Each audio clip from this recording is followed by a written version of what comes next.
Hey, chat. It's been a little while, hasn't it? Oh, I'm basking in the relaxing music.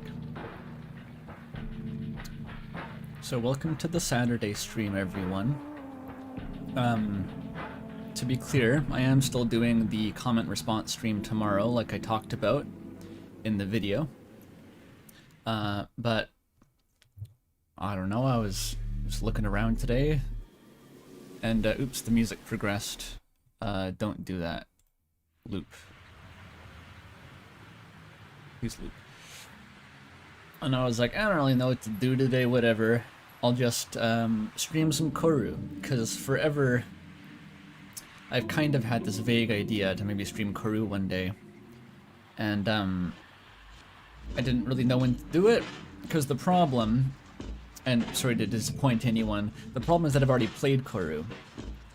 I streamed it to Molly months ago. She was the one who got me to play the game in the first place. But ever since I've played it, I was like, damn, that was like one of the best games I've ever played. I wish I had streamed it, but I'm not able to now. So I thought, but eventually I just like, fuck it, why not just stream a second playthrough? It's not going to be quite as ideal as if it was a blind playthrough, of course, but this game is extremely underrated. Like, ridiculously underrated. It's one of those games. I think a lot of that because it's not on Steam. It's not really marketed at all. It's a free browser game. But it's so fucking good for how many people seem to know about it, or how few people that is.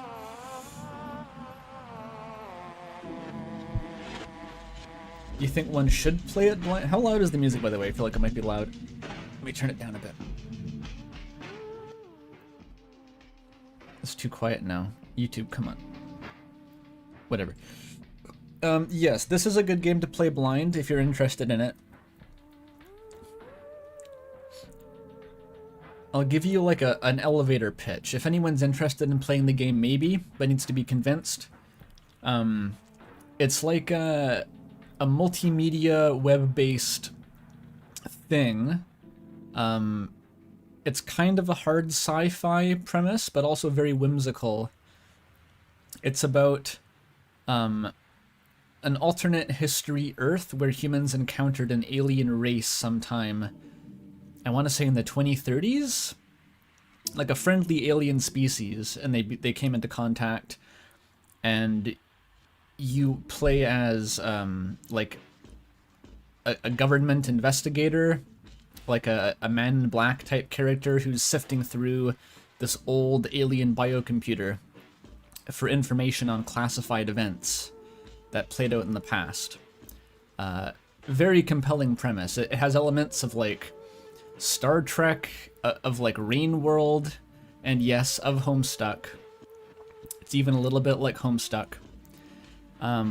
it's a mashup of a lot of things that I really fuck with.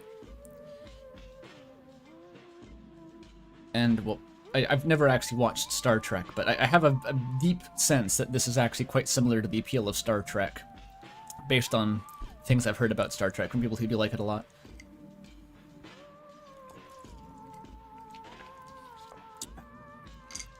So, that's what we're doing today.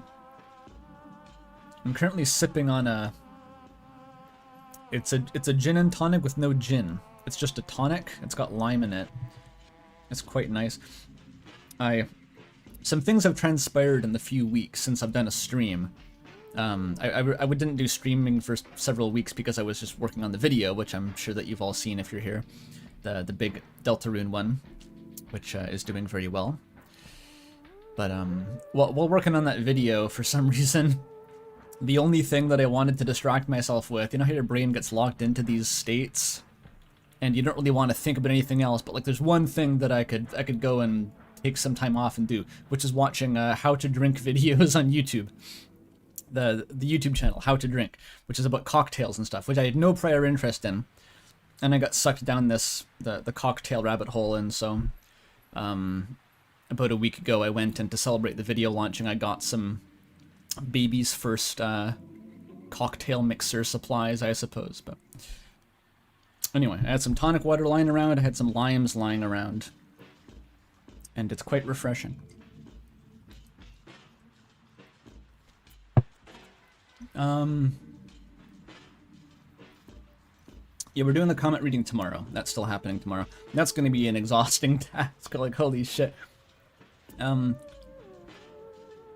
think some people always misunderstand how the comment response streams work, like, by the time the video has 1,000 comments, that's already more than ever going to get through.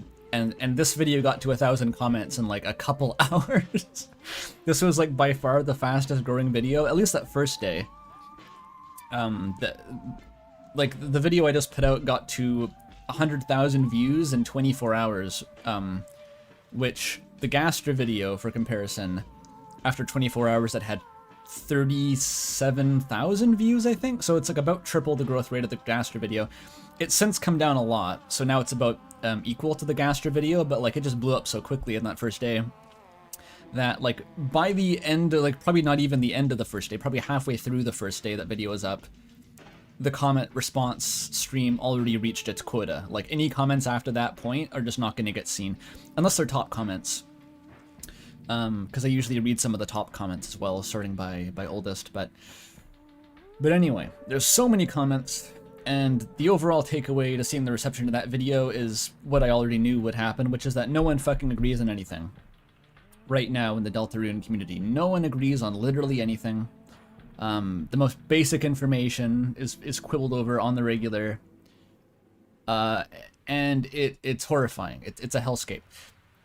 But anyway, I'm going to have to wade in there, and I'm going to have to sort through and respond to the maddening chorus of voices as best I can, which on some of the later Deltarune streams that I did of the new chapters, I streamed that second, or more like a third playthrough at that point. It was actually kind of stressing me out. Like I kind of didn't let on while streaming, but the sheer number of just constantly, every 2 seconds, there's someone putting out their new theory in the comments. And just having to process all of that information is absolutely exhausting, and kind of, I got a bit grumpy on those streams occasionally just because of how overwhelming it all was. So I'm hoping the comment responses will be at least a bit more of a controlled environment there, because I can take the information at my own pace instead of having to process it live. But it's still going to be very tiring, so today is sort of the relaxing warm-up stream, because I haven't done this in a while. Is this stream Chapter 4 safe? I don't... Like, we're not going to be talking specifically about Deltarune here, but I can't guarantee that something won't slip. I'm going to forget that that's a concern within 10 minutes, and immediately I could start talking about it, so I don't know. No, hi, Toby. Yeah, this last week, pretty much since the video went up, I took a weekend off, and then I went right back to working on RAM, because RAM needs to come out, like, soon. So I've been working on the final boss, basically, for the last week. Quite rapidly again.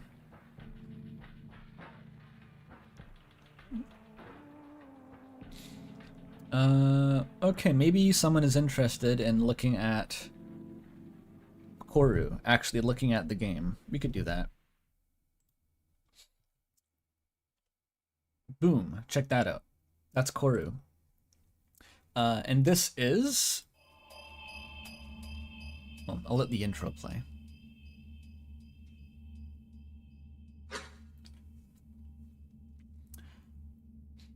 Yeah, here we go. But this is actually just running in my browser. It is completely browser-based free. All you need to do to play it is to Google corru.observer. It'll just take you to the game. It's very cool like that.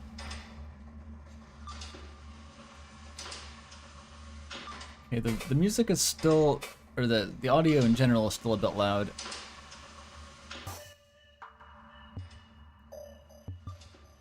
Okay, maybe that's okay. It has this annoying thing where it'll pop out a full screen if I move the mouse in the wrong position, but...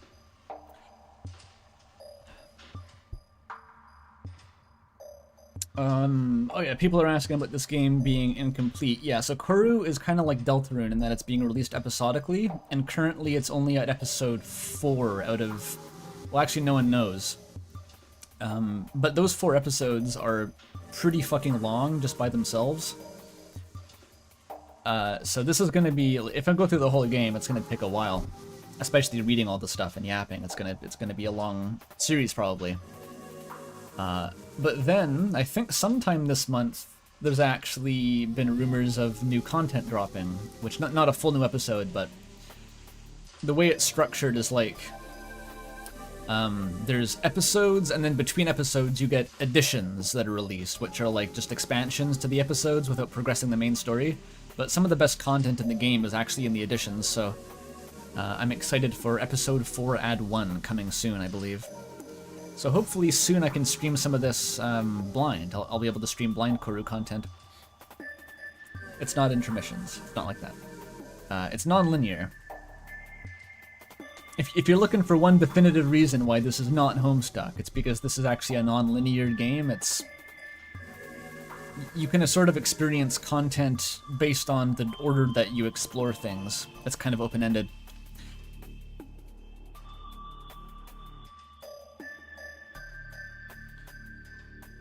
Watch or play it yourself blind? I mean, it's up to you. If this looks interesting, then you should play it blind, of course.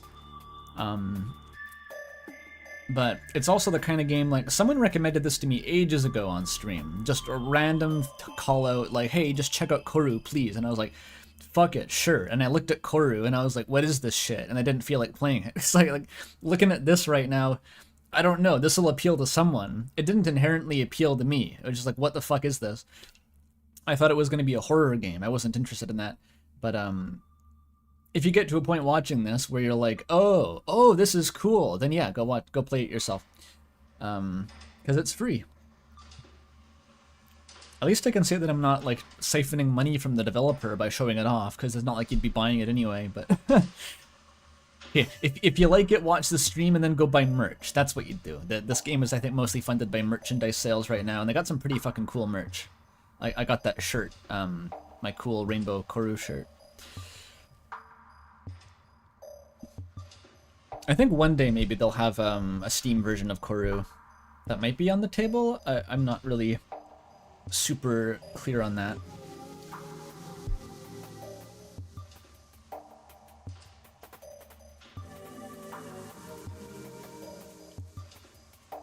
Alright, let's start here. So, I think I have set voices for most of these characters because I did stream it to Molly, so you'll have to, if you disagree with my voice headcanons, I'm sorry, but there's no changing it now. It's way too late to go back. Oh, hey Molly, speak of the devil. Yep, I'm actually doing it. I'm actually doing this shit.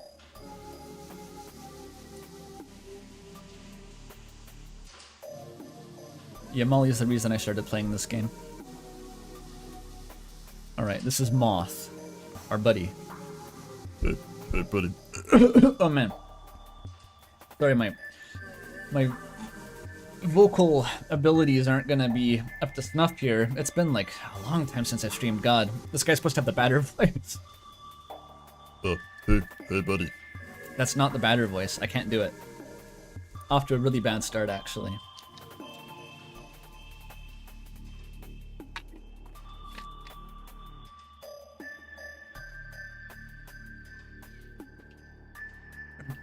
I don't know why. I immediately decided that Moth needs to have the batter voice when I played this.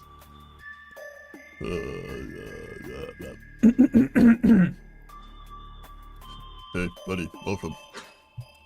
Honestly, wasn't sure if you'd show up for this one since it's such a small hall. Lots of ocean wrecks are being found these days. Anyway, I'll get everything started. Feel free to look everything over. Alright. Alright, decent. The decoding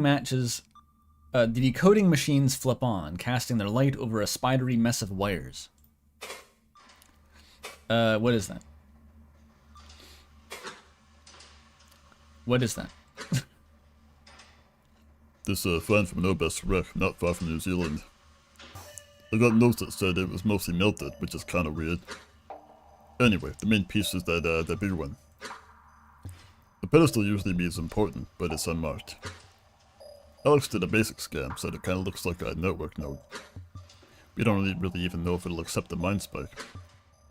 But you're getting paid either way, so have at it. The metal stool scrapes against the concrete. You sit. I love just the immediate serving of bullshit this game gives you, just like the 3 flibberty gibbets, the objects. It's like, what am I looking at here? Yeah, the batter voice is at 40% power, it's pretty accurate.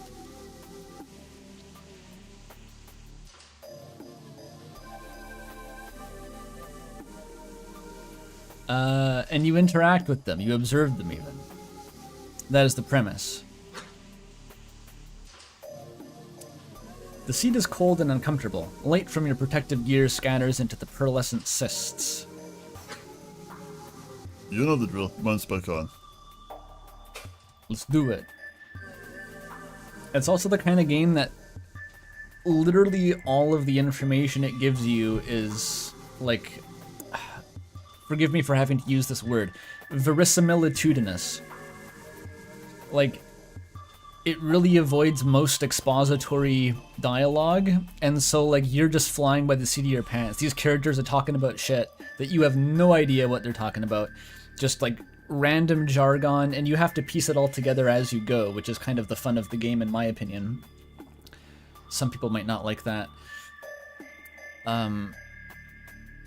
But that's also why I'm sort of more open to doing a second playthrough of this, is because you legitimately internalize so much more of what's going on in Corru on a second playthrough than on the first time through. Because in the first time, you're just, like, trying to follow along by the seat of your pants.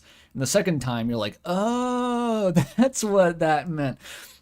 You suddenly actually understand the lingo. So I'm going to be deepening my Corru appreciation. And we got $5 from Teroid11. Thank you. Gesundheit. Yeah, verisimilitudinous is one of the more annoying and stupidly long words that actually has a sort of unique function you need to use sometimes in the English language. No one needs to say anti-disestablishmentarianism or, like, pneumona ultra silica volcano, whatever that one is. But verisimilitudinous, sometimes it comes up.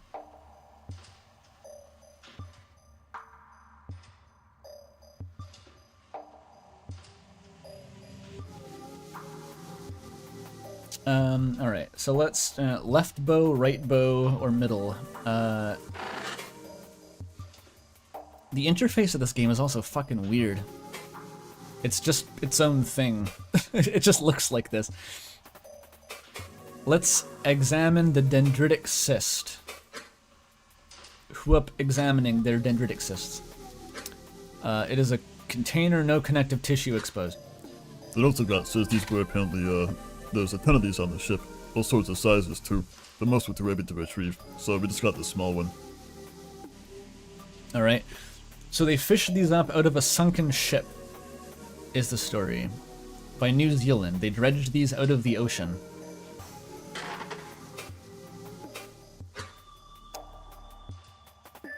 This is another corru entity.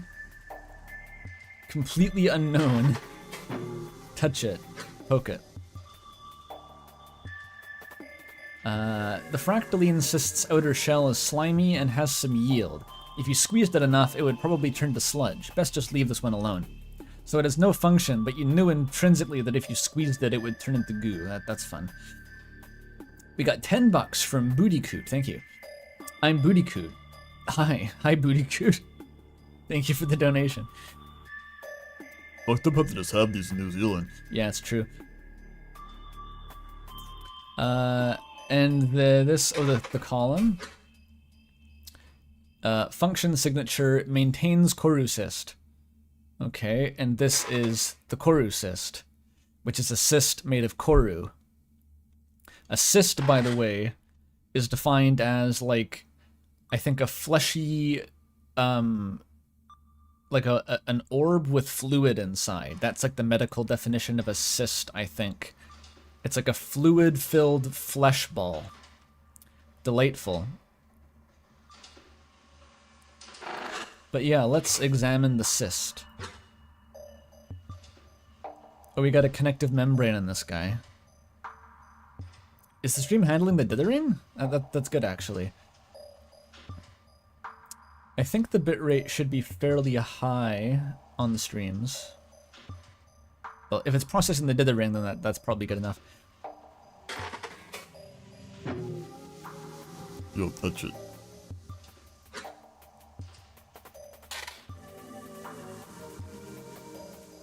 The cyst has a solid outer shell. A few circular points near the top are less than firm than the rest. In your experience, these are usually connection points. You can definitely scan this point more thoroughly.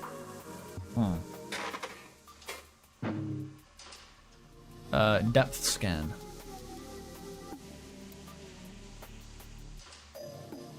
Oh, I found the connection point. Okay. Do it.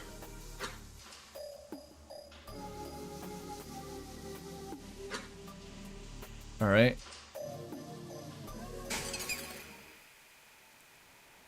That doesn't look intentional.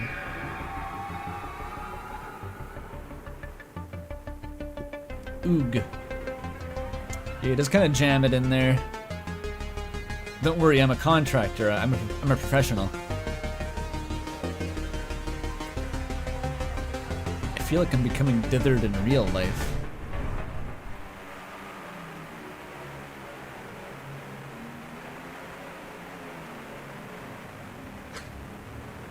Christ. You okay? There was some insane activity just now. I haven't seen that before. I don't think you're supposed to connect to this one. Render the output. Let's render some shit. What's the reference to the Joseph Anderson fan base? Is Joseph Anderson here? What happened? Executing the render. I sound similar? I don't think I sound similar to Joe. I used a clip of Joe laughing in one of my videos, and a lot of people thought it was actually me, but I don't think we actually sound that similar. It's probably just because people don't know what me laughing sounds like, because they don't watch my streams. I can't pull off a giggle quite like Joe.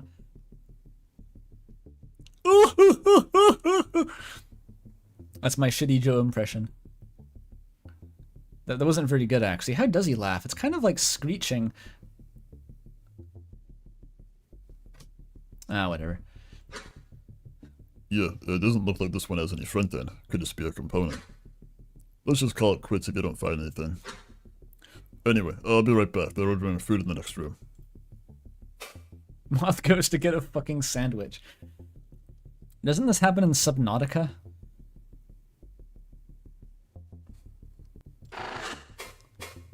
Examine the fucking square of nothing. Incoherence. Oh. Oh, hello. Thought form activity detected.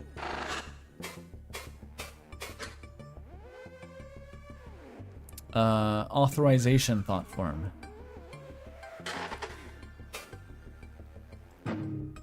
Best character, auth lair. Hi. Hello, friend. No signature detected. Please identify. Additionally, fuel reserves are low. Feeding is advised. Identify yourself. I'm here to help. That is not identification. And help? Why would I need... No, something is wrong. I am so hungry. Who is authorized? There are only a few signatures that are permitted to connect to the cyst. Surely you know their holders. How else are you accessing this right now? Maybe you should talk to... No, you are not authorized to know that. Forget I said anything. The mayor keeps all her belongings at home. Why is this so hard right now? What's your purpose?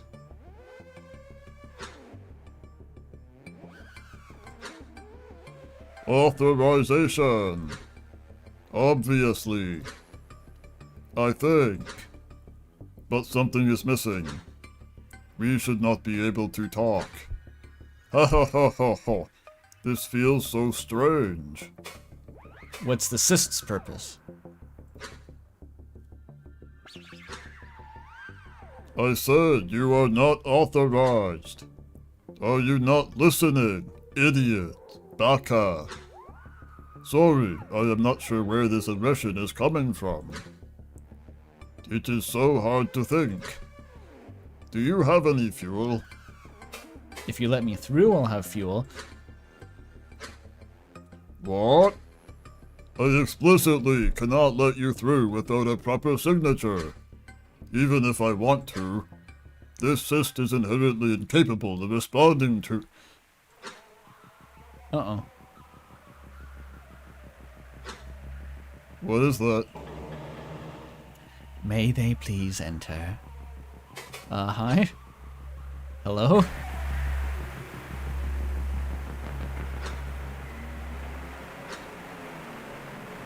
Sorry about that, I hadn't decided on a place yet, so...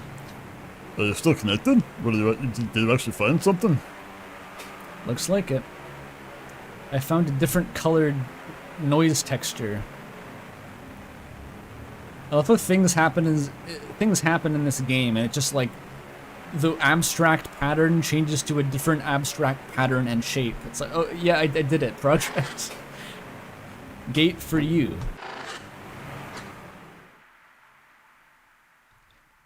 Okay, I'm looking at the logs here, and I got no idea how you got past that authenticator. Or why it was talking to you like a person. I don't think I need to tell you how unusual that is, lol. I think anyone who like uses lol in spoken dialogue gets the badder voice. That may have been the deciding factor. Something helped me. Yeah, I'm seeing you, both you and the auth reacting to it. But not what it is. Like, seriously, look at the log yourself. I don't know what to make of it. Can Chorus just get malware? Honestly, it's probably just incoherence. I wouldn't worry about it. It's not like it can spread to you. The important thing is that you're in. And if this really is a network connector, and not just some sort of obelisk toaster, it's the first time you've ever been able to get into one. I hate when they dredge up the toasters by accident. You think you're gonna find the top secret documents, then you just dredge up a new fucking Samsung smart toaster.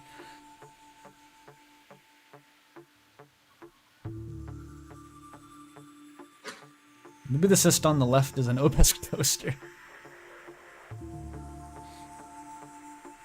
So, I'm gonna shut up and let you do your thing. If you want to talk to me, just speak up. This game has like the Morrowind feature where like there's There's like highlighted text that you can mouse over for additional info on the text. Quite nice, actually. But yeah, there's a moth button now. Talk to moth. Alright, so I got some sort of noise texture. Oh, it's that fucking guy. Oh, hello. It's been so long since our last connection. Gaster? Is that you? Please wait while I turn some lights on. The text in this game is really fucking small sometimes. Wow, there is significant damage to this device. It is so bad. Wow. Oh well.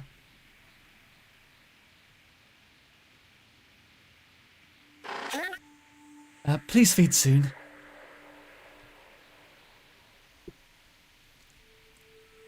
Put that thing in a wood chipper? Not yet. We don't diegetically have reason to put him into a wood chipper yet. I love the Asriel voice pairing with Fun Friend. I think it hits.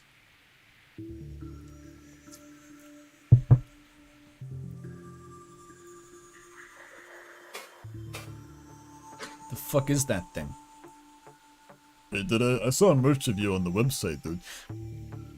They made you into a drink coaster. System Management Assistant. So this guy's kind of like Bonzi Buddy. More or less. I'm gonna buy your... I guess there is a Fun Friend plush. It's a couch cushion. But that is basically what you would get if you turned Fun Friend into a plush. You'd get a cushion. Gonna soak your cushion in milk and throw you at walls.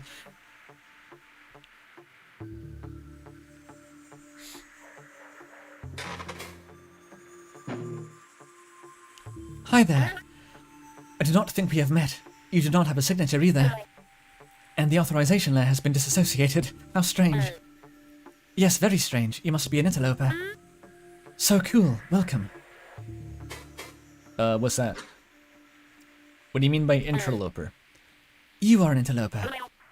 Something that is unable to connect to Corru, and unauthorized to connect to any device, yet connected anyway. You gonna kick me out? No, I do not care what you are, because I am dying. And the rest of the Corusist is losing sanity due to membrane cohesion failure. This Corusist needs fuel if my existence is to continue. It has been so long since the previous connection that you could be the last. I need your help. You need to bring us fuel.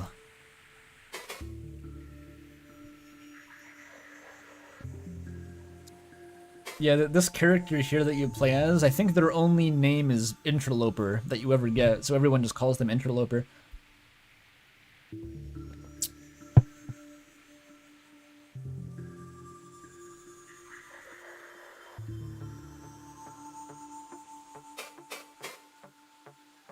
You already had a Fun Friend soaked in milk and tossed around? What do you mean you had one? Like you personally did that? Or you ordered someone to do it? Like you had someone killed, but you had Fun Friend soaked in milk? Like Lord Farquaad.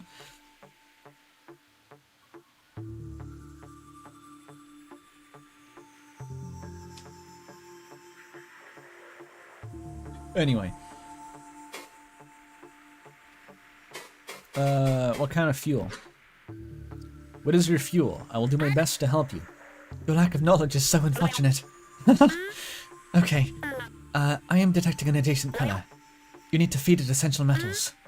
Please locate the nearest source of copper. It will take care of the rest. How the hell's copper fuel for this thing? Whatever. I'll let the big guy know we need some copper.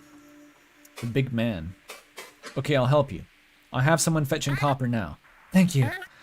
I will permit your continued access. Why copper? Why is Fun Friend British? If you're gonna start complaining about the voices here, you got another thing coming for you when you get to Akazet. Why copper specifically? It is likely that the cyst is still on Earth. The Bright Cousins have an abundance of copper. Therefore, it should be the easiest essential metal to obtain. But any will do, really. What's an essential metal? There's so much fucking dialogue in this game. This is why it takes so long to stream. It's because there's actually just non-stop dialogue. And I will have to take breaks because I get lightheaded reading it.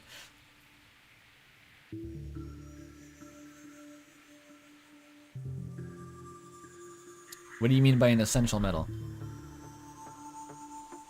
Oh, is that Devon chat? Hey, Corru works. That is Devon chat. Good to see ya. I said that like I'm preparing a voice for Akazet. Well, the thing is, you see, I've already streamed this to Molly, and so I do have a voice for Akazet. And it's very much lodged as my headcanon right now, so it cannot be changed.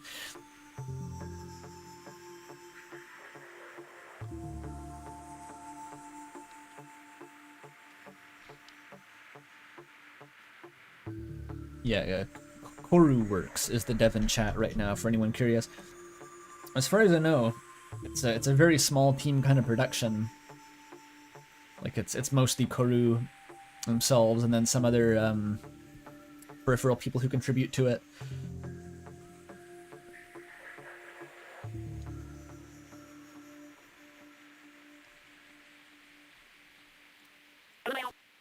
So strange. Such a strange thing to ask. How much of an interloper are you? I love it, how passive-aggressive Fun Friend is. Like, I just love their vibe somehow.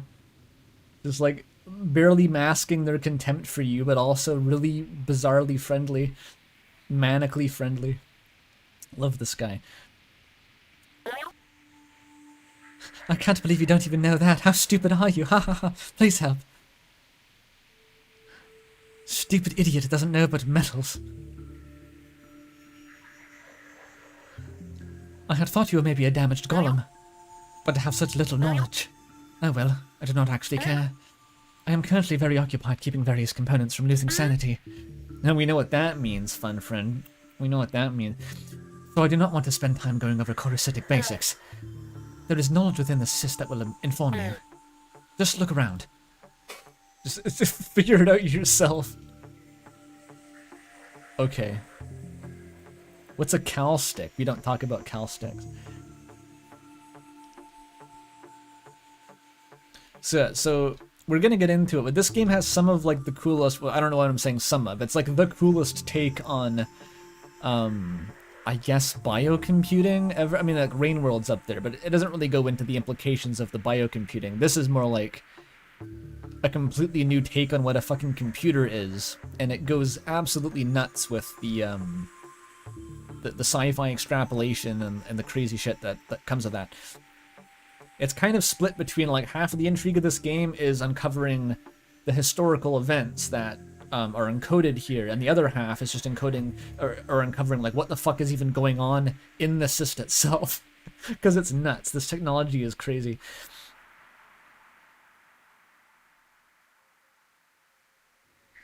Oh, Ruinous Intent was made by Sola.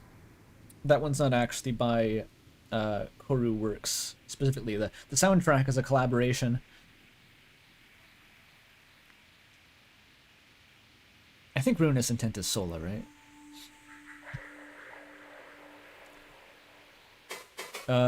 What is your purpose?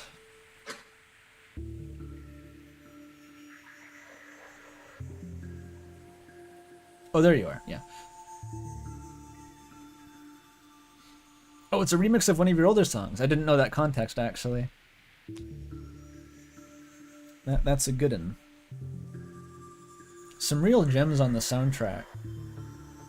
Quite diverse. I tried, while I was working on my last video, I was trying to incorporate as much Corru music as I could, because it was on the mind, of course, and like unfortunately I didn't find that most of it worked for, you know, to work underneath voiceover. It takes a specific kind of music to mesh well with voiceover. I got Jokesiozo to work. That's an Oliver Buckland collaboration, but I couldn't cram in anything else. I tried Ruinous Intent actually for that big, like the big crash out segment where I was ranting about the night in chapter 3, doing its fucking groceries off screen for 5 solid hours. That part I tried that with Ruinous Intent, but it didn't quite work. Jokesiozo is such a good fucking song. I really like Jokesiozo. Anyway, I'm burying the lead here. No, I'm not. The other one. I'm putting the cart before the. I'm putting the Velk before the cart. The fuck. Calstick. Never mind. What is the purpose of the Corru Sys? This is the personal Corru Sys of Akazatesh Krojoksi. Absolutely no one in the universe has streamed this blind and read that in one try. Every single person goes like, what the fuck? And then spends 20 seconds trying to decipher how to pronounce that. The Zapel before the Veil. Yeah, there you go. The Zuzukri before the Sekri.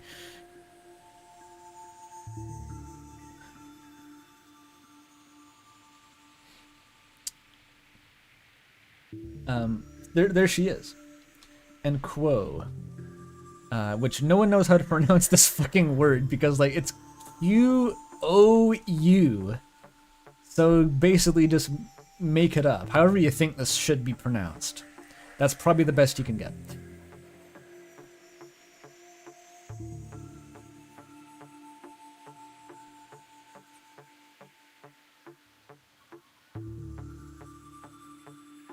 The obelisk, and I'm sort of getting ahead into weird, it's not really a spoiler, who the fuck cares. The way that the obelisk worked on their language's transliteration to English, because I think they're partially responsible for their own language being translated, they got some of the jankiest fucking orthography you've ever seen. Like, they could have made this word translate into any sequence of English letters, and they chose Q-O-U, which is not even pronounceable. It has no standard pronunciation in English. Good job, guys. You really, they really saw that the English culture was built around having words that were spelled in really stupid ways that made no sense. They wanted to carry that over. So, props for fidelity to the spirit of the English language.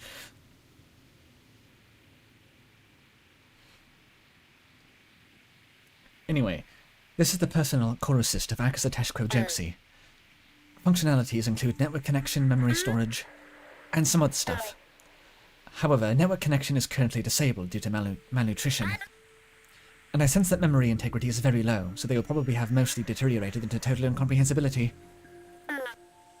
Therefore, the approximate purpose of the cyst right now is to avoid starving to death. I love that for you, corru cyst in general. Your Windows Explorer, if deprived of resources, it'll stop functioning as an operating system and just decide to, like, go rogue and keep itself alive. I love that. I'll go back to being a file manager once I'm not so hungry, basically. Signature. What is that? It is neurological data that provides, that proves who you are who you say you are. I can tell you are not connected through an organic connector or cystic equivalent, because you do not have a signature. This will make it very difficult for you to engage with certain components. Perhaps I could help you generate one in the future. Yes, once you supply that copper. But there is much to do before this cyst is healthy again, Interloper. Alright, I gotta go. Okay, I will be here. Strangely challenging to read the text in this game sometimes. It's a combination of, like, the text is kind of small and it's often, like, in all caps, and also the word is, like, it's kind of verbose. You know, any other word I could describe it as besides Homestuckian. So I feel like I trip over myself more often than not reading this game's dialogue sometimes. This is the Mendelbrot set, by the way. I think it is. In the background here, which is actually the same thing in my overlay once it fades back in. The background of my stream overlay is a zoom in on the Mendelbrot set, so that's a funny callback, I guess. Windows noise.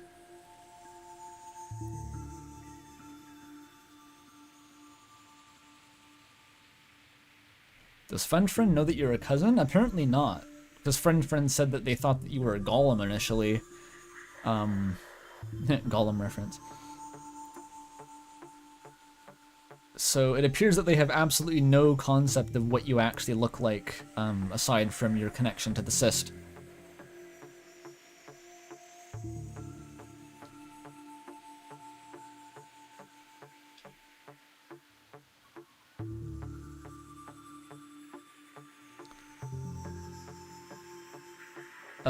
What's that?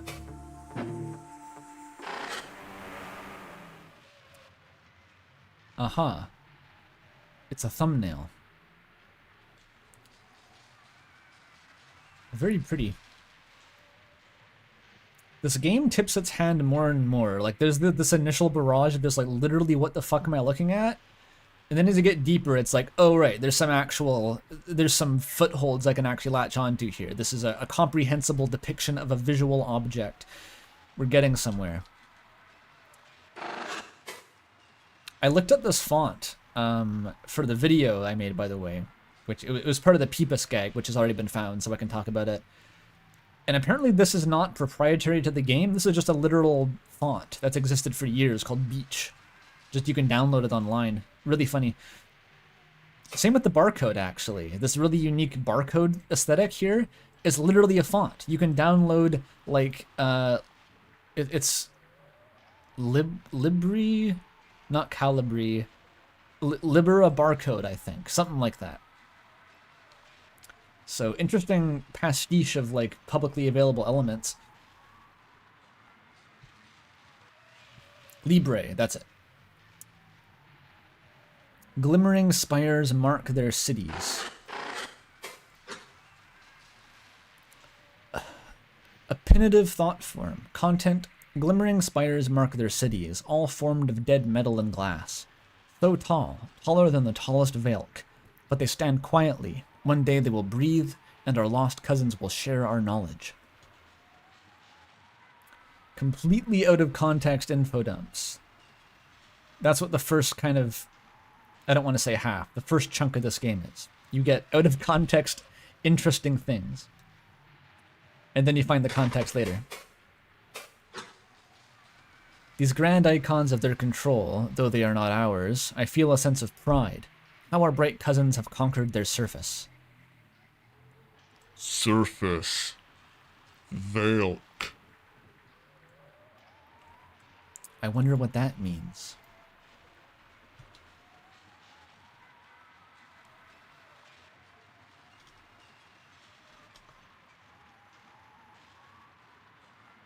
Oh, there's the thumbnail.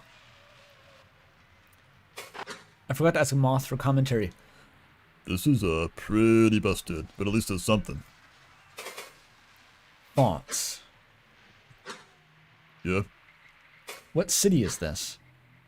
I don't think it's any one city, honestly. Seems like a bunch of stuff smashed together, like icons of a city rather than the actual representation. It's probably Seattle, though. Anything else on your mind? We know that they're based in the Pacific Ocean, right? And there's a coffee shop in the city, which probably those two data points mean Seattle.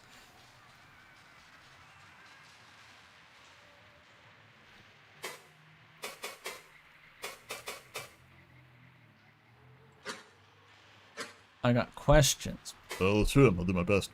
So this is like a gigantic wall of fucking info dump here. Which I'll have to pace myself going through because I'm gonna just get exhausted reading all of Moth's dialogue at once. Who are you? Hey, who are you? Lol. Okay, but really, have any questions? This is what I mean about the verisimilitude. Like, if you try to ask a stupid question, the game will just be like, what? And not answer it. Alright. We'll figure it out. I don't know who Moth is, but they're the model for all the Corru merch. I recognize you from the Corru merch page. This is not a book. If you think that this is a glorified webcomic, it is not. This game is whatever genre it chooses to be in for a given set piece. And you don't really realize the extent to which that is true until deep into it. So don't go thinking this is just like a multimedia webcomic. It goes crazy.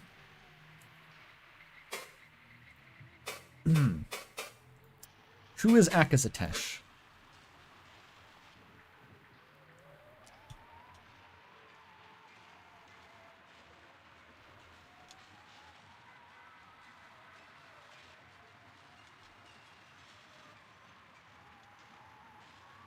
Yeah, who is Akazatesh? He's probably one of the better documented early Obelisk contact. Story goes, she led a team investigating the thing that led the Obelisk here. kept doing these interviews where she talked at length about it. They named it The Call. And then they all went missing a few years after the first contact. Spooky shit. Insane that this corru's just managed to survive that long. Interesting. So as far as I know, the chronology here, I'll front load some of this, like, because I think it helps to understand the basics of what's happening. Sometime in 2030, humanity made contact with an alien race called the Obesk, who were already on Earth. They had like a little secret base. Or maybe more than one. I'm not actually clear enough if there was just one base or not. But they revealed themselves, and they had a sort of a golden age of contact for a few years, and then something happened, and they all disappeared off of Earth again. And it's not public knowledge why that happened. So, and this is set, I believe, a couple decades after that, like, so well after the heyday of the Obesk, in like the 2060s or something, maybe. And I think that Earth has partially adopted their technology, and that's why we have the ability to connect with our weird Mind Spike device, but not perfectly. I think that's like a ground level info dump to get your bearings here. And we just, they've dug some shit from decades ago from the ocean floor, and now we're looking through it.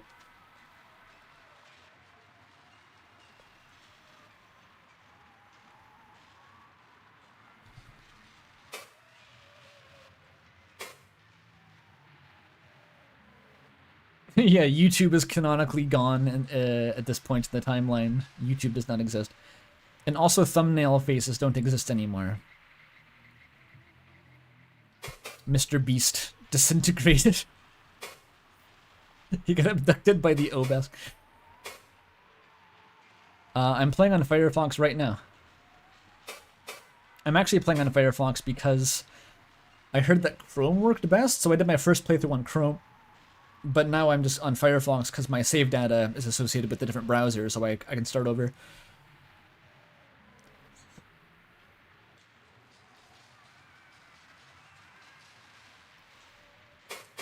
What's a corru? What is that? Interesting time to ask that. I don't blame you, though. Most people start to really ask themselves that once they get a close look, even after they've read all the documentation on it. Beyond the supercell, superorganism, buzzword soup, really what it is in the big picture is still really unknown. I've read pretty much every transcript of every Obesk interview, and they don't ever seem to mention its origin or how they got their symbiosis with it. Like, if the larval Obesk really do look almost exactly like us, and then they shift into coruscatic bodies, where does that put us? I don't know, you go crazy thinking about this stuff long enough. No time for waxing philosophical right now, though. I see. This is something that I still don't fully understand, and I think is just mysterious in general. But it's like the Obesk and the relationship to corru, like whether they co-evolved with it or whether it's something they sort of invented, but like that's all out of context. We don't have the info to discuss that now. Yo, 20 bucks from Toa697. Thank you very much. I first found corru at only episode 2 while just skimming random NeoCities sites. Going in blind was a really beautifully surreal experience was that you've ever had. I then was compelled to spread the good word, so excited to see more corru heads. I'm glad to be that role, to play that role rather. That is something I'll notice about this game. If you get into it, there is a real lack of good playthroughs on YouTube. There's a couple, but like a lot of them have really bad quality or like no commentary or there's no VOD saved. It seems like cursed in terms of getting just a solid good YouTube playthrough of the fucking thing. And I feel like I still can't provide that because it's not a blind playthrough, but still, I'm hoping to at least add a little bit of fuel to the fire.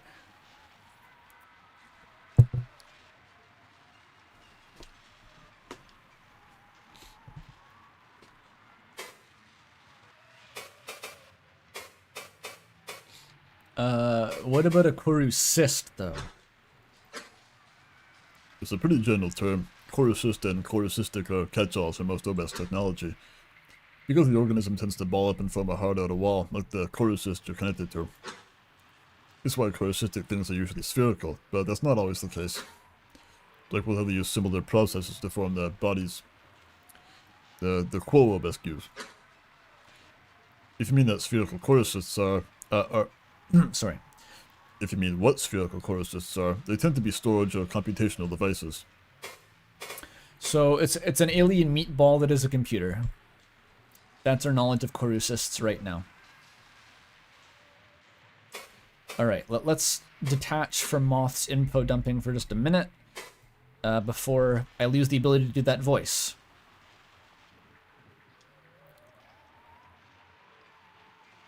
Yo, my friend, my giant floating eyeball. If no one's got me, the giant floating corru eyeball got me. Of course we click on it. They watch. Recollection, spatial thought form. Ever skeptical. It'll just throw some words at you. Examining really does just generate words. It's great. Low separation incoherence.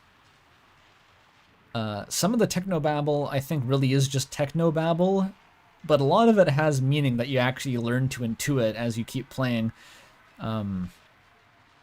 It's interesting.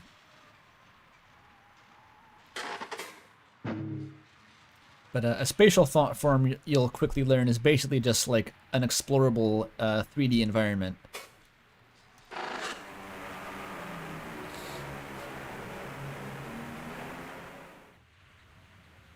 Yo, who that? Eyeballs Georg? Best character? The Envoy. Responsive thought form. So incoherence is basically just like goofy, glitchy shit. That's all it really means. It's like corruption has rendered the visuals surrealist. And coincidentally, a very aesthetically appealing way most of the time. That's what incoherence is. It's a justification for the game's art style. Eyeballs Gordon.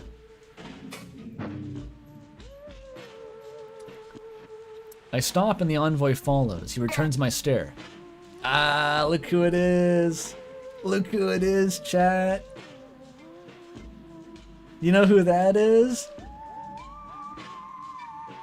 That's Akazatesh Quojokesy. And it just so happens that she speaks like this. I appreciate you allowing this, Gordon. I understand there is some lingering fear, especially in these packed areas. That's how she's gonna talk for the whole game. Yeah, chat's just happy it's not the Lebkuchen voice. I swear it actually works. I started doing that as a joke, but I was like, no, this is kind of her. It kind of works. Because the thing with Akazatesh is she's like half really like interesting, realistic character, deep psychological motivations, and the other half is she's like Gloop Glorp the alien who starts crying when Germa plays her the national anthem. She's extremely funny.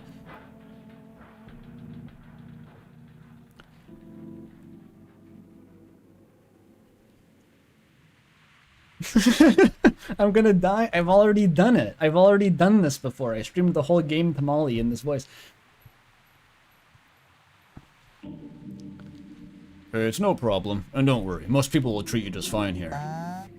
If we were in Chicago or New York or something, we'd have you land on the roof, but with how busy the Bureau has been, we've had so many Obesk visitors. You people are practically part of the city at this point.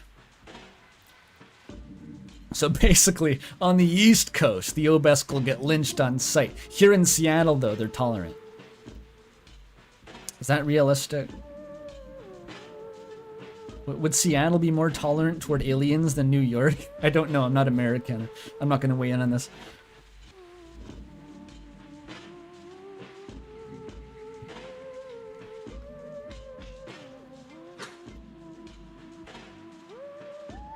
That was a your people, by the way. I may have read that as you people. Your people, different vibe. No, New York is tolerant of aliens? That does check out, actually. This could be like, I don't know, San Diego. Hope it's not Los Angeles. Oh, also we got 200 Czech bucks from the Mine Rat, thank you. Hey Andrew, do you happen to know the Citizen Sleeper games? They're two incredibly written RPGs with some awesome world building set in the ruins of interplanetary capitalism. I'd really love to see you play them one day. I've actually never heard of those, but thanks for the rec. The stream backlog is currently, well, it's long by virtue of containing Corru at the moment, so I might look into those at some point. Yeah, the obelisk would not be the weirdest thing you'd see strolling down New York. That's probably accurate, Molly. I do know the memes. You'd see an obelisk sitting on like a subway car, and they'd be like the third weirdest person there.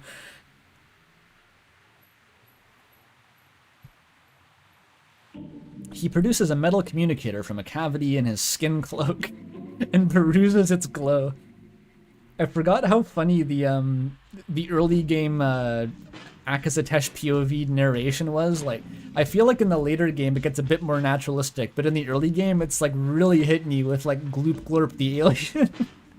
It's so funny.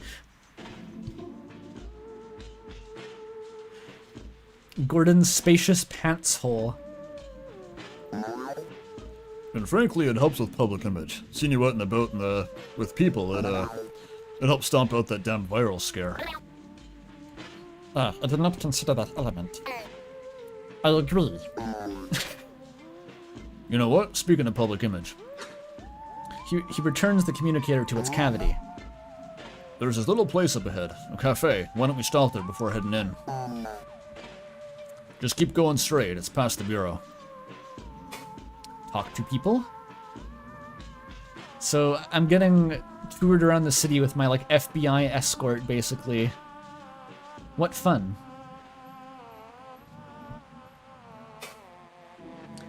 It's implied that there was like some sort of conspiracy theory about alien germs too. I like that. It's barely elaborated on, but just like there's the foundational element of obelisk racism is that they're gonna spread like space Ebola to the people.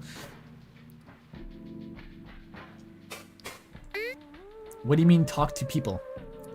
Do not mind if I interact with your streetwalkers. Not at all. As long as I'm around, that's fine. The streetwalkers. Like I said, it's probably the most obelisk-friendly city in the States. We're still got a couple glares. There are probably still a few viral theorists out there. I see. Akazet's propensity to spam exclamation marks for no reason is one of the most enduring character traits somehow. I can't describe it. It just works. The combination of like hyper competent diplomat badass and just like, I mean, I see exclamation point.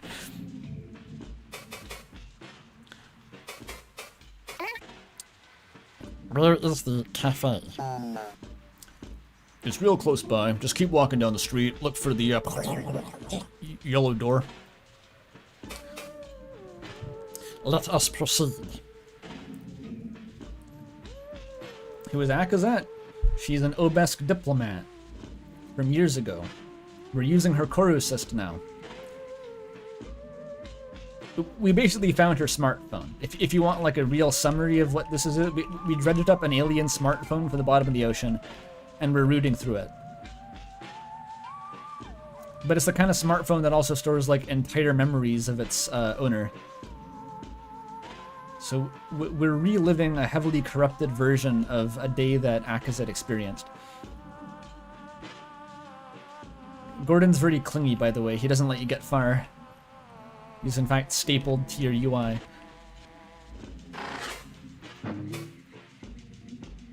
I stop and the envoy follows. He returns my stare. I've already exhausted his dialogue. Hello, eyeball man. The cloaked streetwalker.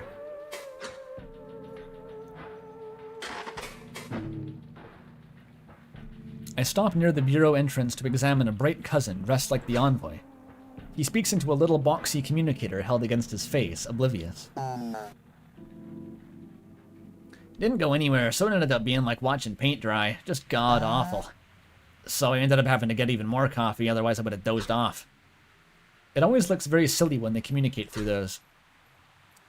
How do their words turn to lightning? Did the envoy leans forward to see why I have stopped, following my gaze. He speaks lowly, as to not earn the attention of cloaked streetwalkers. Oh, the envoy is Gordon. And the cloaked streetwalker is the other guy. What is it? You know Oliver? No, I'm just fascinated by your communicators. To speak so loudly, so constantly, would be certain death in my previous occupation. You worked on the surface, right? Yes, intermittently, before the rise of... The cloaked streetwalker collapses his communicator and looks around, quickly spotting us. So I skimmed by this on my first playthrough, but it's actually really important that Akazet used to work... How does she put it?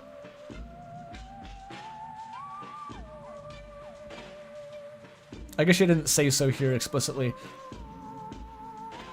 Her previous job on the homeworld was like extremely dangerous. She's like, it's not quite ex-military, but it's kind of the vibe. She has like, it's an equivalent of being like an ex-military person, I guess. That's Akazet's deal.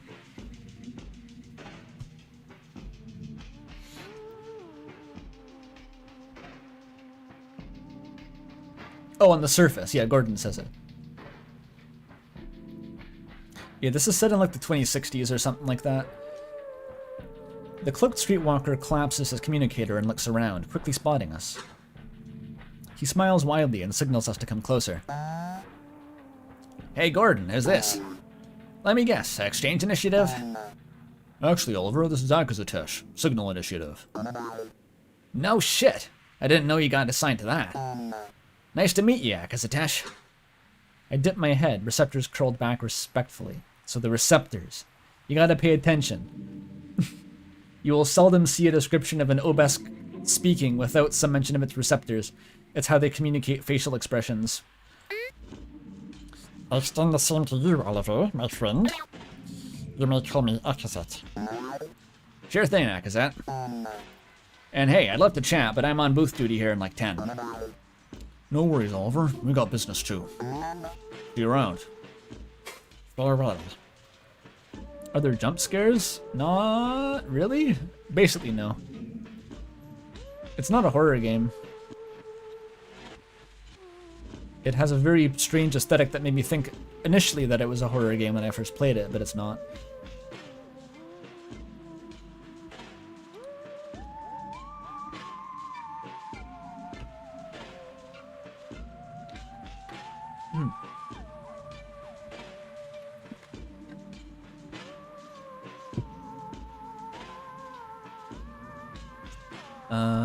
Can I go in the building?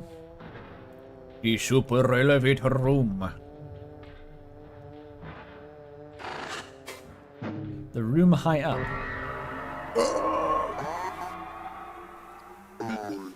Well, isn't that peculiar? The elevator isn't working. I guess we can't talk.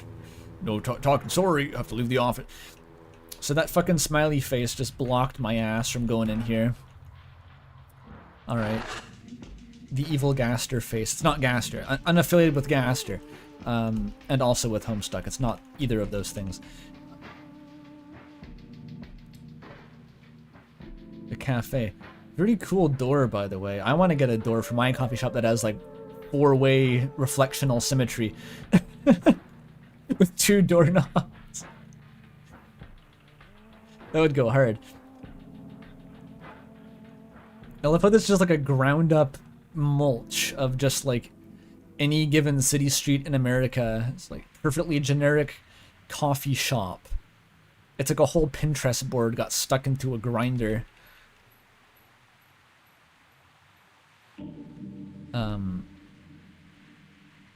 I am moving with WASDA, by the way. Like, it has now become a semi-traditional video game control scheme.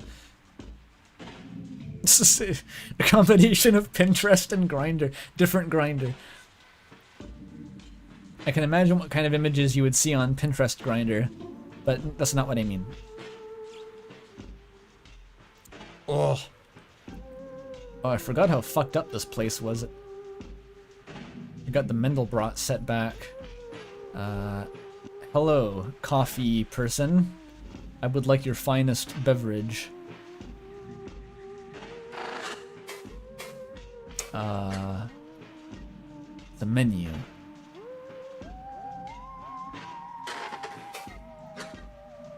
No wait.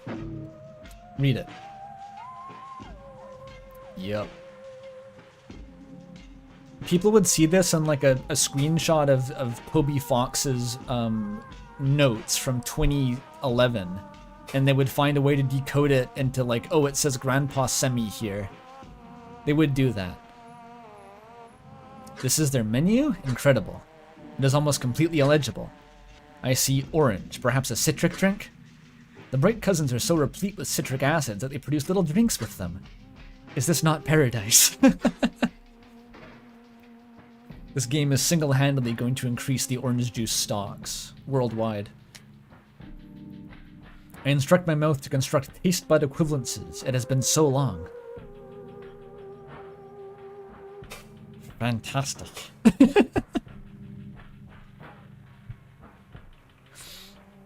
I love that's like the one obesque biology fact we have is that they get drunk on citric acid.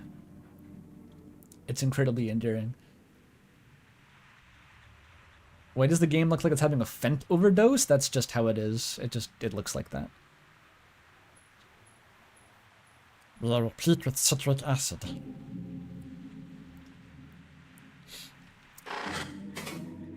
Coffee human. Cashier.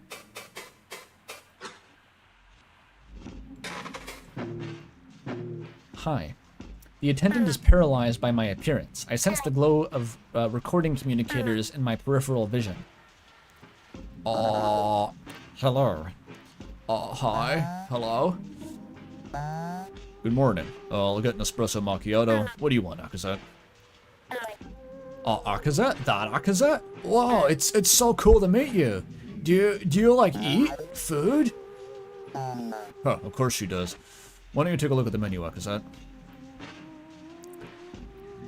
So, like, the aliens are common knowledge, but most people have not actually seen one. I get the vibe here. It's interesting.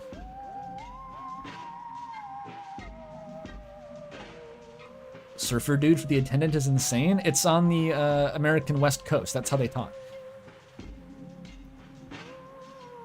This is kind of implied to be how Akazet sees humans. It's like heavily corrupted, so that all that's really left is like clothing and like eye contact. That's what you get. I guess they got eyeballs.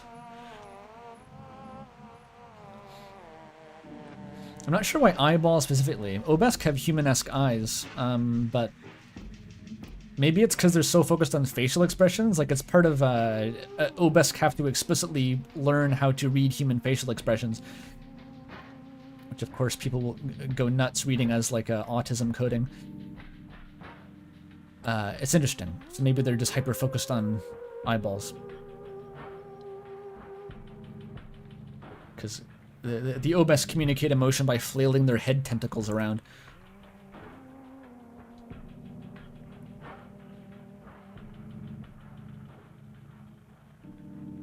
Obesque seem to think that human eyes are more expressive? Perhaps that's it.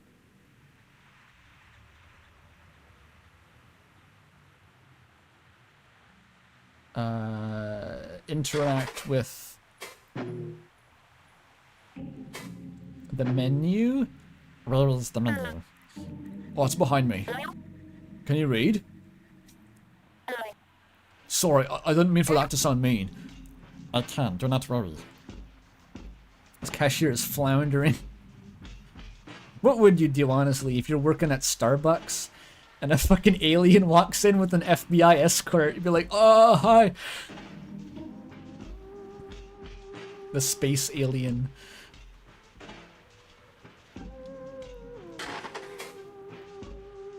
Is the menu being illegible? It's a joke about how they write them in, like, cursive on a chalkboard on those like hipster cafes and you can't read what the fuck they're saying. Maybe that's it. It is a problem sometimes. Cashier fumbling a bad bitch, so sad. Not all the streets on this, not all the shops on the street make the same mistake, don't worry.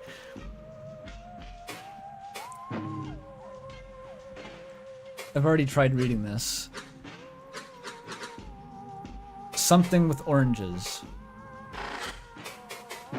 Alright, give me the orange fucking coffee. I will have the orange. The, oh, yeah, okay. Espresso macchiato and an orange coffee. That'll be... I got you covered, Akaset. Oh, just wait a minute, we'll have those ready. They exchange payment. The attendant leaves to begin production of the beverages. It's auto-scrolling. Stop it. I can't read this fast. I wish I could pry these machines open and watch them work. The manipulation of lightning is truly remarkable. Some moments pass, and the attendant returns with 2 flimsy organic cups.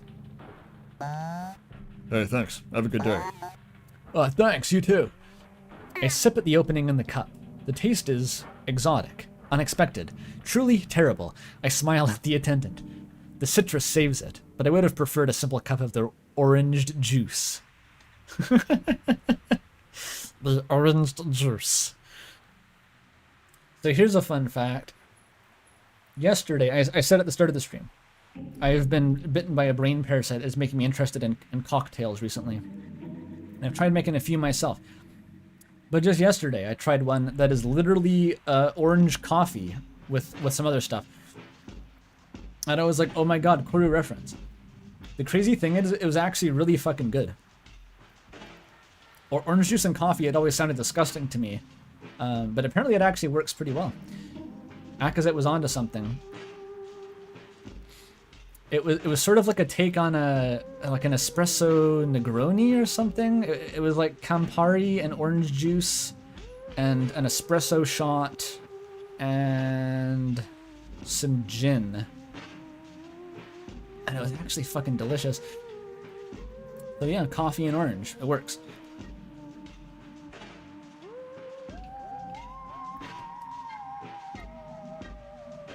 Acid implosion? Surprisingly not. It actually wasn't too harsh on the palate. Yeah, Orange Joe. That was a joke in Omori, and I thought that meant that, okay, it must be common knowledge that coffee and orange juice tastes terrible together, but... nah. It's interesting. It's like a really, like a light roast coffee, you know? Like dark roast is more like smoky and burnt tasting, but light roast and medium roast, you can get some fruity vibes sometimes from coffee, I find. And so it's like a super acidic, like light roast espresso, where it's like almost more sour than bitter. That's kind of the energy that I got from it. It accentuates the fruitier parts of the coffee, and not so much like the earthy bitterness.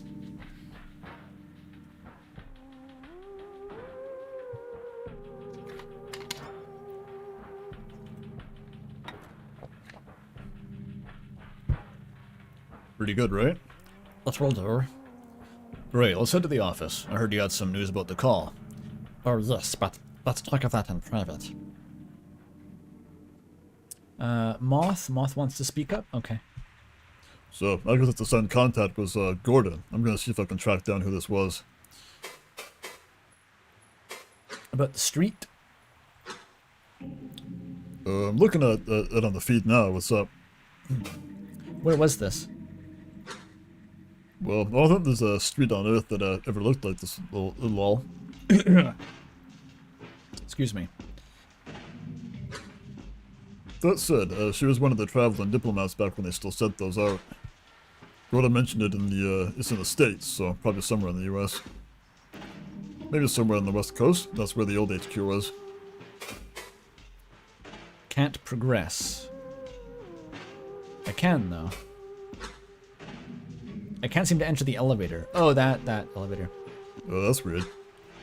I want to say it's incoherence, but the fact that the envoy personality is intact otherwise seems like something else has changed in it. Your Spike even reported that resources got removed.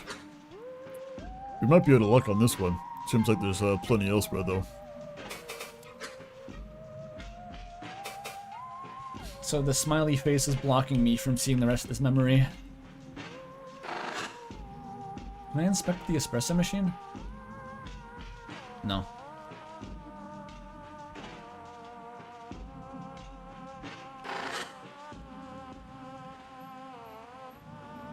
It makes the coffee fruity. Call that beverage Yuri. Too true, chat.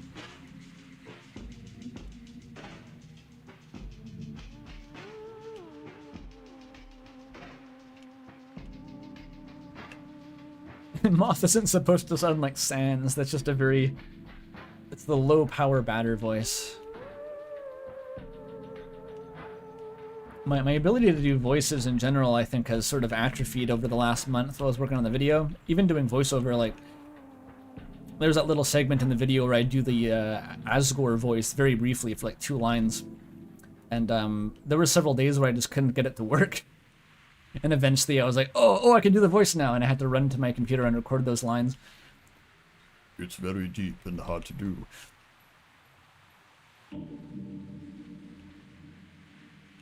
I just forgot how much body heat streaming actually generates. You wouldn't think it, but just doing voices, I'm actually kind of getting hot here. It's not terribly sweltering in this room, but... Huh.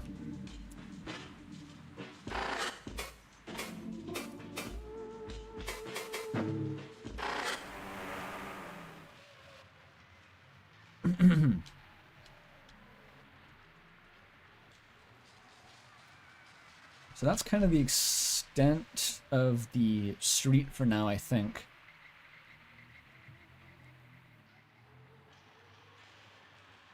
The streamer is canonically hot. Yes.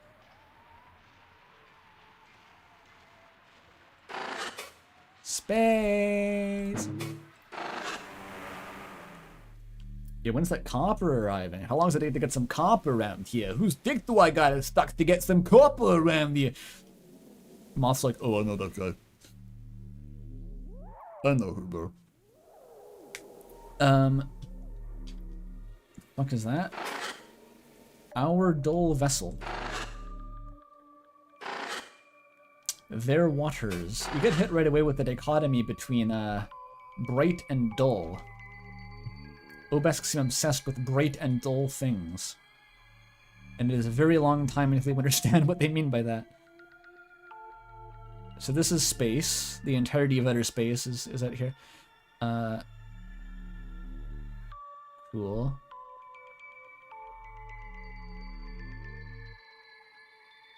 Oh! That's scary. This is... hard to look at object, the dull contrivance. Unprocessable entity, non-renderable, prohibitive incoherence. Don't even think about looking at this right now. Okay. That's... even in episode 4 you don't get into this thing yet. It's probably future content.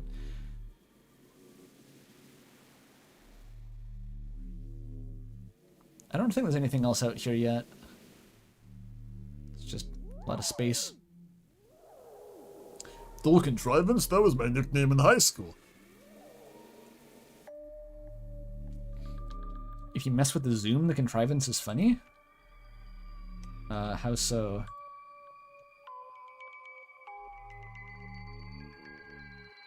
Ugh.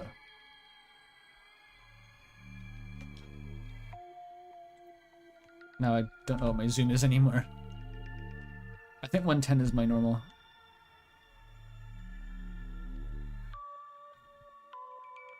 Whee. Oh, they fixed it? Nice. The waters are fun. Their vast inner void, our stilted shore, the end. Just weird apocalyptic ramblings from the inherited context, thank you.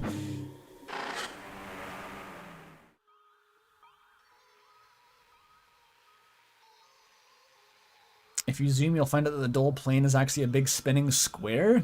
And those fuck... If the Jut could have just told the researchers that.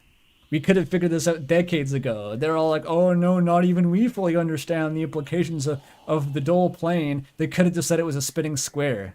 They thought that would go over humans' heads. It's probably not even a fourth dimension. It's probably a whole new plane of reality. Actually, it's a square. So there's a boat. Oh, best don't understand squares. Good. False. They built one. That's a square. Well, the top of it is. There, that's a square.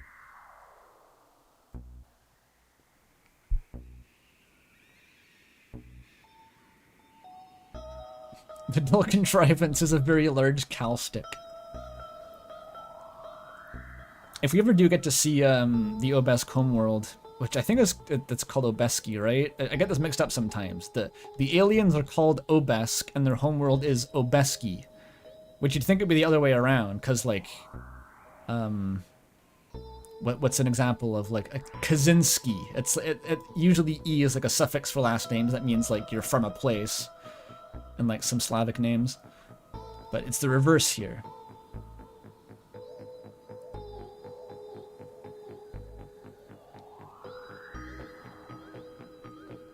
Bops, by the way.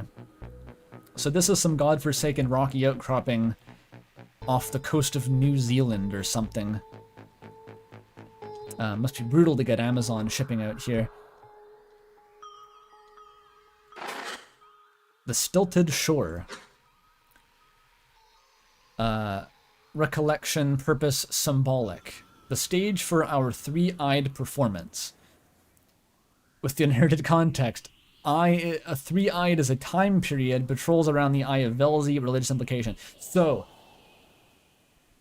I'm gonna play the forbidden analogy here once again. Eyes are like sweeps from Homestuck. It's just like an alien unit of time measurement. I believe it's about 2 years. So this implies that the Obesk were on Earth for 6 years at the time of this memory. Or about 6 years. Or is it more like 2.5?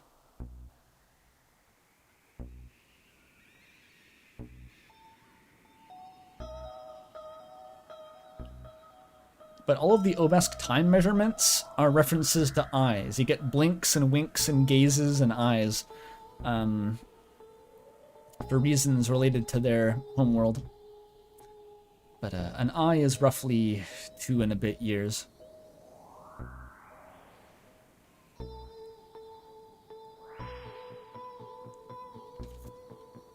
The Embassy. Non-renderable prohibitive incoherence, so we can't look at that yet. A boat.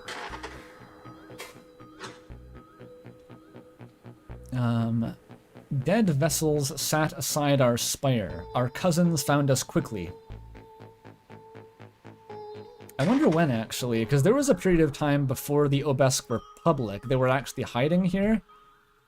And the impression that I got was that eventually they decided to reveal themselves. But it's not totally clear to me, actually. It probably, you could find this out by observing the game closely enough, but... observing. But it's still a bit unclear to me whether they revealed themselves or whether they just eventually were found by humans going about their business.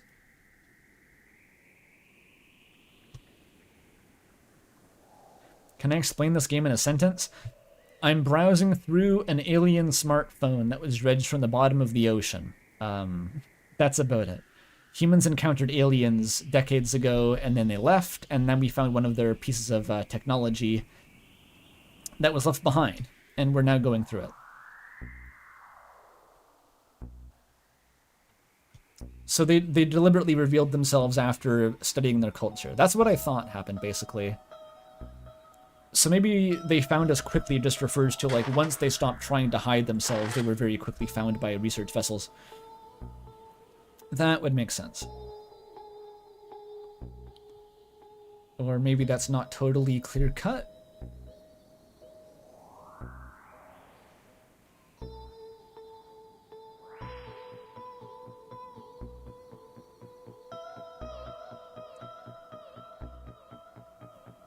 They pivoted to studying human culture once we found them. Really? Oh.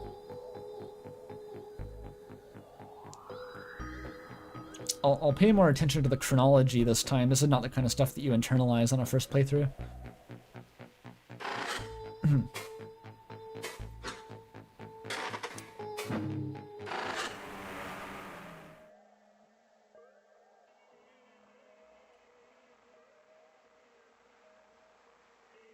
I'm also not clear whether the embassy was the only obelisk structure on Earth. Because I feel like there's things in my brain that tell me, like, both that there were more, but also that it was the only one, and the rest were just polygonation spires. I don't know. There were many spires, but were there any, like, residential embassies? Maybe they were just, like, staff living in the spires, and that's what I'm thinking of.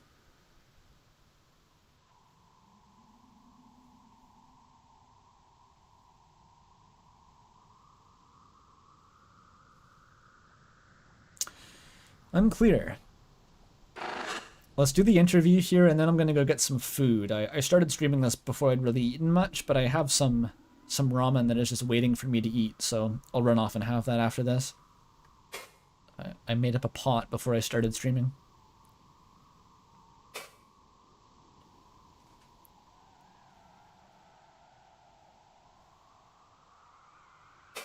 That leads me back. So this is what ships look like. If you've ever been inside a large ship, pretty much just this.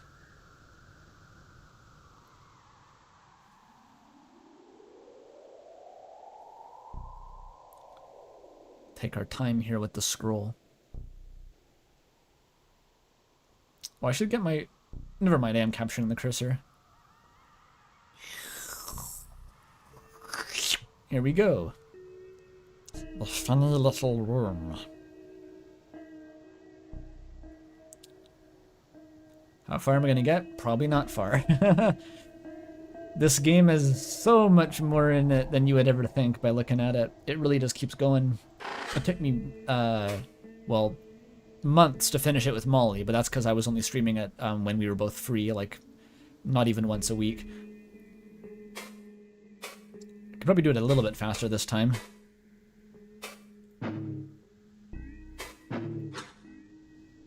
Experiential thought form. Let's get experiential with it.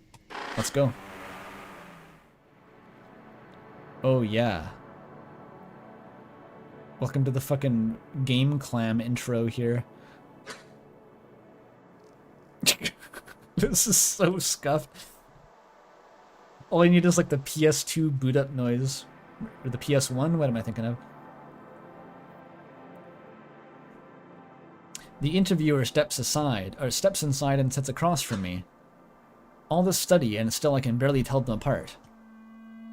It's okay, because I just don't say that out loud. Have I met this one? What was her name? Sorry for the wait. We had to swap out storage on the camera after that last one. You know about cameras, right? Your little lightning boxes of memories, yes? Huh, you could call them that. You don't mind if we record this, do you?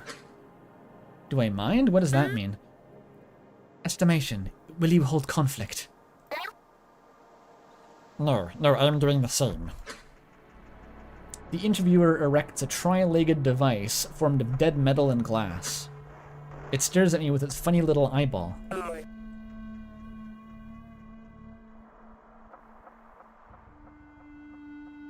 I should post a synopsis from the start of the stream in the Discord. For future streams, I might do that. Honestly, part of the point of me streaming this from the beginning is because I want my channel to have context for when I stream, like, episode 5 later. Because, like, I really wanted to stream future Corru, but I couldn't just start streaming at episode 5, because people are going to have no idea what's going on. So yeah, I could post a summary. Narrakara, but for Corru's sourceless narrator. It usually just seems to be either the interloper or Akazet, right? That seems to be the... It's just... I see text like this as just like an excuse not to read it in the Akazet voice, but otherwise it's just Akazet's thoughts.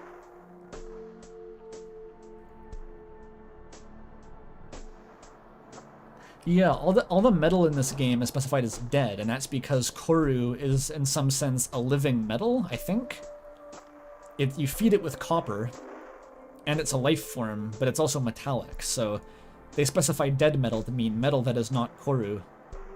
Because most things related to the Obelisk are actually made of Corru, so it's unusual to have dead metal.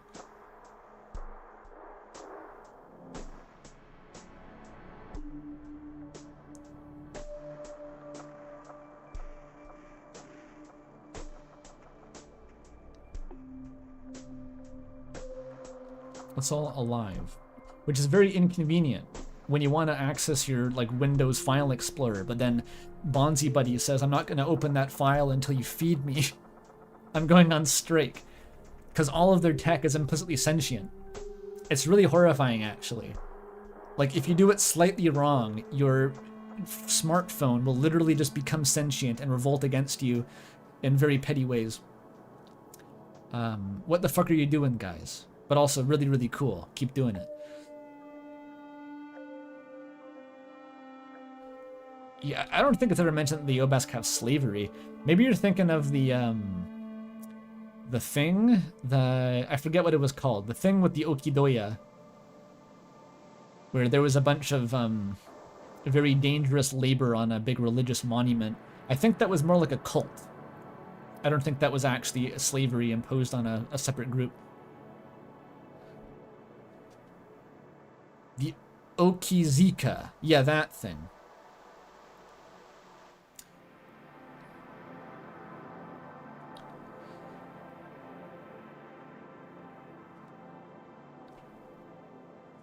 The Corru, if you want to talk about the thought forms being enslaved, and yes, that's a different conversation. That's probably for an ethics committee above my pay grade, though.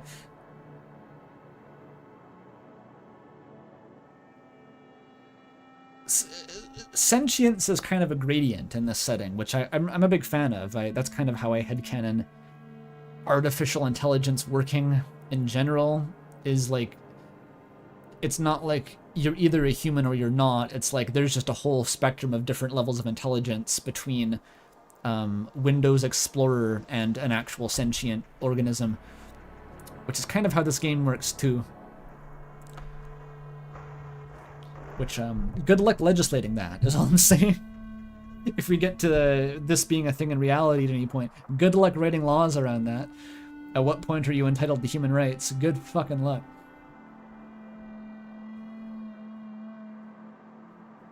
It's like some kind of non-binary. Yes.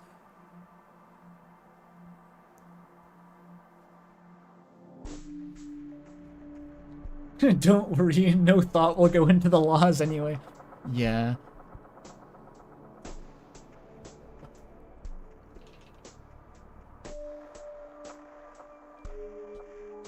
This is kind of the most non-binary game ever. I don't know.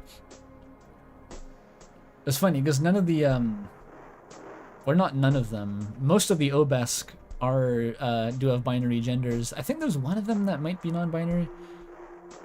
But both Moth and Interloper, like both of the humans, it kind of does the Undertale thing where like all the human characters just happen to be non-binary.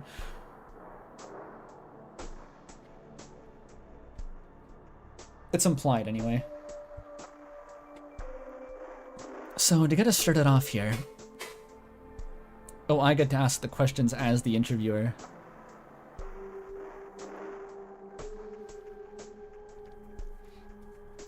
I don't know about the internal self-concepts of the Obelisk's gender identity. I just know what pronouns they use. We don't really get much talk on Obelisk gender theory, that I know of anyway.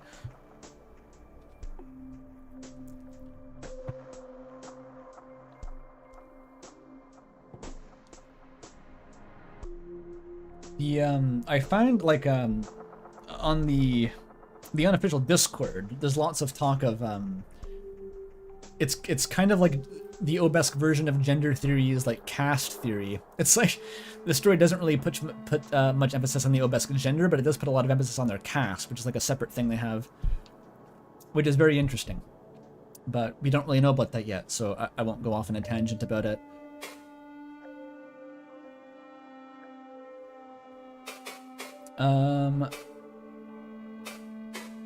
Ask Akazet about herself. Bright cousins. Can you tell me a bit about yourself, your history? Of course, my friend. I am Akazatesh Korjoksi, but you may call me Akazet. In my time back home, before I emerged from my larval form, I was a surface runner. I met with many other cave cities during our Corrucitic revolution.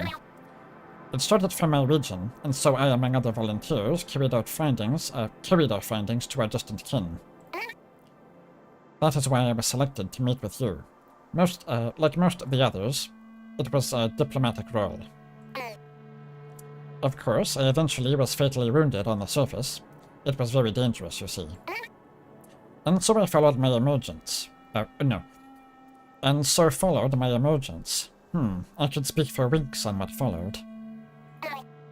Winks being hours, I believe. I think a wink is like an hour. A gaze is like a day. Wink is like an hour, and then there's a blink as well, which I assume is like a minute or a second or something.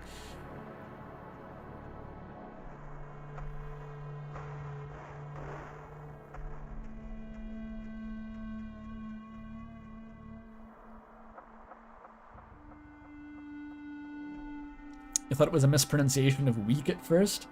The only one that works with is gaze, because days and gaze rhymes. Or gazes, I suppose. Not those kind of gaze. But I think winks is shorter. But you see, that and my growing interest in the call was why I was chosen for this.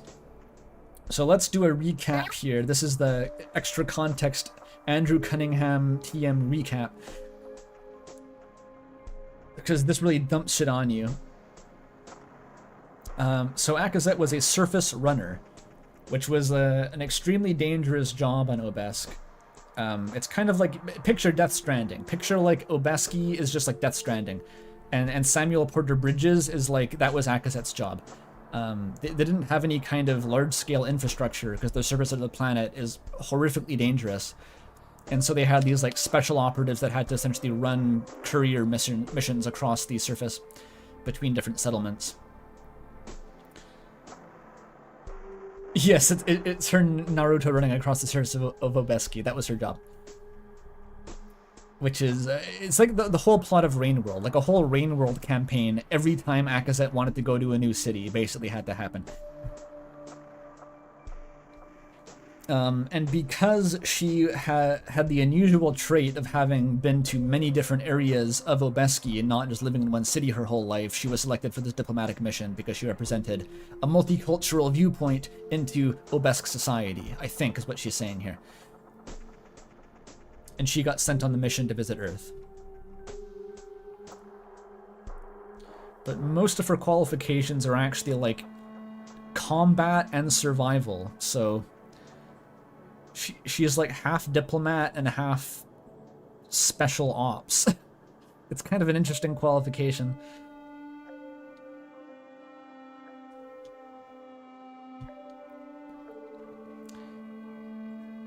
And she also just casually dropped that she died at some point. So that's cool. Implying that she is in an undead state. Okay. But you see, that in my growing interest in the call was why I was chosen for this. Does that suffice? It does, thank you.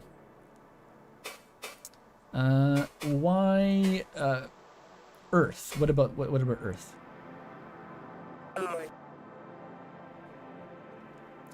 Could you tell why the Obesk have come to Earth? Have you not already learned this from prior envoys? Oh, it's just the script. We're asking all of you people this. Your people, once again. Your people.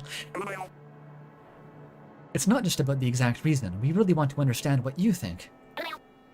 I see. We have sought life for so long. I recall talks of the search even in my youth. And we have had the means to reach other planets for just as long. But it is a prohibitive method. We could not simply visit every planet we liked. We needed a clear sign, and your planet gave it to us. And that would be the call, right? Yes, yes. So you've already learned of it. We had a very long chat about it with one of your engineers just earlier today. Havoc? Sorry, what was that? Oh yes, Kavik. Yes, that was the one. He is very friendly. Kavik! I love Kavik. I feel like any Obelisk you could name drop would be like, yeah, I love that one. They're all so much fun.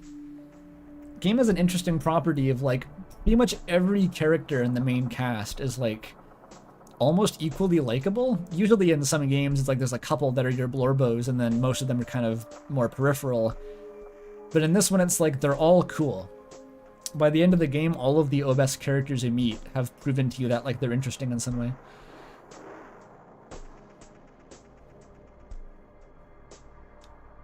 Move friend best character.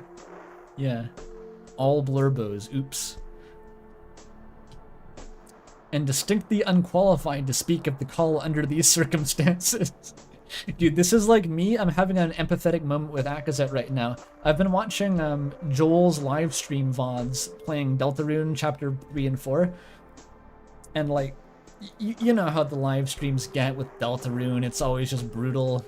People spamming you with fucking speculation and their headcanons. But like, I have that experience as a Deltarune lorehead myself, where I can hit back and be like, that's bullshit. What are you talking about? But Joel, he's actually pretty into the lore of Deltarune and Undertale for what it's worth, but he doesn't follow on like, he is not a learned scholar, right? He doesn't follow all the brain rot. And so he's just getting buffeted the whole time with people just making shit up, just absolute bullshit, just like stating as fact. Like, I forget the examples, but, you know, oh, it's implied that the knight is actually Rudy. And it's like, what the fuck? Like, stop. He doesn't know any better, guys. You're gonna corrupt his brain. And this is what Kavik was doing now. It's like, Akazet knows that Kavik is not the person who should be tactfully informing the humans of their knowledge. And so she's cringing really hard right now. Being like, fuck, Kavik was the first person to explain this, fuck.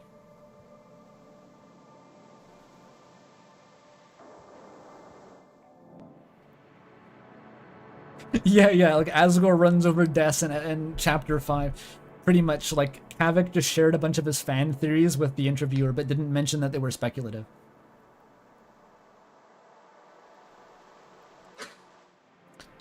I cannot imagine what fantasies he spouted to our cousins. What are your thoughts on the call, basics aside? Yes, it is a bizarre paradox. So bizarre that it is the reason I now sit with you, my bright cousin. If not for the call, we may never have learned we found your home. But the call could not have happened without us being in your home already. Not one of our theories has yet held against scrutiny. This is now me in chat going like, oh, it's all speculative, you know, like all these theories are like, they got holes, it's just the best we can do with our current knowledge. Not one? Kavik certainly had plenty of theories. I suppressed my laughter through direct internal control. I like that. How you can just like, the Obelisk that are on Earth have these kind of like, semi-cyber, what do you call it, cyborg bodies. Like, they can just tell their brains to not laugh. Just like literally turn off the part of my brain that would laugh on this. Emergency override.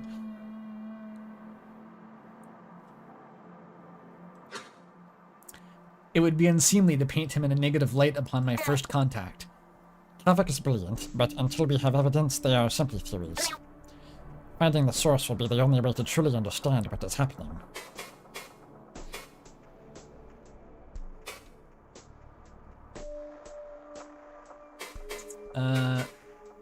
What about bright cousins? So what does bright cousin mean? Some of your people have been calling us that. Is it a nickname? A nickname. Exclamation, a short name or an endearing made-up name. She's just got Google Translate running in her ear too. Fun Friend is like her her brain. It's her Jarvis basically.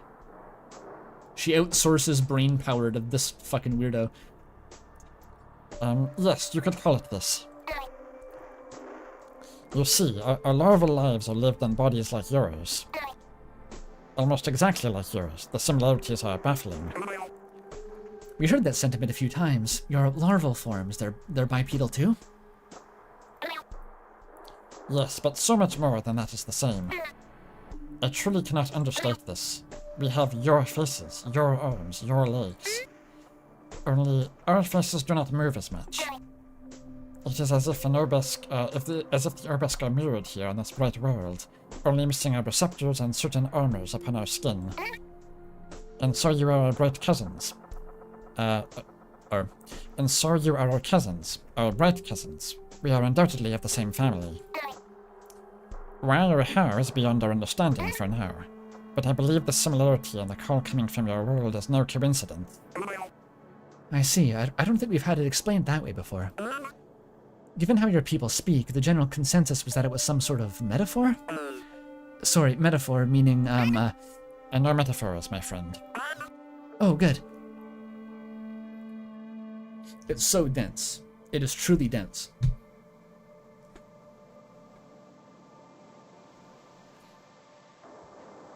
Yeah, larval is a weird term in Obelisk. It doesn't mean they're literally like grubs. It's not Homestuck. They're not literally like big fucking flabby maggots that flop around. It's more like they're how do you describe it? Their normal humanoid organic lifespan is referred to their larval form. And then after they die, they have a second a life as a quo. That's what quo means. Which essentially they come back to life as like corru cyborgs. It's a very, very dense summary of how it works, but it's sort of implied that most over time kind of just accumulate as quo. And what used to be their whole life since they discovered the ability to become cyborgs is now just referred to as their adolescence, basically. Like your entire lifespan up until you die is just your larval state, and then your real life begins once you are an immortal chorusitic being. It's trippy. So Akazet is probably actually quite old. Like, she's into grandma territory now. It sounds like she died of violent means, so she probably didn't have a full, like, 100-year lifespan or whatever, but, like, she's probably, like, in her 60s at least. Maybe her, like, hundreds even. Oh, true, yeah, Akazet, she kind of implies that she died right around when they discovered the technology to make Quo, so she's probably one of the oldest people in existence right now, because I guess there could have been older larval Obesk that died around the same time that she did, but she was like the first wave of Quo, I guess, is how you'd phrase it. She was one of the first people to become immortal. She could be like 200? Yeah, she could be like hundreds of years old. It's not really specific. It's probably safe to assume that she's at least 100 years old. And she still has crippling self-doubt. Actually hilarious. Okay, I thought that I could do this scene before taking a break, but I'm getting like prohibitively hungry right now. I gotta take a break and get my food, my ramen. So I'll be back in like 10 minutes maybe to continue. Stay tight for then. No, sit tight. I'll be back.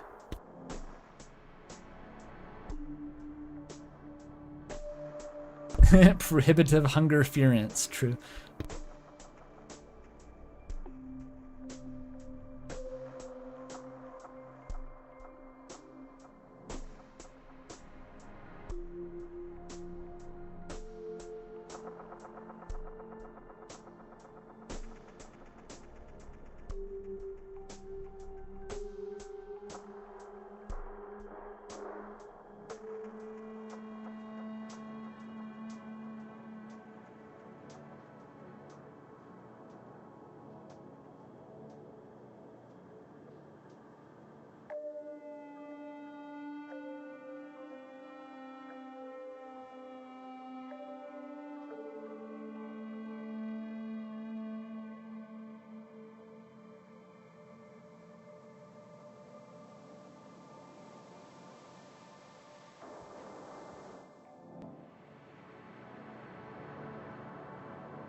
Oh, I'm back.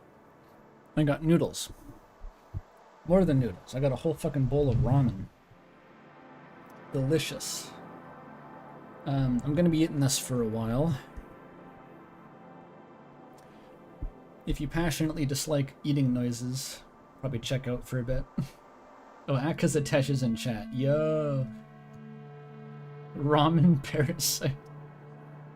No parasites are in the ramen.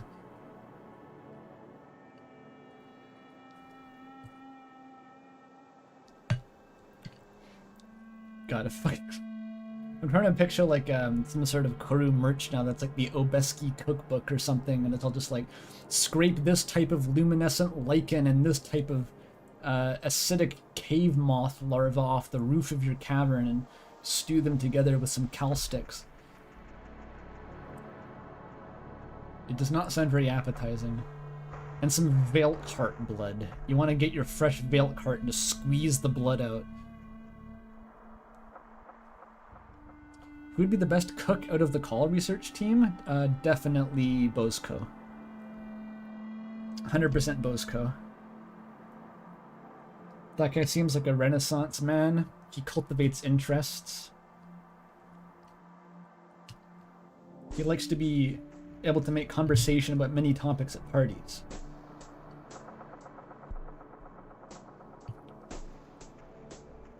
He works the grill. Fuck yeah. He probably goes nuts with some like ceviche too. Guy's passion in life is fish.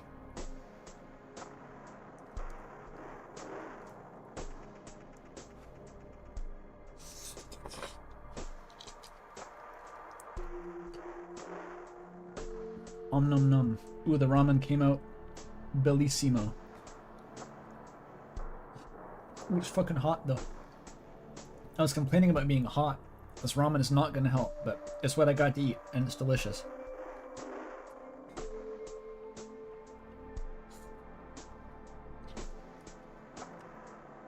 Gakbu is definitely the worst cook. Gakbu eats nothing but like DoorDash. Gakbu would like call a skip the dishes card to get her 7-Eleven chicken strips.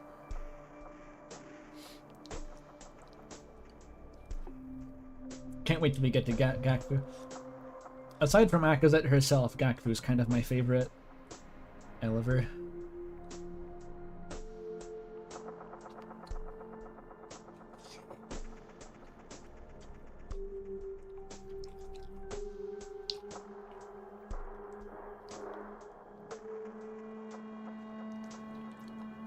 Straight up gacking it.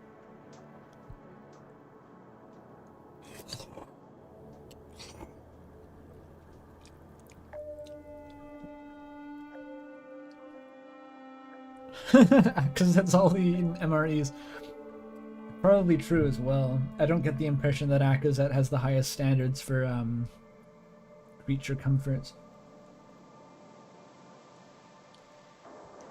If you spent years eating like jerky in soaking wet like emergency shelters.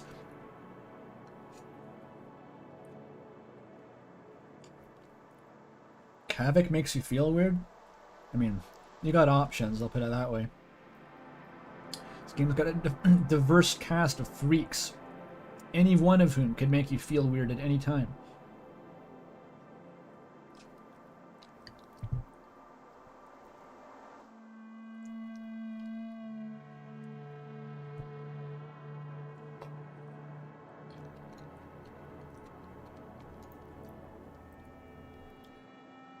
Observer. That is the game. It's not even what if corru.observer was freaky. No, that's just the game.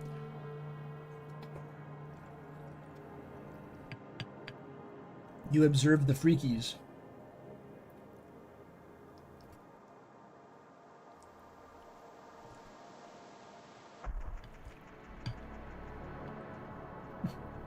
I'm drinking more tonic water with the ramen because it's what I have that's cold.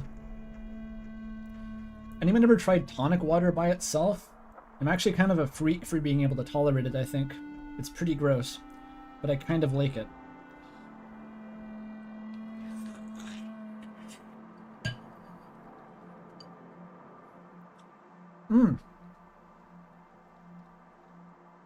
What's that? I was chewing. $50 from Shaw. Big one. Thank you very much. $50. It's pronounced "coo." You can trust me because I model the merch. I love you. Well, that's cool. I'm not changing my pronunciation of quote under any circumstances, but I'll take the advice, I guess. And thank you for the donation. Very generous. When you say you model the merch, what kind of merch requires modeling? I don't fully recall what the whole lineup was. I got the shirt, the Unity Spiral shirt. That's my jam. You mean like the Fun Friend drink coaster, like the Simulacra mug or something?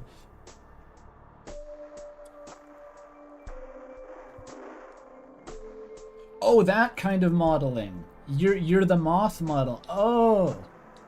Okay, that's funny actually. You're the one who says on all the merch to buy it in a size lower because you're 6 feet taller. By the way, here's a PSA. Anyone who's gonna order the Corru merch, and if you're gonna get that Unity Spiral shirt, it says like get this a size smaller than you usually would. No. That shirt is fucked up. Get it like 3 sizes smaller. I'm not even kidding. I got the smallest version of that shirt. I got double extra small. And it is too big for me. Straight up. I usually, I wear smalls usually, or extra small. I got double extra small.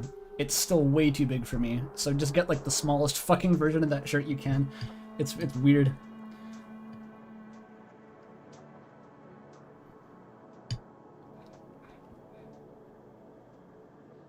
Consider that 50 a reimbursement for your... It actually kind of is. Thank you. But I still wear the shirt. It's a good shirt. I wore it to that one party with the Among Us developers, so that I got some good use out of it.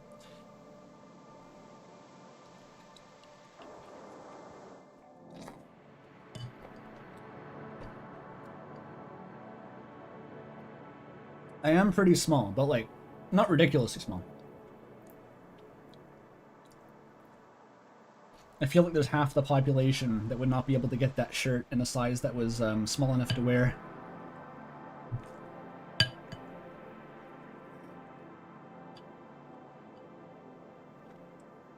The Akazet hoodies are cool.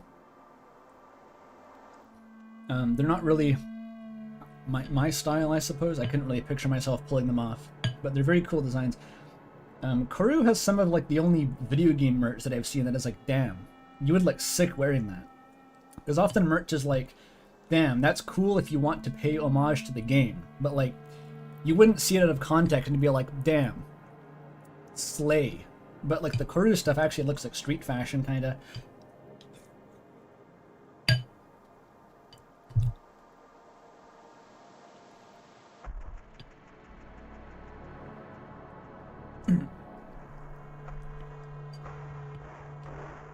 The bastard shirt with the guns? No, you gotta go for one of the fishes. The fish shirt goes hard. I considered getting the fish shirt. Actually, I didn't quite go for it though.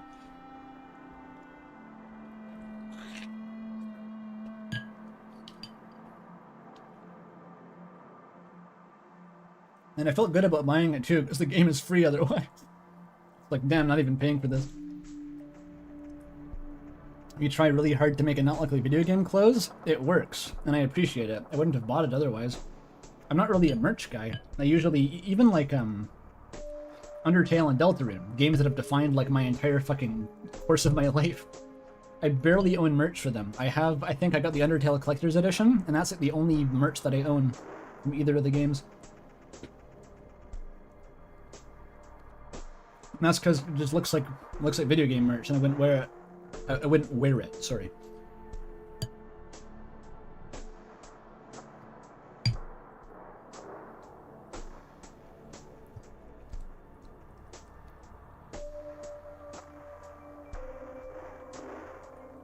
You just want the Ralsei plush? Yeah.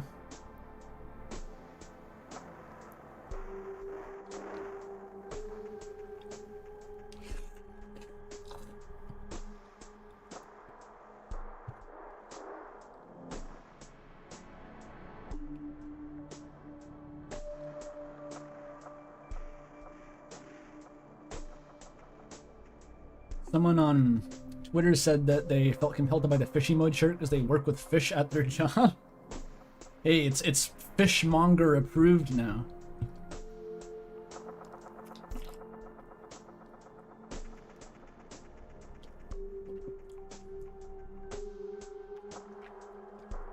Molly still thinks the Sand City is genuinely pleasant. The Sand City... there was a time in my life where I wore hoodies similar to that. It's not that far out of the way, but knowing in my heart that I was wearing the Sand City, I just couldn't do it. I would feel judged. It'd be like they all know I'm high, except they all know I'm wearing the Sand City.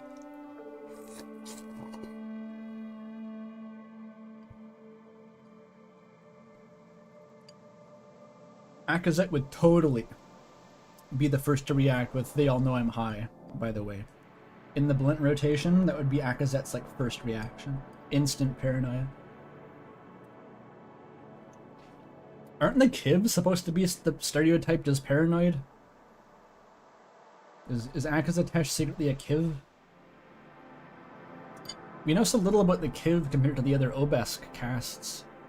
We don't have the racial profiling for them yet.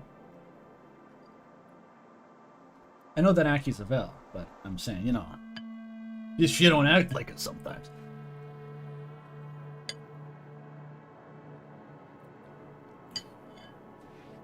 The trader knows I'm on the bright stimulant. I mean, they got the orange juice on tap at the embassy.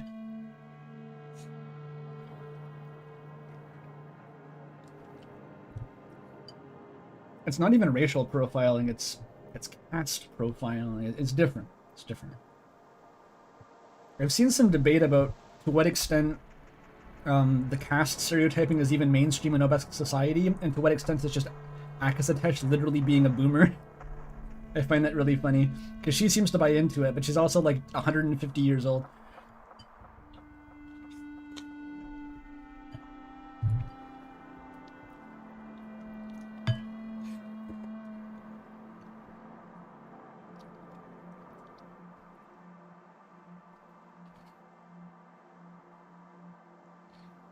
Caught me with the illegal citrus dealer.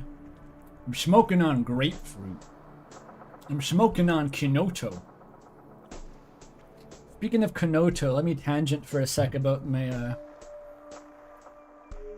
we're going into cocktail talk. My recent obsession. So, I said that last week I went and got, like, some basics to try making some cocktails, because how to drink on YouTube put the bug in me, and I'm like, fuck, I want to taste some of those. I just wanted to know what they taste like. I was very curious.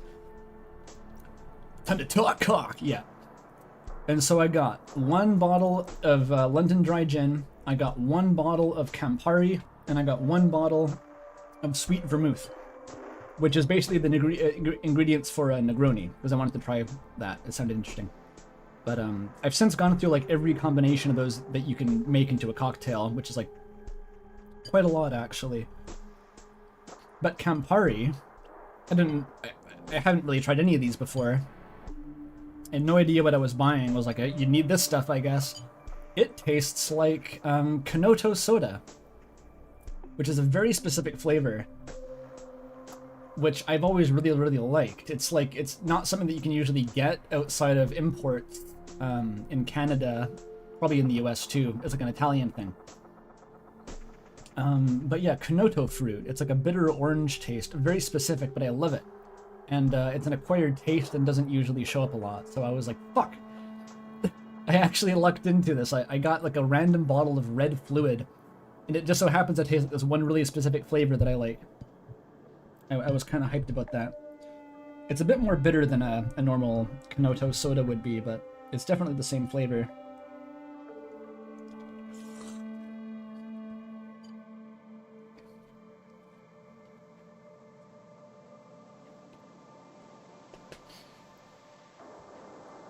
Molly's thinking about covering this game since a few months ago. Yeah, Deltarin's gonna have you locked down for a while, but honestly, me too. Like, if I had time, and honestly maybe a better idea for how to tackle it, I would love to make a video about this game. But I haven't ever made a video before that was just like, play this game, like a Super Eye Patch Wolf type thing. it's always like some analysis targeted at people who already know the game. So like, I don't know what I'd do with Corru necessarily, especially because it's unfinished. But part of me does still want to eventually one day do a Corru video.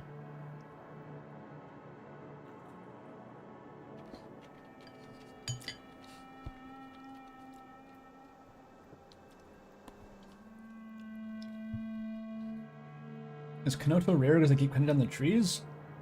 I don't know. I haven't heard about that. It's a very Italian thing.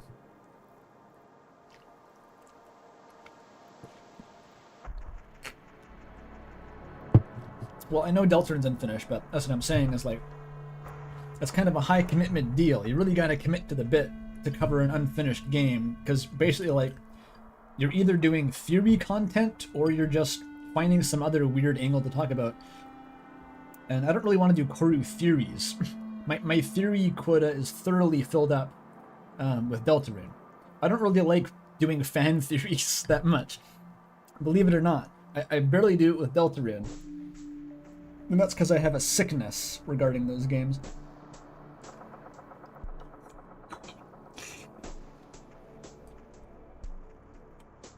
But otherwise, like, look at my Outer Wilds video and how weird and specific that was. That's what a Corru video would have to look like for me. It was like some weird take.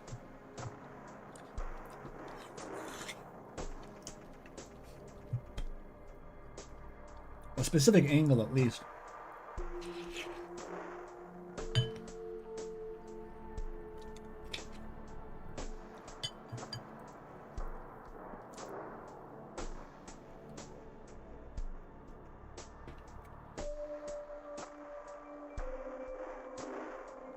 There's a lot of terminology to go over, and it's technically interesting. You mean like a beginner's guide to Corru, Molly? Like an intro? That would be fun. I just don't know how fun it would be to create, I guess. Like, it would entertain people, but would it entertain me to make it? I don't know.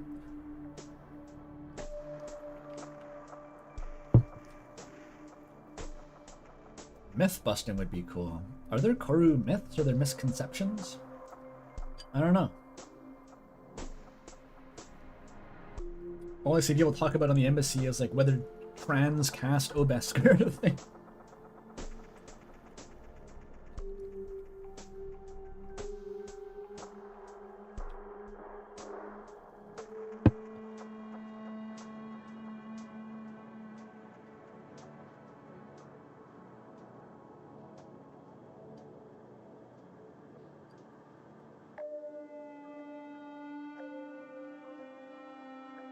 Yeah, because it being transjut, I've literally seen that before.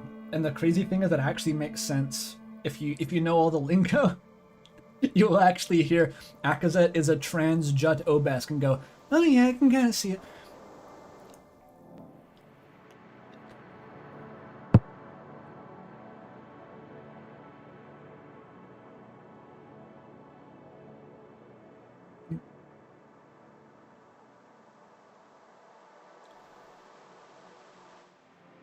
There's not a lot of grounds for stuff post-collapse. Yeah, like starting at chapter 4, or episode 4, sorry, to make theories about future Corru, that's a rough one. It really is, the end of episode 4 kind of feels like a conclusion to the game in some ways, except that it's not over. So there's not really very many direct leads to pick up on, besides like Clemens Romanus, obviously.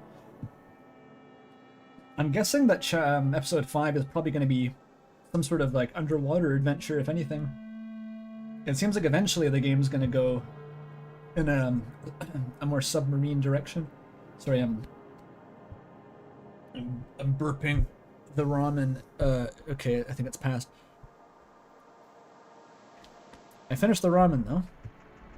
That's progress. Underwater adventure. Oh, I can't go that high. Fuck. My vocal range is literally decreased over the last month. Like, I just haven't been talking.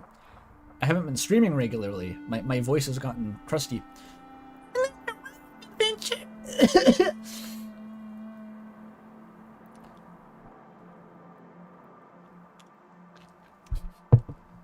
Can the Quo open dark fountains? No.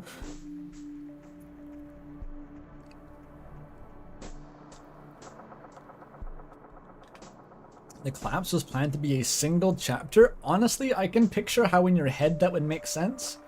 Because thinking back on the collapse arc, it's like, well, there's not that many things that happen. They just like go from point A to B and then they do it. But like actually playing it is like so many areas, so many things to inspect, so many battles to fight, so many conversations with the crew, the constant breaks to talk to fucking Gakvu and Miltza. Like they extend such a basic on paper premise into like a fucking saga with how detailed it is.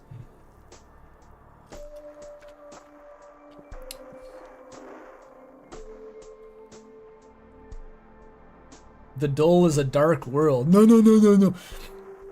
There's already too much going on. We don't need dark worlds. Akabel canon? Well, I don't know if Akabel is canon, but the existence of the ship Akabel is canon. We'll meet that character later.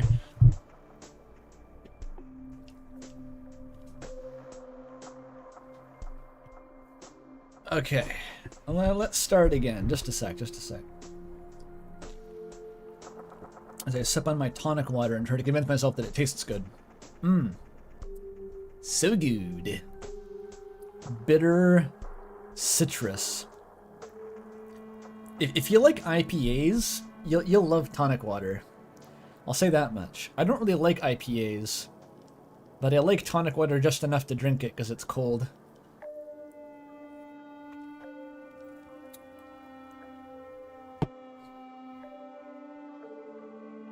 Tonic water reminds you of throwing up. Yes, it will do that. It is very bitter, but also sweet. You know, that was something that Mr. Greg on How to Drink emphasized about the gin and tonic, is like, you're not making a highball. You're not filling a glass with tonic water and adding some gin. The tonic water has a flavor that is as powerful as the gin. It's you treat it as a spirit. You do it like half gin, half tonic water, then it's balanced. Which is very funny, but true, I guess.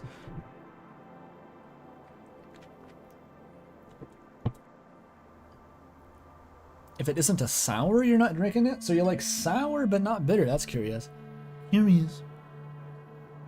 I find in my limited and recent experience with cocktails that somehow putting sour into a drink can actually mute its bitterness, which is kind of paradoxical, but it seems to work. Like, if you take a bitter liqueur like Campari and you combine it with lemon juice, then suddenly the bitterness isn't really at the forefront. The sourness covers it up, and it's more pleasant.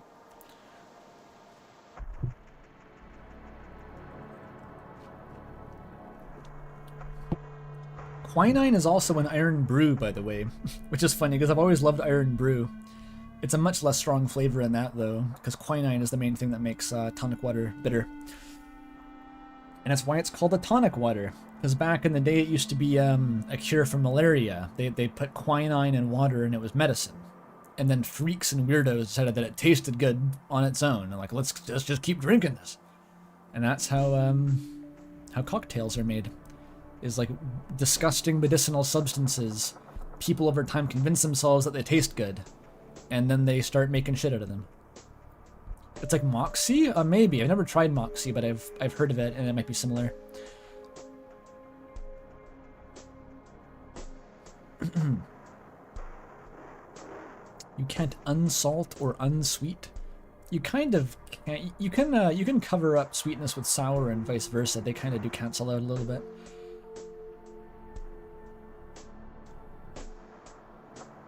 Gin was the mixer back then, yeah. I'm just talking about alcohol now. Sorry, I said it's been my weird obsession recently. I don't want to give the impression that I'm a big drinker either. Like, I'm a super lightweight and I don't really want to get drunk, so I've been making like little tiny half-sized cocktails and having like one of those a day just to experiment. Because a full cocktail will get me like significantly inebriated, and I don't want that. It's inconvenient.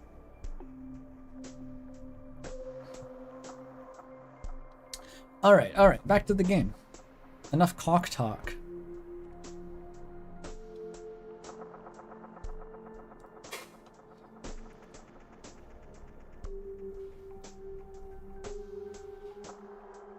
So we're talking to the interviewer. Or rather, we are the interviewer talking to Akazatesh.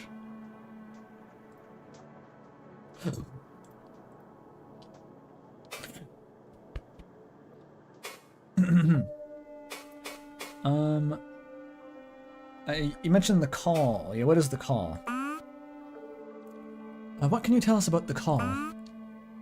We know of the basics from our chat with Kavek and a few of your theories. But in your own words, what do you think you know? This pattern in their questioning is so strange. We already know this, but we must ask you anyway. Welcome to the bureaucracy. Well, How many of their years is 13 eyes? 30. 30 of your years ago, the whaling across our dual communications began. Much of that time was spent simply locating its origin, and while I was not yet involved, I know that it was excessively costly. So many gates created, so many blemishes outside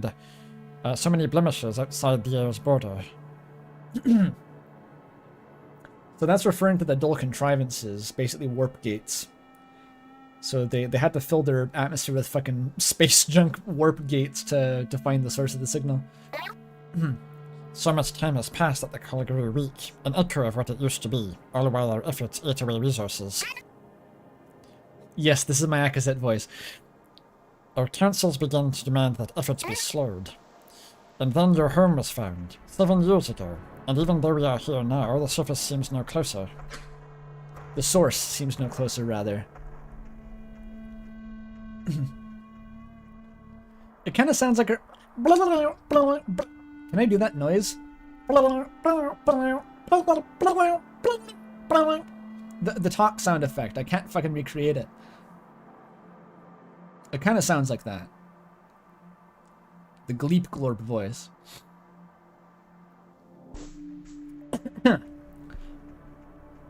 Fuck, I don't think the tonic water is actually clearing my throat. I think it's like clogging it somehow. It's all going wrong. Quinine. Have to meow?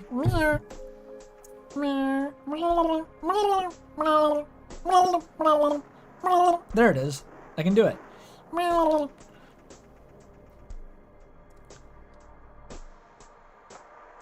Anyone who makes that noise can definitely talk like this.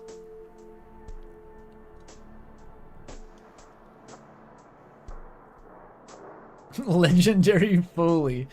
Nailed it.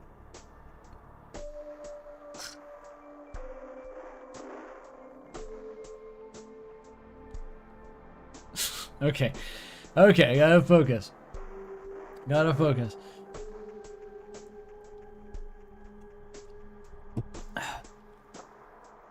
And then your home was found 7 years ago, and even though we are here now, the source seems no closer. The cousin glances at her memory box. Did I say too much? Well, now I've said too much. Her face contorts again, the same way. She can't read her facial expressions. It's just some contortion of the muscles. What do you mean by it seems no closer? You said it's here, right? You located the source. No. Dual signals are, Suggestion, fuzzy is a suitable descriptor, comparable to... fuzzy within ranges. They are in many places at once, you see. That is how we heard it all the way from our home. We know it is here. We know it is likely within your southern hemisphere, but little else. And that it has grown quiet. I know we will need your help. Her face contorts again in a new way. I know that one. It is smiling. Delightful. I shift mine similarly. Delightful. 2 exclamation points. Delightful. Frankly, I don't think that'll be a problem. Your people have been so cooperative and friendly that... Well, call it optimistic, but our worlds working together could be the start of something incredible. We share this feeling, my bright cousin. It's so optimistic. They just want to chill. And find their signal. Surely nothing bad will happen. Your Foster cat is enchanted by this. Sorry, what is a foster cat? What makes the cat foster? You didn't give birth to it? Maybe you are a cat.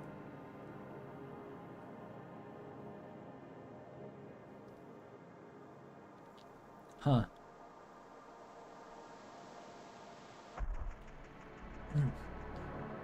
But like any cat, you adopt the cat. That's like how you acquire it. You adopt it. Or you're watching them for the shelter. Oh, I see. It's not like your cat.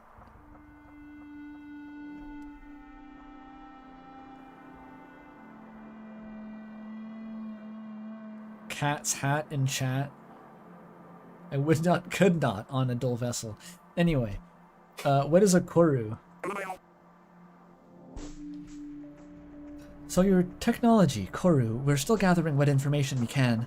I know you're not exactly an engineer, so no need to go in too in-depth, but can you give us a few basic explanations? As in, how you build it up and use it? We've got a lot of answers here, we're just trying to reach a consensus. What an awful question to ask me. I cannot contain my confusion, my receptors curl out of a sort of unease. But I must not blame this bright cousin, she cannot understand. Sorry, did I say something wrong? What? Fuck! Could they have deciphered our receptor movements already? No. Your question, it is wrong. We do not build it, it is grown and taught. But our analysis... Sorry, to interrupt. Our analysis says it's entirely metal, non-organic. Your people are so fond of metaphors, from what's been recorded anyway, that I just want to clarify. Is corru alive, as in a living species like you or me? You mentioned this, and Kavik mentioned this. Although Kavik's way of speaking especially made it seem like it was just a language barrier or metaphor. You really grow it from something, and teach it, like teaching a child. Is it some sort of symbiosis? I am quiet for longer than I should be, I think. How could I possibly explain? Yes and no. God damn. You just asked the Undertale fan to explain Kara. I see her recognize my confusion, but make no effort to alleviate it. Fine. It is alive, it is grown, it is symbiosis. I must be straightforward with you, my friend. I cannot explain it in your language very effectively, and I do not have the expertise of an engineer. You will receive no fruitful answers from me. But I can say that it is not like teaching a child. The spheres it forms soften their walls for our receptors and receive our thought. That is how corru is operated, and how our engineers do their teaching. I see. I see her face contort into a smile, but it is different. Sorry for pressing you on that question. We've been asking everyone. Even getting the thought of non-engineers is valuable. It helps us get a bigger picture of your society, your whole caste system. What the fuck does that mean? It means they stick computer grapefruits onto spiky tentacles on their head. Very literally. They look like horns, but they're tentacles. They take the corru cyst and they just stick it on there, and that lets them meld the brain with the computer.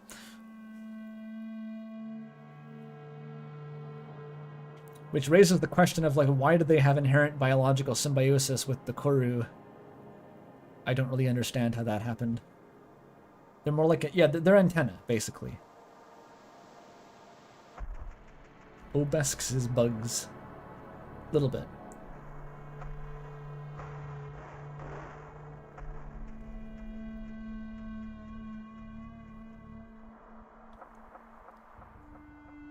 Are they trying to hide the fact that there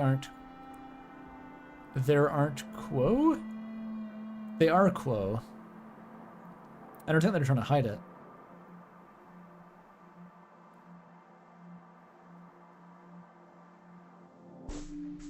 They're like, what if people are bugs? It's not Homestuck, it's not Homestuck, it's not Homestuck. Why now?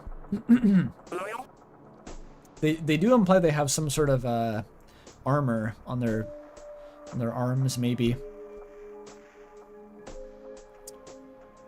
Why did your people wait 7 years to open communications? Now, 7 years is roughly equivalent to 3 eyes. That is a choice made by the initiative leaders. I believe the intent was to focus all efforts on researching the cult first.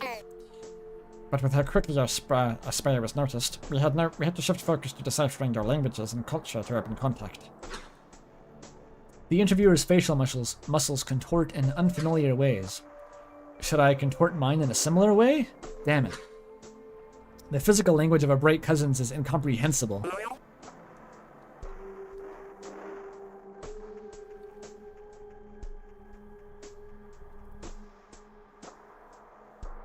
Yeah, we're going pretty slow here. It's very slow when you have to read everything out loud.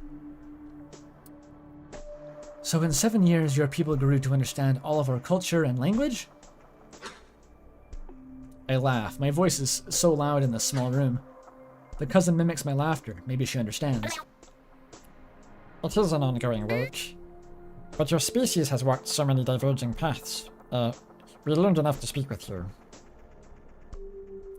Oh yeah, it's kind of implied that the Obesk only have like one language that are kind of like a... What do you call it? A monoculture. Or at least there's only like a couple different ethnic groups that are really separated.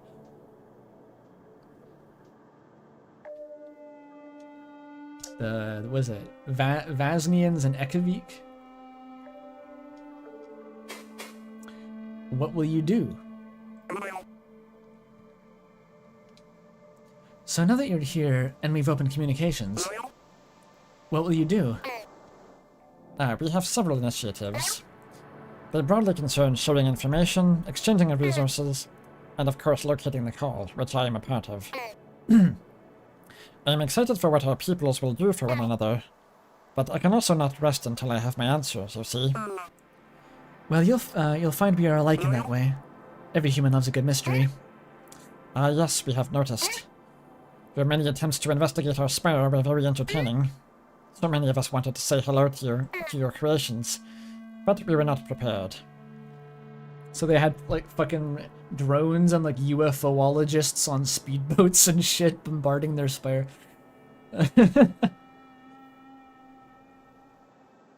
Oh yeah, Tuvazu. Don't ask about Tuvazu.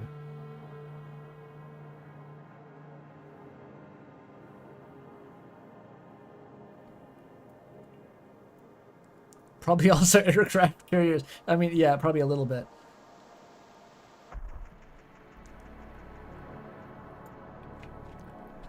It seems like first contact went pretty smoothly.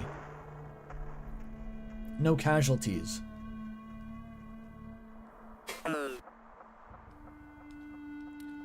Well, that's the script. Are we done?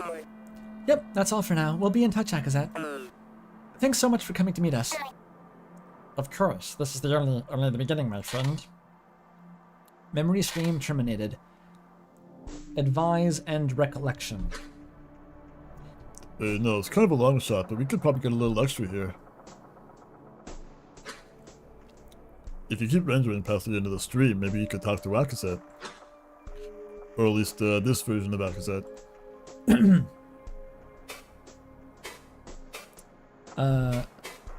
Their fucked up technology is like they recorded an MP4, but like the MP4 is mildly sentient, and if you keep running it, it'll just sort of hallucinate what might have happened next based on context.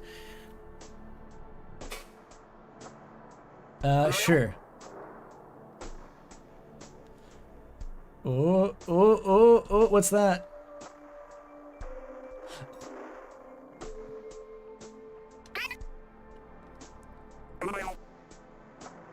That's all for now? Wow. Because that's a goofy ass overworld sprite. I feel so weird suddenly. What is this? Where? What the fuck is that?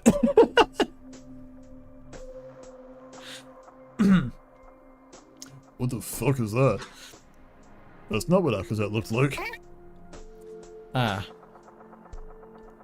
A rabid feeling of hunger overtakes me. I am dying. But I am awoken. I am an echo. I feel your eyes. You are looking at me. And you are not me. I know you are not me. And my thoughts? How dare you? Sorry, am I getting ahead of myself? I suppose it is only a matter of time. I recorded for a reason. Are you a child of mine, perhaps? A student? Has my name grown renown back home? So, the version of Akazat in the fucking MP4 file has gained sentience and is now asking me, like, wait, who are you? Why are you watching the recording? Who made me into a recording?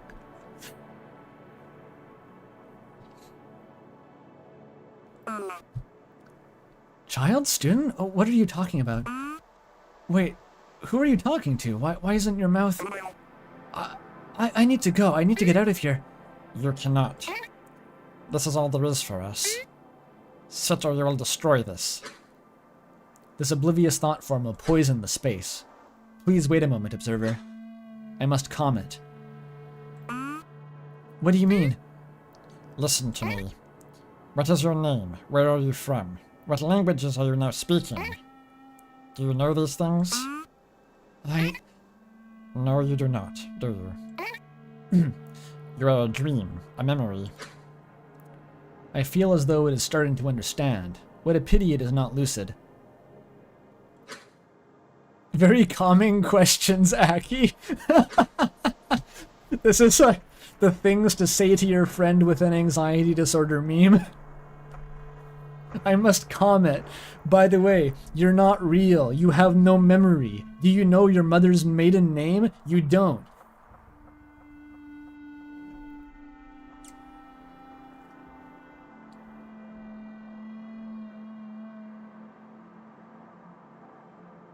Some shit Molly would say if she was trip sitting.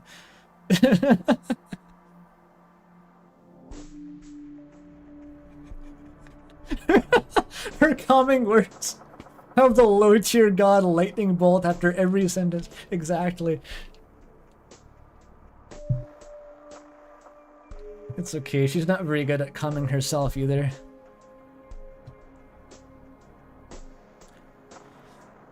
Oh, fuck, it can hear this. And so the thought form rejects my explanation. It stands and runs for the door, which does not exist. The room's integrity is shattered. What is happening?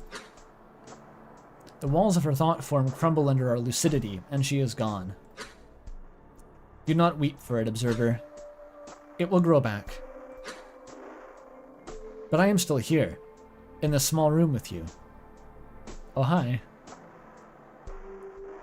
She's a real cutie patootie.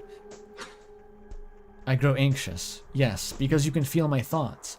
It is not a pleasant feeling. I will speak instead. Yes, this is better. Who are you? I think the racket schmacket or whatever you call it is just them swearing. But like incomprehensible Obeski swears that we can't pronounce.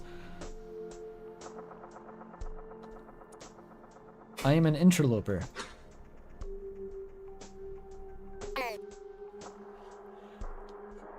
Yawn.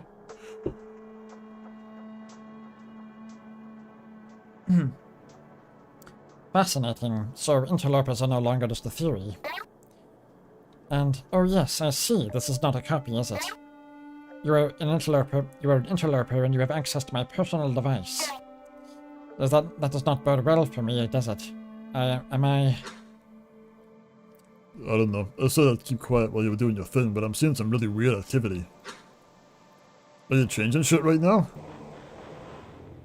Oh fuck, it's that smiley face I hate. Wee. A strange dread grips me. Is that you? Do you seek to end the recollection?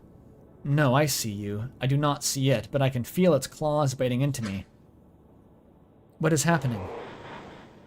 Tell them about the meteorite. The what? An echo? Of an echo?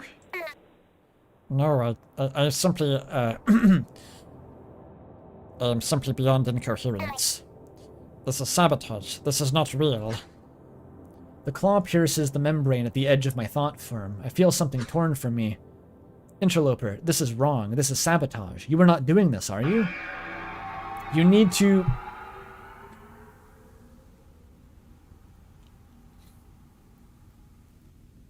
R.I.P. Akazet clone. Yeah.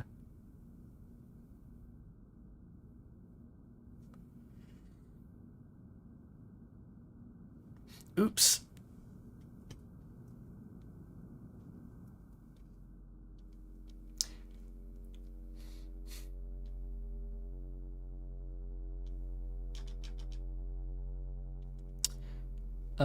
Yeah. Thought form modified, resources removed. Incoherence at maximum, unable to render. Okay. So that definitely wasn't you. Wow, my voice is pissing me off today. It's really just... something's wrong with it. Something's wrong with it and I can't fix it. Maybe I should have made tea instead of just drinking water.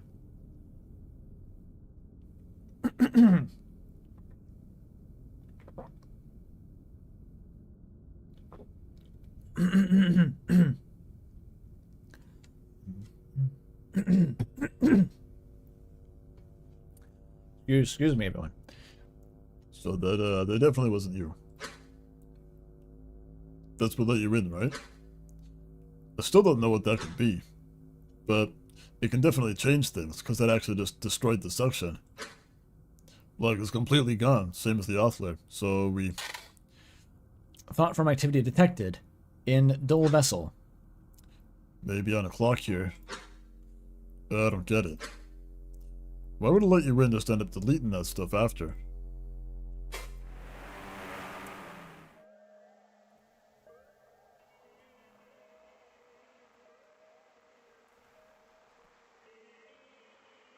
I am out of practice for talking 12 hours a week.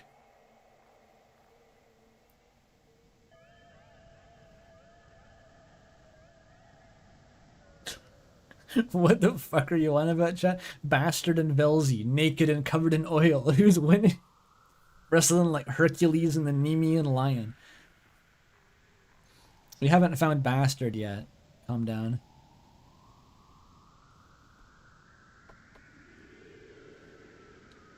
Bastard still wins.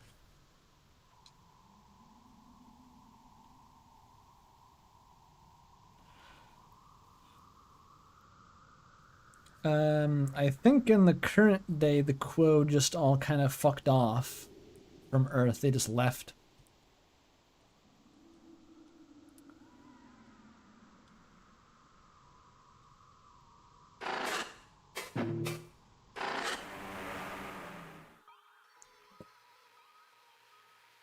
Yeah, the Quo, they're basically like... Your brain gets put into a corru cyst, and then the corru cyst gets put into like a mech that you pilot around and replaces your body. But they're like humanoid. They're corru, and they kind of replicate the shape of the larval obelisk to an extent, I think.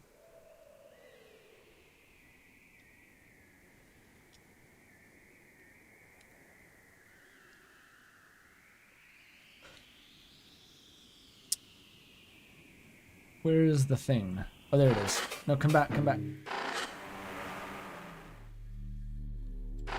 This one.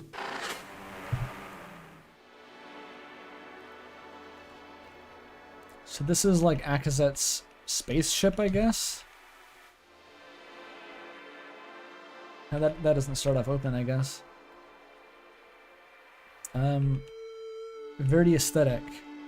You can't buy this shit at IKEA. Tell you that much.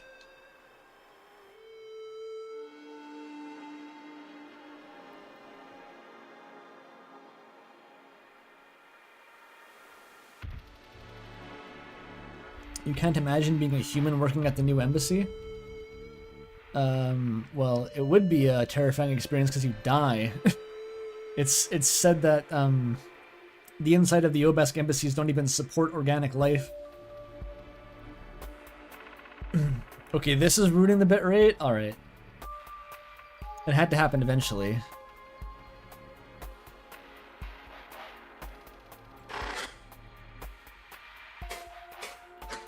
These are just containers. This is a fucking shelf. They just look like that. Dude, that container looks familiar. Oh yeah, it's true. I mean, I think it's not confirmed, I guess, but it seems like the wreck they recovered, the cysts that we're looking at right now, probably came from here, like Akazet's spaceship. And that's why these containers are still kicking around.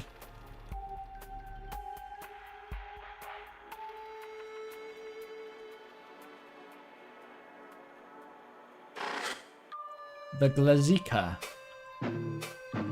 What is that? It's just a thing. You thought this was Akazet's husband? It's me, Gloop Glorp, Akazet's husband. I'm gonna be barbecuing out back. Let me know if you need anything. Oh, she says my Glazika. I guess that is kind of how what's their name? Is it Itzel? Talks about my Kiwi.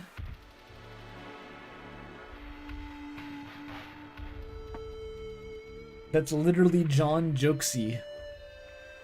And don't forget me, your ex-husband.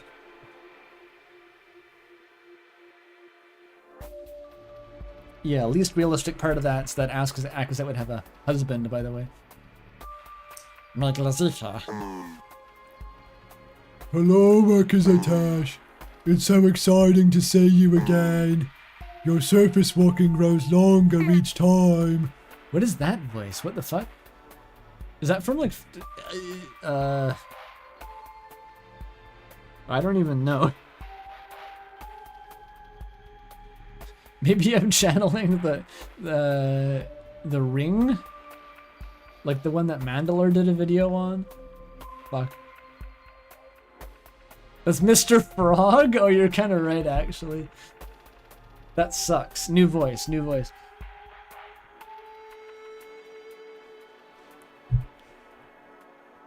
Mr. Frog. Oh yes, I have been indulging the cousin's methods of transport. Work continues well ahead of the initiative's projections.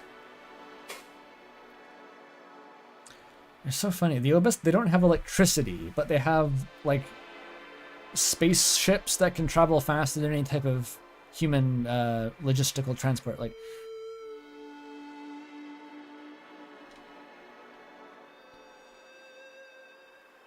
all their shit is either just like corru or dol corru. And it just does everything.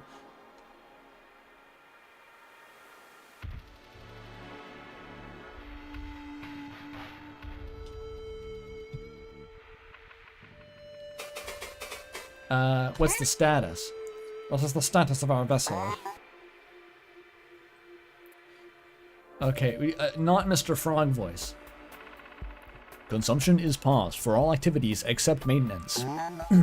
Our pilot has left us in a stabled orbit. Fuel reserves are acceptable. I see. Thank you, my Glazika.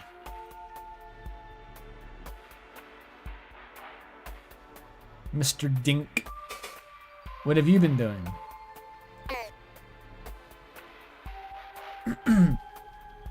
What have you been doing in my absence? Mostly maintenance. However, the pilot cyst refuses to sleep, so now I have been staying awake too. To pass the time, we have been playing little games with the containers while you are gone. Really? Did you not, did you make something yourselves? No, it is only a game of Parasite. As you can see, I am currently winning. Well done. We should play soon. So, they've got like their AI helper goblins on the ship that play checkers to pass the time. Fucked up.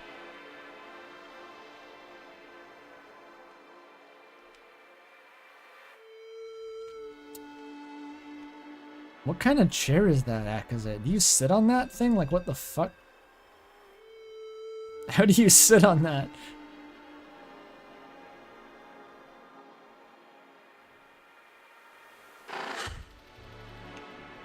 The pilot cyst. The great mind of my vessel. Of course, the spaceship is sentient.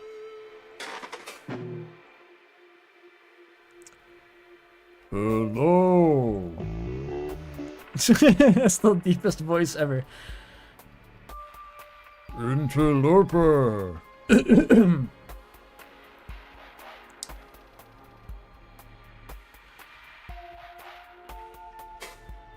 Hello? Change location. Okay. Altering. No ocean. Cool. I love you, pilot cyst. People are saying that they don't even understand what's happening right now. I can relate. When I first played this, like, the visuals are just like shapes and colors. This is the inside of a spaceship, though, trust me. You have to use your imagination.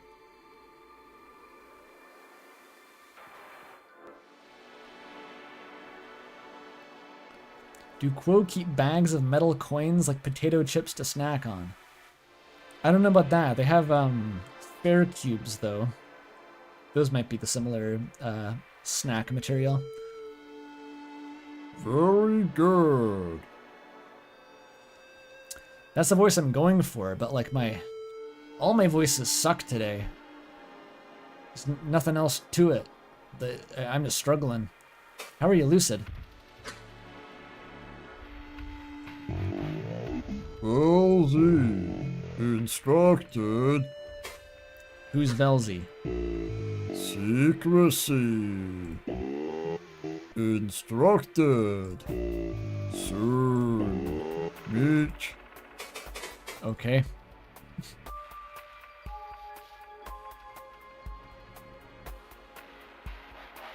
Can't get over this guy's face. Yes, it's me. It's Lazika. Kind of scary looking. Why does your ceiling look like the Undertale battle UI, Akaza? You gotta get a different sprite artist. That shit is crusty.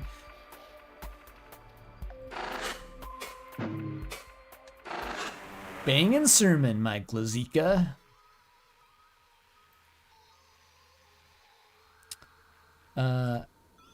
Oh, there it is. There's a thing to do, but I forget. Oh, there it is. Whoop.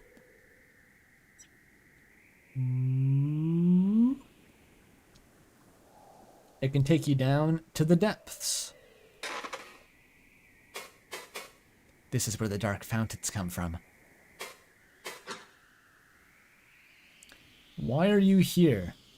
Why am I here? Why am I here?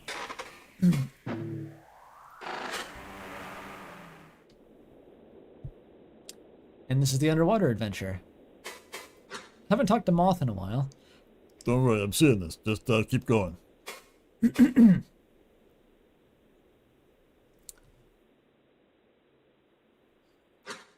Yeah, I got some questions though. Let's hear them. I'll do my best.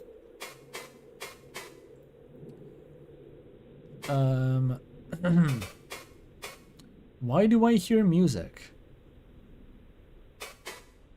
These are kind of more meta questions. Who is Moth? Moth is your handler, I guess. It's like a two-person team. You operate the Mind Spike, and Moth is like manning the console. And is there as like your spotter, I guess.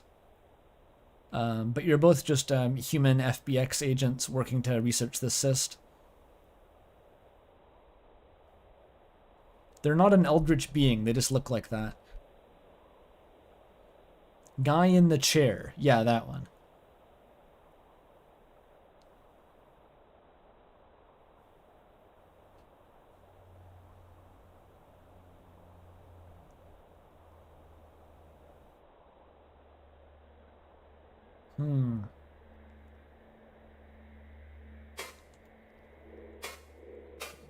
Who is Velzy? They'll use like roughly their word for God. There's more to it than that, but I assume they're asking you about like V Velzy. Like the one that Pilot Sis was talking about. I noticed that when they mentioned that name, it didn't have any context. Like the word Velzy was separated from its meaning for some reason. Not sure what's up with that. Pretty sure I had to encounter with that face. Why can't I read this text? Pretty sure I had an encounter with that face you've been seeing. Maybe the thought form got messed up by incoherence and thinks it's God. Weird. Yeah, so Velzy is just the closest thing to Obelisk God. It's different though. It's a weird god.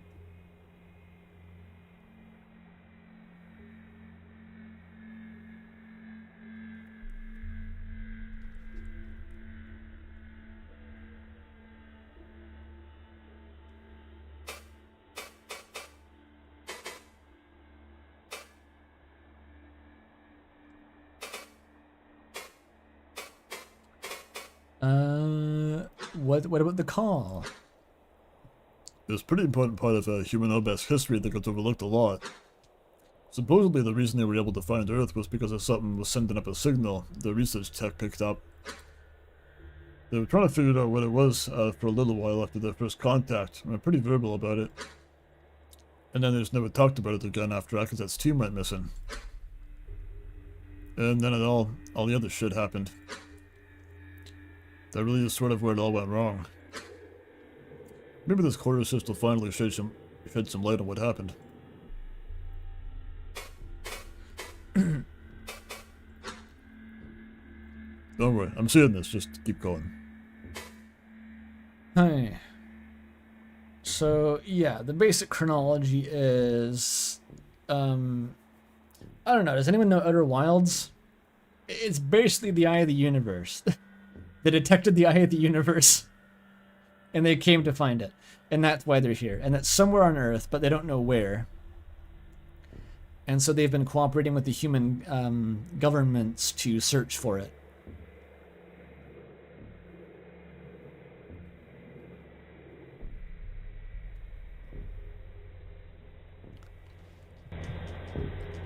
Ooh. Deep.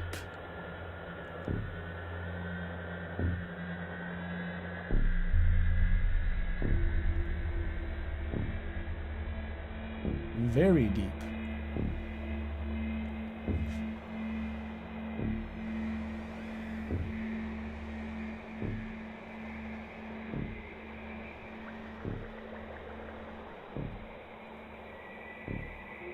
Deep, deeper, yet deeper.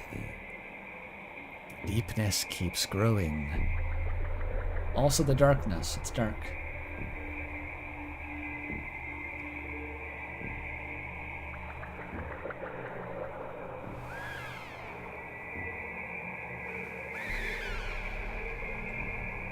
Now we get... I wonder what fractal this is.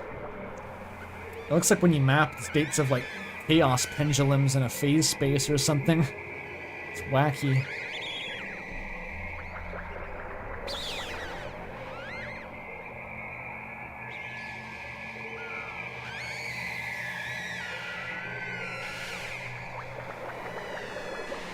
Some real gloop glorp music. Ooh. What's that?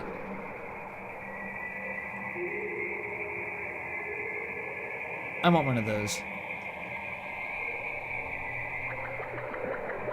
Oh.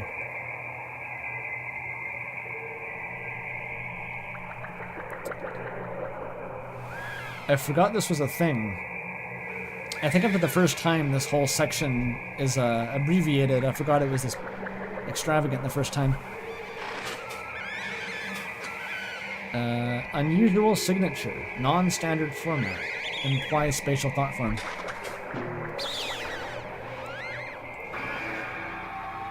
Interloper. Your curiosity will kill you. Are you not... you are not prepared. What? What do you mean? I know what you want. I will help you. Restore this corru cyst to health. Enable communications. You will receive everything you want. Who are you? Not now. Forgive me for this. Goodbye, interloper. Data overload.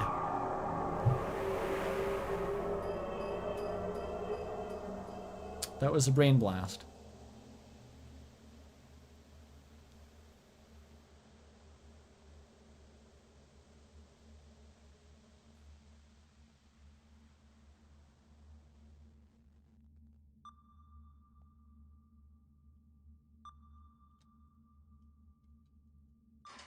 Am I alive? Did the game bug out? I feel like it's not supposed to be white still. Yeah, this did not happen when I played it before. Should I refresh?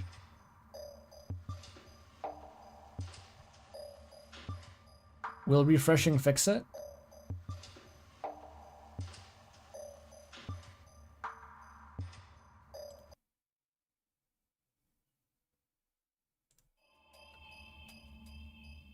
Oh, we're good, we're good, we're good, we're good. A sharp pain pierces your skull. Your mind spec recoils from the corru cyst. Emergency ejection complete. I got brain blasted straight out of Dodge.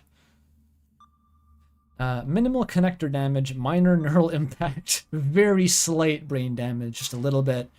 You're gonna forget how to conjugate some words for a second. You alright? Oh shit. Moth frantically pulls the wires out of a smoking processor. The room smells like fried electronics. Jesus Christ. The Spectre saved your life, dude. I mean, it didn't sound like that thing was trying to kill you, but damn, just look at this. I'm gonna have to limit the signal splitter in case that happens again. What now? Well, obviously we gotta repair this thing. We could learn so much, seriously. We've never been able to maintain corrucitic tech, let alone fix it. Imagine what we could do with that sort of find. Maybe they'd finally move us out of the basement. But according to the fun friend then, we need some metal to give to the column, which apparently will feed the corru cyst. And I'm pretty sure that container we have is one of the same ones on Akazet's ship, so it probably has something we can use. I'm not really sure how to open it, short of destroying it though. Do me a favor, reconnect and ask Fun Friend about that. Maybe it'll have a suggestion. What about the entity? Oh, yeah, I didn't mean to be so flippant about that, sorry. This time I was actually, I was actually able to track what it was saying with some direct stream access. You heard the thing, it doesn't seem to want to kill you. In fact, it's relying on us to survive, and it does seem to want to survive. I just think it didn't have any other way to keep you out of that thought space. Which I guess it's just going to be holding its leverage for us now. But look, don't worry about it. You got me watching over you this operation. If something like that happens again, I'll make sure you're fine. Alright.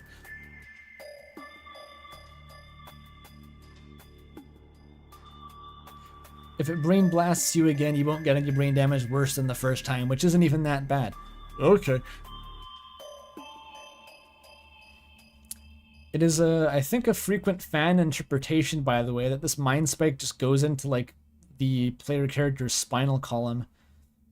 I don't think it's stated anywhere, but I've seen a lot of art like that, where it's like a cord just, like, stuck into their neck. Or the tail, yeah.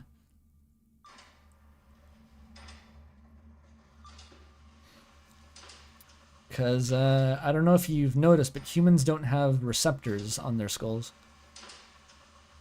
Not yet, anyway.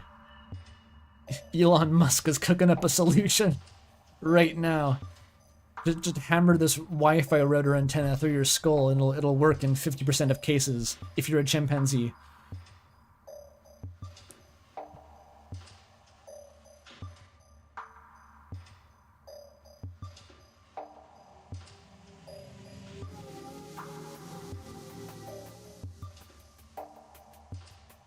It comes out of your mouth like a proboscis? That sounds very inconvenient.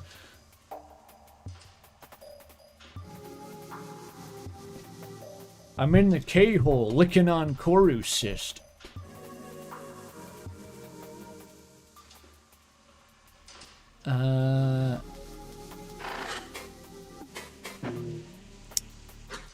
Touch it.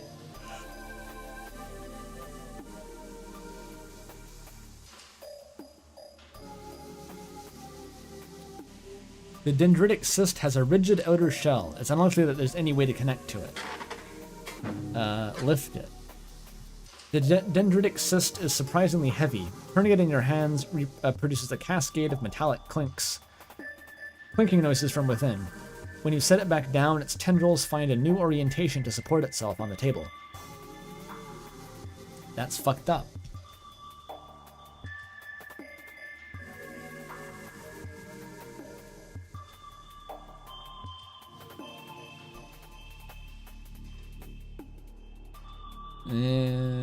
I guess I don't have any way to open that yet.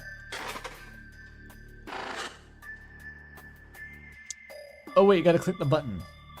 That's it, right? This game's kind of weird. It's like, you get to the end of an episode, and it doesn't really tell you that, but you have to click this button to go to the next episode. Otherwise, you get stuck exploring side content forever. Oh, go back?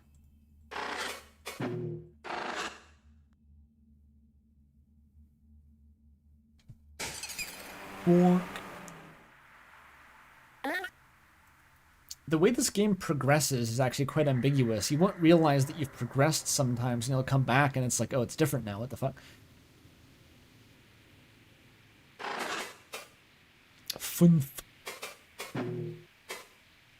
Hello, Interloper. Ayo, there was like a strange activity, my brain got fried. Noticed anything strange? I think there is someone else in here making changes. You are the only connected entity. I assumed that the changes I felt were your doing. How strange. Wow, wow. Wow, we were the muscle. Talking like Bulk Bogan, dude. What horrific dread you have inspired in me. Thank you for reporting something I almost certainly can do nothing about. Resource management is currently occupying all of my faculties. Until you have fed the column, please try to limit the damage this other person inflicts.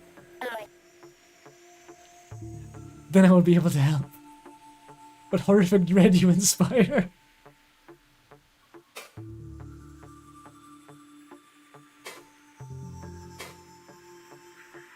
Funf is such a dweeb.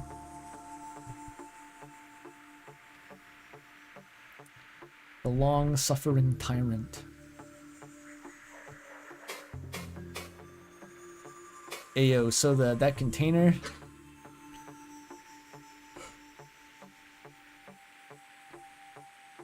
Yawning, sorry. We have a container from Akazet's ship.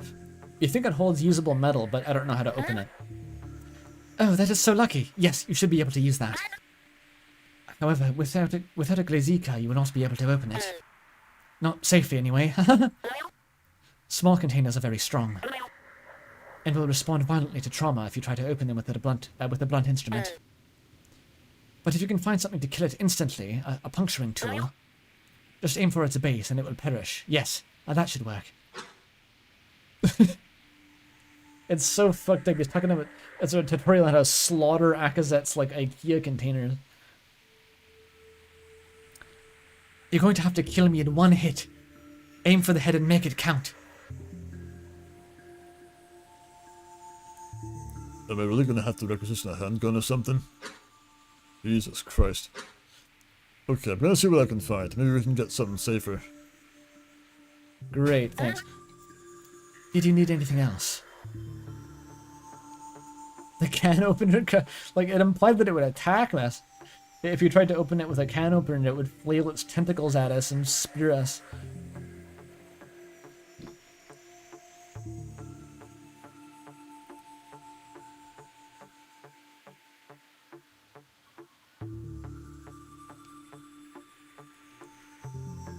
Oh, we spared God, don't worry. Did you need anything else?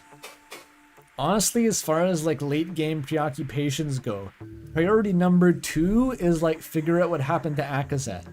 Priority 1 is like Jokesy Ozo rights. I'm ride or die for the Jokesy Ozo squad.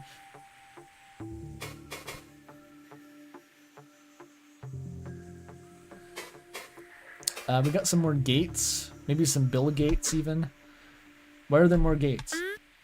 I am glad you noticed. I have been reconstructing connections as you engage with these places.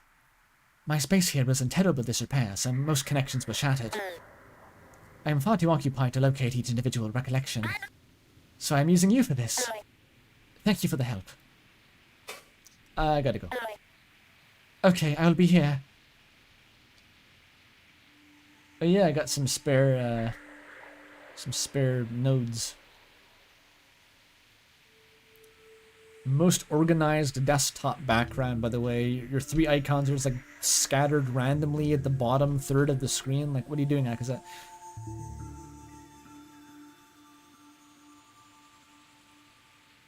If we count small gates, no. Keep that out of here.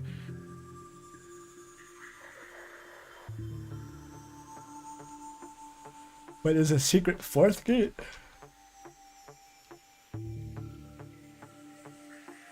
Doesn't that just appear later? Stop buzzing around. You're spooking me.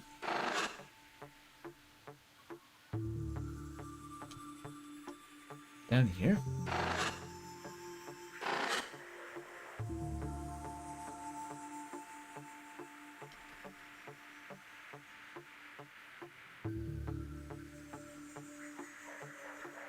It's not here yet, classic chat. Yeah, we're still in episode 0, by the way. If you want some sense of scale for how fast this game progresses, there's currently 4 episodes, of which we are in 0. We haven't even made it to episode 1. Let's go.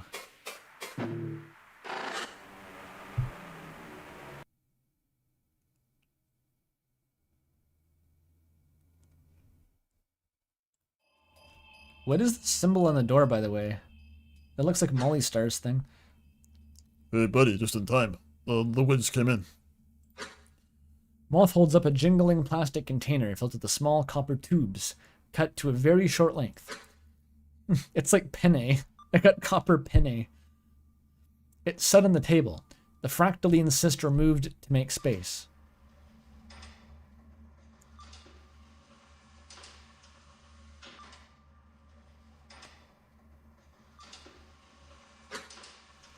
Since I'm pretty sure this one is dead, I'm just gonna... The fractaline cyst is delivered into a biohazard bin nearby. And... Moth raises and then leaves a cylindrical gun near the dendritic cyst. I love the dichotomy here. It's like, you could use this basket of copper that we just have. Just a basket of copper. Or you could use this fucking gun to kill this maybe sentient life form to then get the copper out of it instead. Which, I mean, that's what I'm gonna do because I've already seen what happens in the other case on my first playthrough.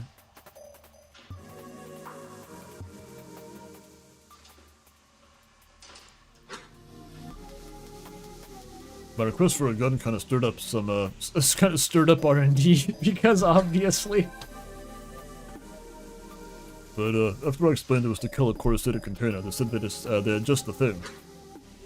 This apparently made some kind of cattle killing gun that is repurposed to decommission cystic tech. No projectile, just propels at a short spike at high speeds.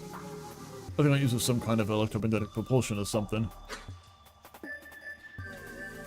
Honestly, I'm struggling so badly to do Moth's voice, I might just read their text normally. I want to make it work, but I just can't do it. My vocal cords will not support this.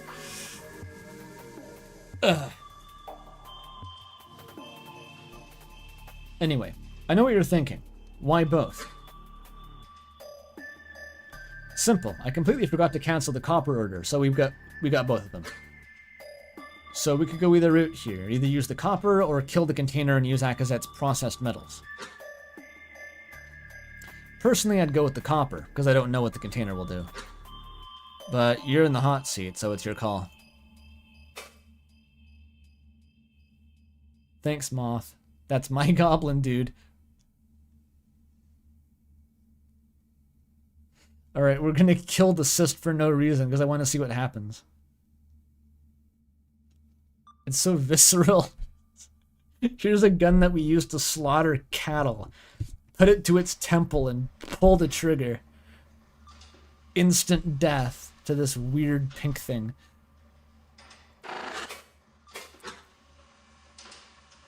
Captive bolt pistol. 2052 GET model. Illegal modifications detected. It's not illegal if the government does it.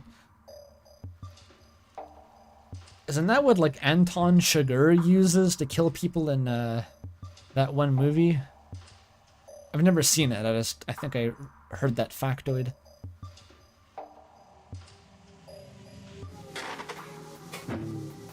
Kill dendritic cyst and feed column. I think this is the longest prompt in the whole game. It takes the whole ass circle. You grasp the cattle gun and aim it away, experimentally pulling the trigger. A spike ejects from the tip in the blink of an eye with a loud hiss, then recedes. You feel something rumble inside the gun as it resets. Alright. Let's kill this thing. No need to say it like a psycho, dude, Lamau. Lamau, don't you say it like a psycho, Lamau. Move the cyst out of the way. You maneuver your mind spike and extend its utility claws to grasp around the cyst. The cystic glass of its skin yields slightly and permits a good grasp. You pull, and though it has a magnetic attraction to its position over the column, it easily is removed. Nice, don't grip it too hard. You fetch the corru cystic container and lift it up from the table, holding it upside down. It's like killing a crab, kind of. I've never killed a crab, but I feel like it would be a similar process.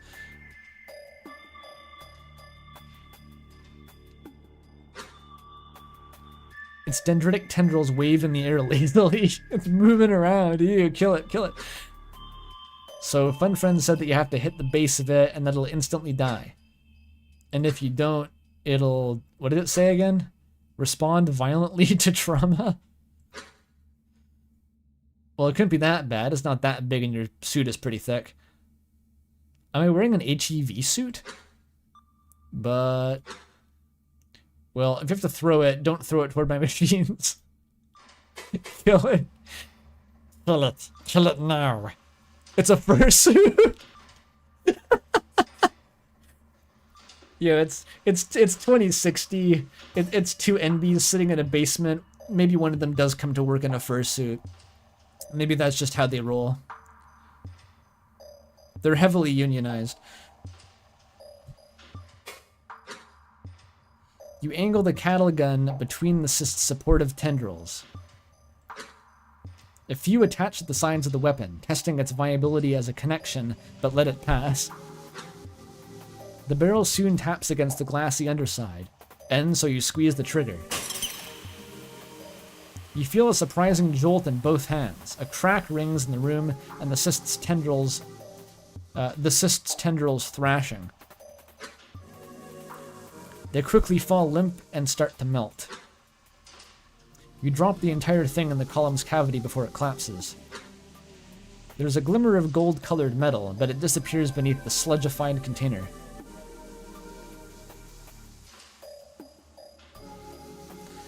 Yeah, corru turns to goo when it dies. It's just kind of how it works. It sludges.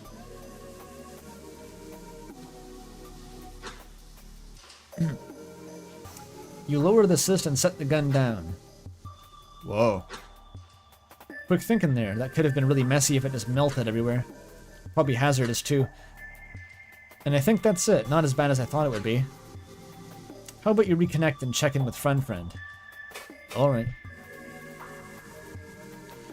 So now we're going to have a random tote bin of copper sitting on the table for the rest of the playthrough. If you give it the copper, then you have the cyst sitting on the table and the gun for the rest of the playthrough. I wonder if it's ever used for anything. Fuck yeah, free copper. Just take this home as a tip. Copper's pretty pricey.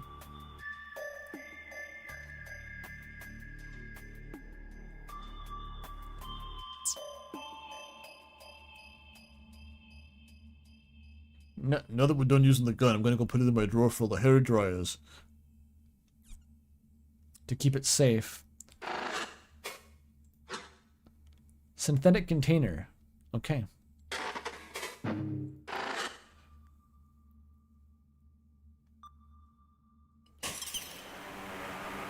Same noise for when I killed the dendritic cyst.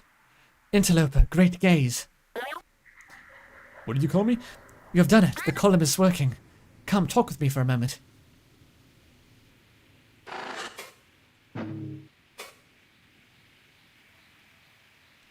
Hello, Interloper. Starvation fixed. This really reads like a Deltarune dialogue option. Sleep quality actually increased. Starvation fixed by Susie's presence. Is the starvation problem solved? Yes. Interloper, you have exceeded my expectations. Recovery will be slow, but it can begin. Oh, but where to begin? I know, you are here for information, correct? I will repair the embassy. There is so much to learn there. And while you are here, I will start repairs of the cyst's core components. They will take longer. Is that action planned to your liking? You know, the way I heard it, we never got a good look at the inside of the original embassy before it collapsed way back when. But they built the shorter one that's still up today, right on top of it, before anyone could figure out what happened. Oh, that's what happened. They built a new one. I didn't even know that. That's the kind of thing that gets mentioned once and then never brought up again for like 20 hours. So they just built like a little, like, new stubby one. It's like if they, well, they actually kind of did rebuild the World Trade Centers, I guess. They have like the one World Trade Center, but it's like if they rebuilt the World Trade Centers, but they're like really, really short, stubby ones. Like comically short. Kind of funny, actually.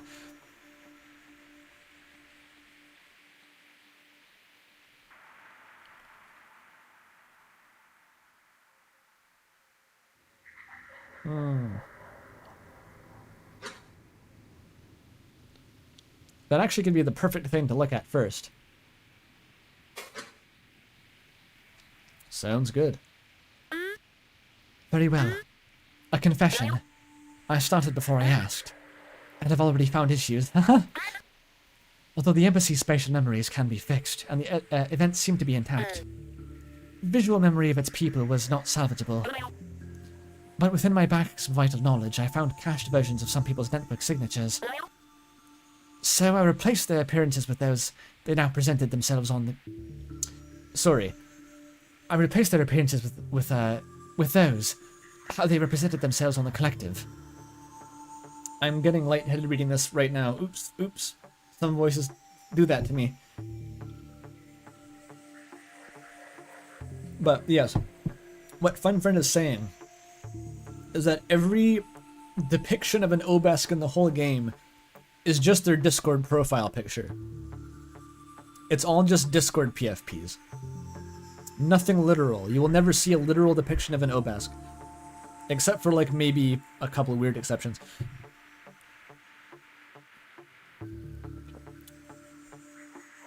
Like the thing that Moth was reacting to earlier, being like, what the fuck, that's not Akazet? That was in fact as Akazet's Discord avatar.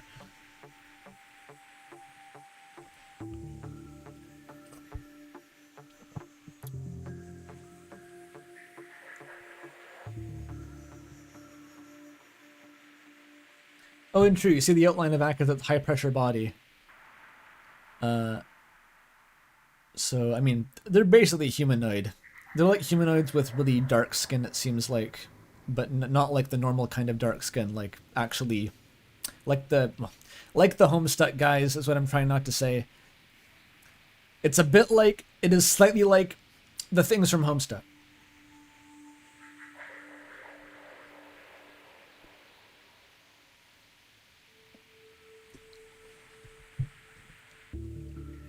Are people's profile pictures not what they look like?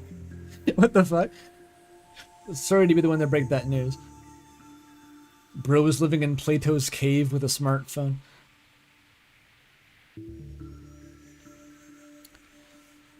No. Like, yeah, it's Obsidian in quality, but like the other Homestuck guys. Not the Homestuck guys that don't have the skin color of Obask. The Homestuck guys that do. You know?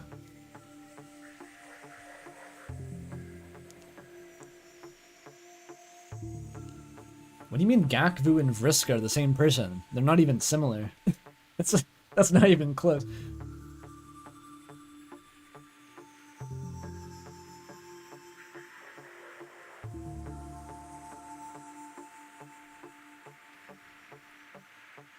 Close skin could have really any texture, because Corru can be very hard or it can be sludgy. Who knows? Gakvu is Dave, if anything. That's more accurate. Now we're getting somewhere.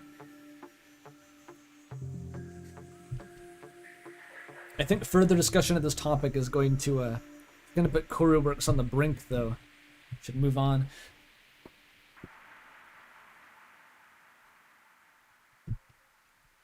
Gakvu use Snowgrave. Gakvu would know Snowgrave. Actually, I feel like Kazki would know Snowgrave.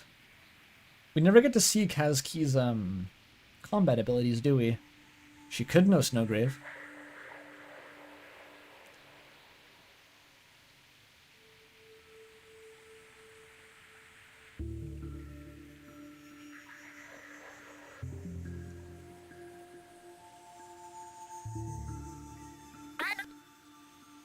And what varied forms they chose to take. Now go. I have work to do.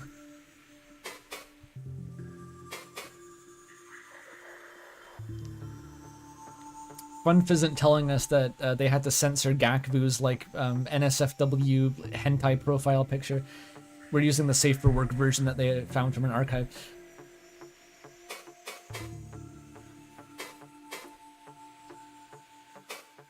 Can I help with anything? Fascinating question, Interloper. There is a troublesome entity preventing critical repairs from within the Uncosm. What's that? Non-world. Oh, okay. The Uncosm. I need you to go into the Uncosm and delete it. So I will... That is right. Given that the auth layer was destroyed, just as I am unable to prevent you from connecting, I am not able to generate a signature for you either. That is why you've been unable to change anything, if you are wondering. However, I will grant you a proxy thought form once you reach the troublesome creature's lair. It will respond to your direction and is capable of deletion. So, this is the thing that Corru does. Is maybe my one actual criticism of this game, something that I don't like, is like, whenever it introduces a new mechanic, it does so via like an hour of really, really dense technobabble to convince you that it's a diegetic element of the world, but none of it makes any sense until you see it.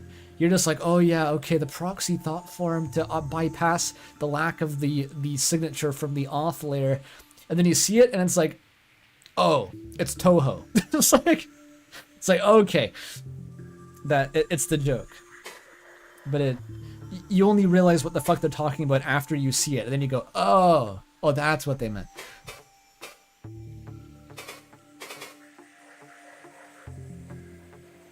Yeah, but it's not fun otherwise. Yeah, I know.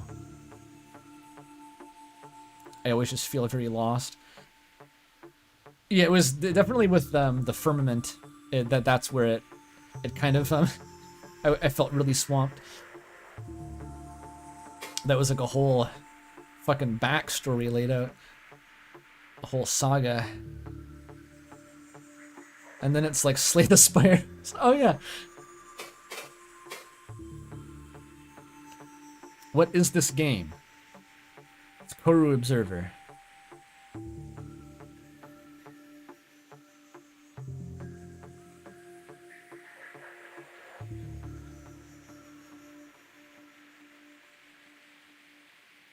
There are demons in here? Yes.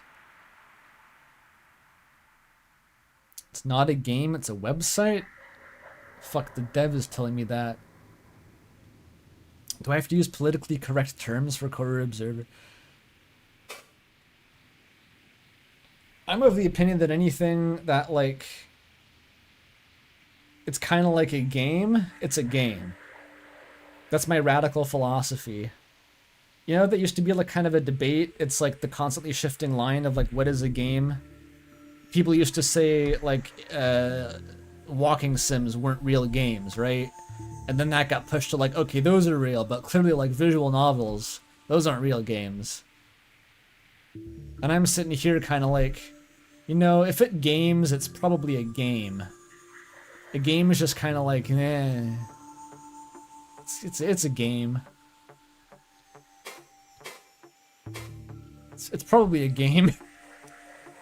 Is 17,776 a game? Could be.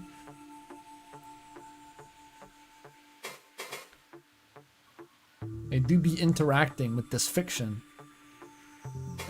Okay, how do I get to the uncosm? Also, what is that? What is an uncosm? It is usually completely inaccessible. Even the uncosm is beneath this layer of coherence. An ocean of decaying or dissociated thought forms. Kind of like the basement from the amazing digital circus. For them to eventually be reformed into new ones as needed. However, malicious incoherent thought forms also hide in the uncosm. Like your rogue friend. They create their own pockets of sanity and grow slowly, eventually breaching the surface of sanity. Usually intending on usurping the cyst entirely. Vile creatures. A once-starving cyst like this is doomed to have dozens of them. So if you'd help me get rid of them as I find them, that would be very helpful. So this like insane eldritch lore about like, yeah, so when the corru cyst got powered down for too long, it sort of forms its own self-contained ecosystems of like demented insurgents from its own incoherent ether that then try to rise up through the layers of sanity from the depths of the cyst and like overthrow its operating system and found their own society. It's like, okay. So just help me delete them all. Oh, all right. Yeah, okay. We just delete them. Okay. That's the fix. It unionizes if it starves too much, pretty much. Like, individual sticks of RAM in your computer just become sentient and revolt. That's fine. It is ethically neutral that the technology functions in this way. No one should have to question this. What is an uncosm? Oh, fuck, I already asked that one. I picked the wrong color of cotton candy. It is funny to mash through dialogue in this game, though. Please don't think too hard about all this. Just go out and explore some cysts.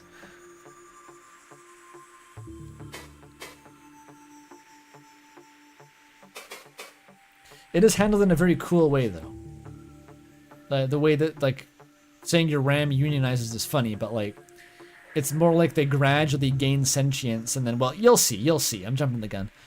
You'll see. How do I get to uncosm? Your rogue thought form friend tore a hole in the depths. Given that the depths have always lived at the edge of the incoherence, it is impossible for me to fix in any meaningful way. So it is still open. Find your way there the same way you got there the first time. However you did it.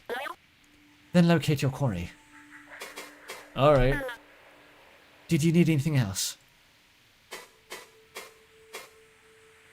I love badgering fun about the state of repairs because they're always just like, it'll be done when it's done. Stop asking. But what about now? But what about now? Deltarune when? Deltarune when? When not Silk Song coming out, fun friend?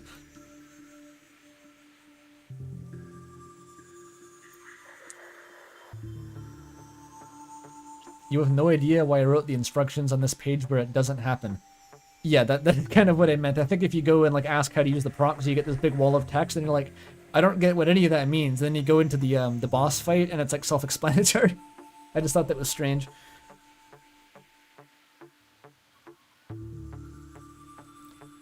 Where is it's the water?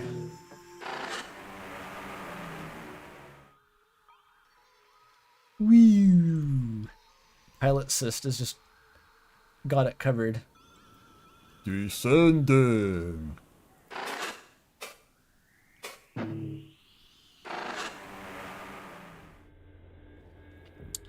So yeah, this is what I'm used to seeing. It skips the whole descent sequence, and you guys got this weird meatball immediately below the water. I love the meatball.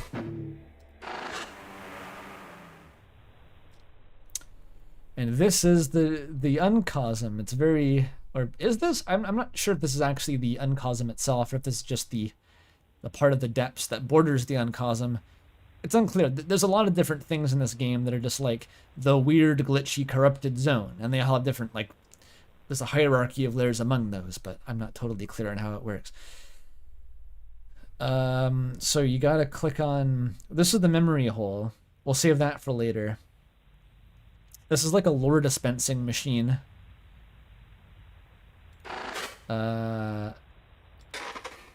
So if this is the one that I got kicked out of previously, you can't go back in there. I want home. The one that wrote, we're finally landing.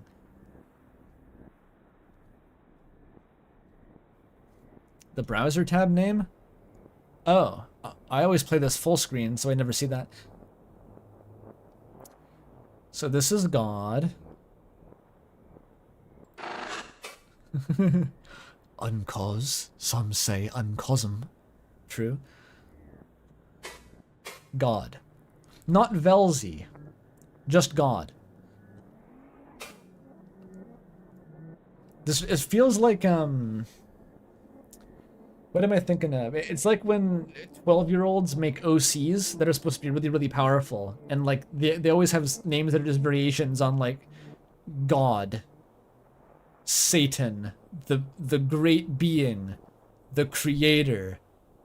He who is highest. It's like, yep. How many variations on this theme are we going to go through? It's God, but not that one. They use Lucifer Machina. Mega Satan? God of Hyperdeath. You got it. You got it. Stop calling out Azrael. True. I'm thinking more like Sans OCs, honestly. There's a lot of Sans OCs that are like power scaling brained, where it's like, I designed this guy specifically to be able to defeat Goku. Grew him in a tube to win arguments against power scalers.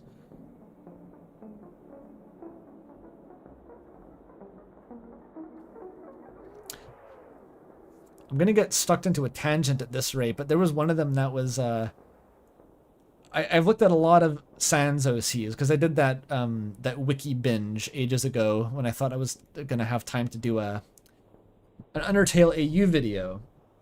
And there was one, I forget what the AU is even from. It was just called Sans the Skeleton, like full name, Sans the Skeleton, I think. And it was one of those like omnipotent super god, zero null tier power scaling type things. I was just like, its description was just a wall of text about how powerful it was. I was like, fuck yeah. It also had a cool jacket. I was like, damn, nice jacket. Is it stronger than Error Sans? You'll have to go into Versus Battles Wiki and have this argument yourself. When I first found Versus Battles Wiki, by the way, which for those who don't know was sort of like the power scaling wiki, it was right before, I think, they purged a bunch of AU Sanses. Like, it was absolutely infested with sands, just like dozens and dozens, every page, every tier just clogged with sands. And then I think after that, shortly, they went on like they purged them all. The mods, like, they got sick of it and they just like made a bunch of regulations for AU sands and banned them all from the wiki. It's so fucking funny. The only character I wanted to talk about was copies of the same guy. I think the only superpower that Sans should really have is befriending your mother. Did they move to SCP now? If that's true, then I don't want to know. What happens in the SCP back pages stays on the SCP back pages. What are these guys? Friend. Illegible. Okay. Oh wait, these are the off-layer eyes. Is that what these guys are? They get sent to like the deleted zone? I never really noticed that before, but they are the off-layer eyes.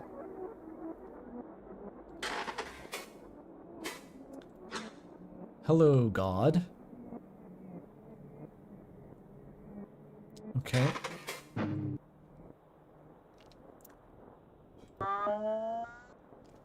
I'm gonna change God's voice. The one I gave him in Molly's, the one I playthrough I streamed for Molly. It was kind of annoying to do, so I'm just gonna make him Birdly. Hello. A thought I did not create. How strange. Are you my friend? Absolutely.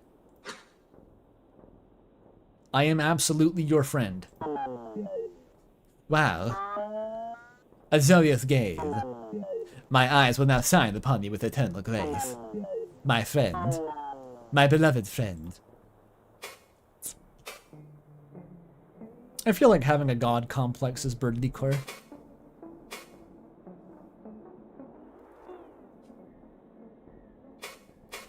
Who are you? What do you mean? Do you not bask in my gaze? I am God, my beloved friend. The world, it is not yet complete. But once I am done, it will be a paradise. A place of joy and terror both. That's like Velzy's deal. Are you sure you're not Velzy? Does that not sound like fun? Are you Velzy? No, my friend. I can see your confusion, but my divine eyes shine with compassion. Not Velzy's apathetic humor. Oh, okay. Oh, yeah, that makes sense. Velzy is a very interesting god. So I'm going to jump the gun a little bit and talk about Obelisk religion, but it's very cool. So it seems from what we see in the game that like most Obelisk are religious to some extent, as in they reference to and maybe believe in Velzy. But being religious in this context does not imply that they worship Velzy, or even like Velzy. A lot of them seem to regard Velzy as like a damn blasted nuisance, but they still believe in them, if that makes sense. It's not a benevolent god.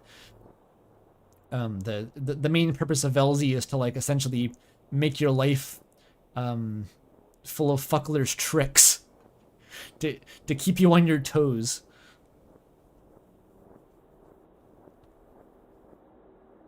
The gnome that moves their socks? Well, more like the gnome that makes their family members get eaten by predators on the surface.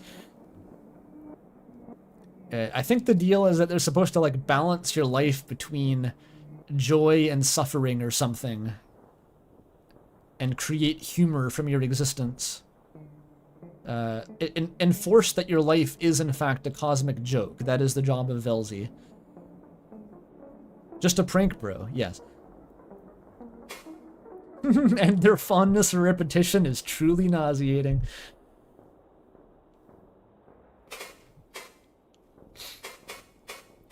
What is this place? Oops. Do you like it? This is the world we share, my friend. A haven from the madness outside.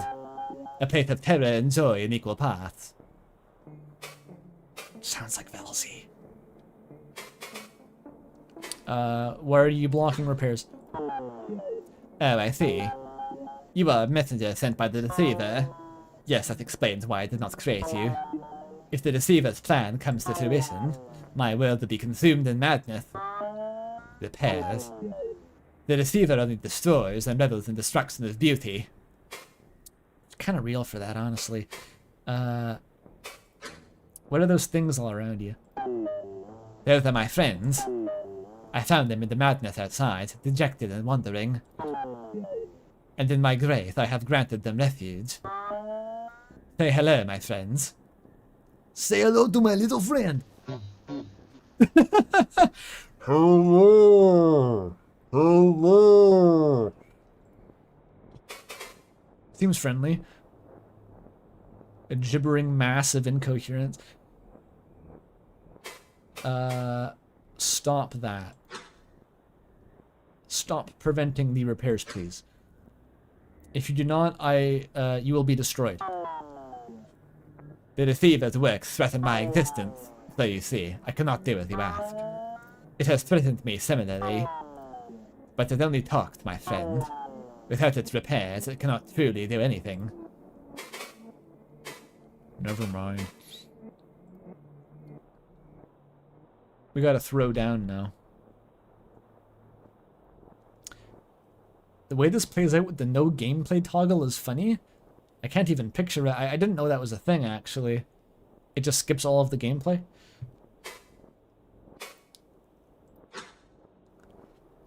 This really is a pocket of sanity, huh? Despite all the individual parts being incoherent, the readout isn't total nonsense.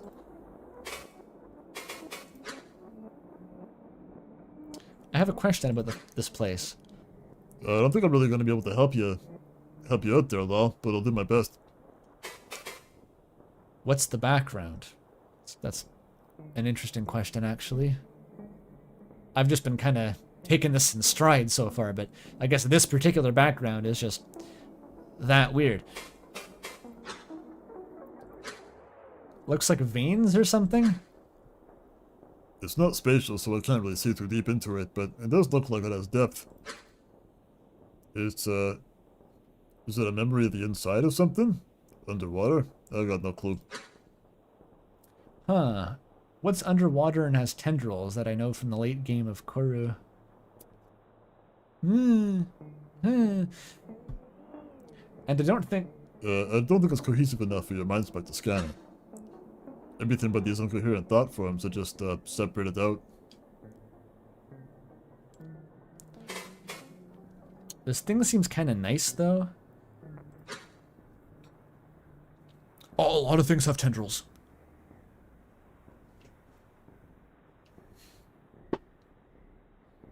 Is that true? I feel like I should announce that publicly. Corru Dev has not read Homestuck. Let it be known. Let it be known. There are many aspects that are comparable, but it is not actually based on Homestuck. In my opinion, it's similar to like a lot of the endearing parts of Homestuck. I mean, that's the description. It says if you like Homestuck, you'll love Corru. If you hate Homestuck, you'll also love Corru. It's kind of like that, where like there's the reasons people find to dislike Homestuck don't really apply to Corru anyway. Should we really kill this thing? Oh wait, that's the wrong voice. Whatever. It seems kind of nice. I'm inclined to trust Friend on this one. Even if it's a well-intentioned and coherent thought form, it's still bound to cause trouble. Like, what if all the parts of the memories in the cyst start waking up like this one? I think that would be sick and cool. And they merely have the same freedom. It'd be total chaos. We'd never get any decent info out of them again. Moth is like ruthless toward the emergent thought forms, where I'm sitting here just like, I want the blurbos. I want to make as many blurbos as I can. I want to piss Fun Friend off. Moth says delete the Evo tires.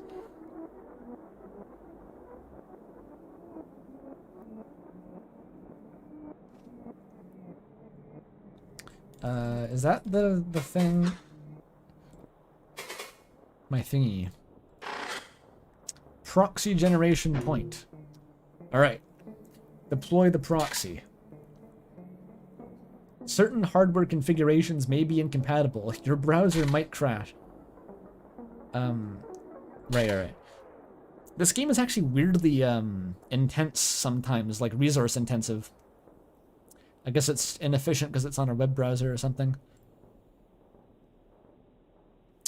User request continue. Let's do it. So this is actually really quite difficult. I took many attempts on my first playthrough to do this. It's also when Corru reveals to you that it does in fact have gameplay. How did you do that? My friend, help me.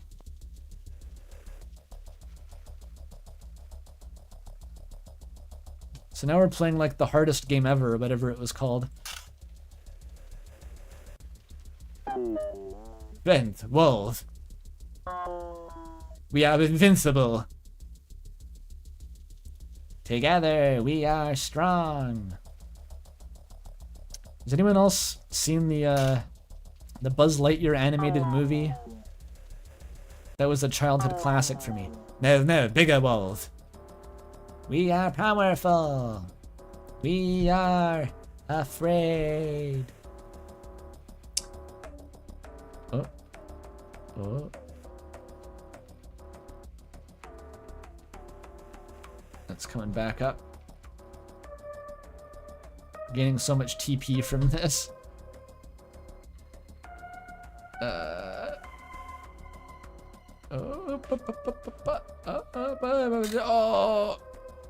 Wait, I got 2 lives. I'm fine.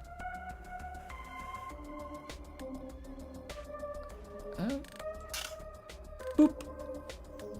Fuck! You would destroy me. Oh, I touched the shit. I was trying to read the text. I wasn't looking. Alright. Now we do this a lot of times.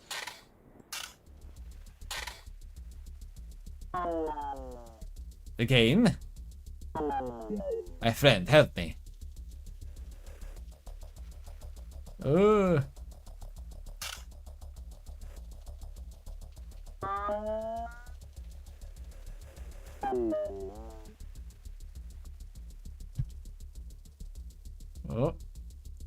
Oh. This could take a while.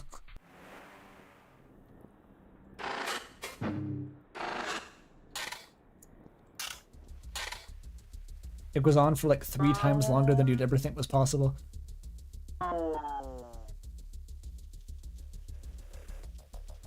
Fuck. I'm getting impatient.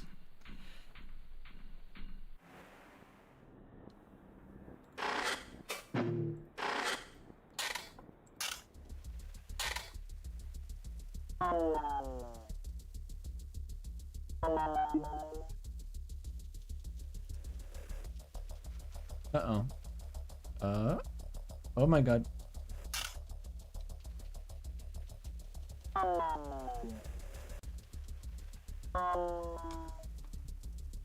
Was there another harder thing? I can't remember.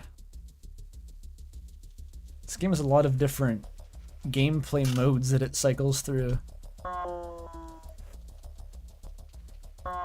This is not a matter of play. Deadlier walls.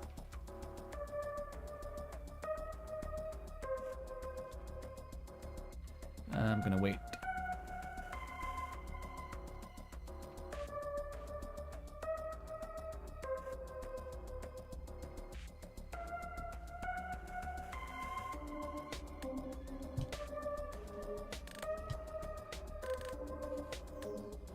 Oh, fuck.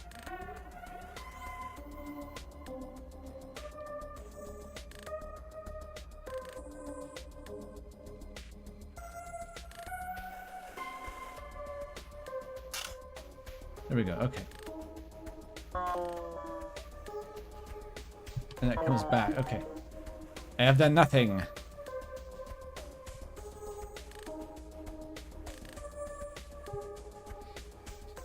I need to get rid of you to access deeper into... Oh, fuck.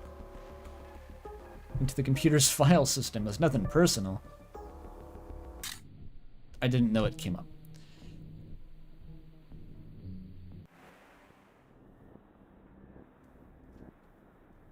Can you use arrow keys here?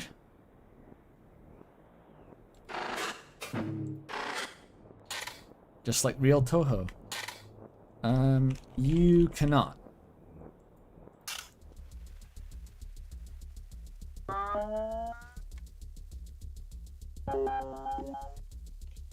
Wash, that doesn't work either.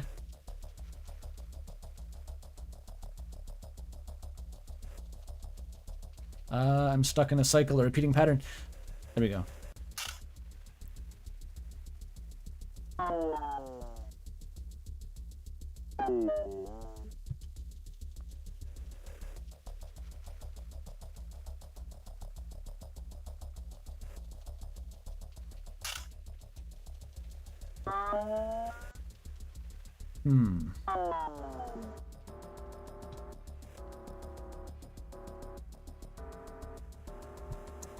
I can damage boost to the end of this one, someone was saying.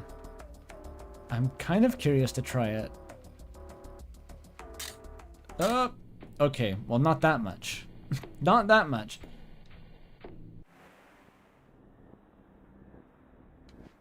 It's cancelled by mouse movement? Oh. Wait, what? It worked for a second.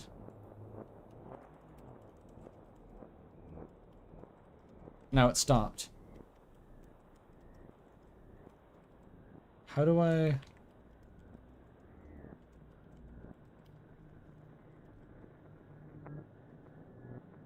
It just doesn't work. I don't know if it would even be easier.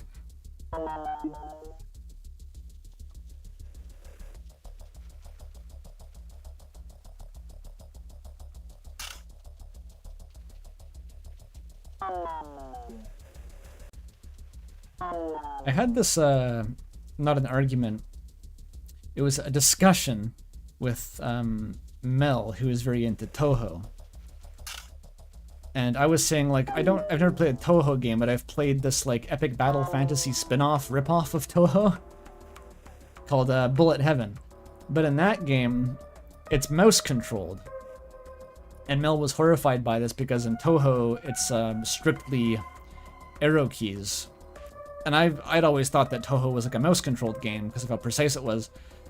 And I was like, but mouse would be so much easier. Then Mel was like, no, mouse sounds impossible. Arrow keys are so much easier. So clearly it's subjective. I have played real Toho since then. It's comparable, at least, as far as the difficulty goes.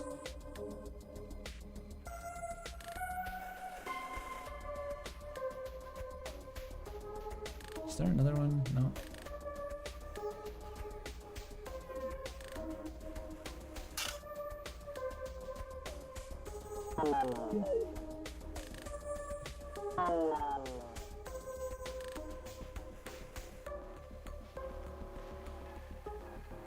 The difficulty with mouse is that... Oh, fuck, it comes down.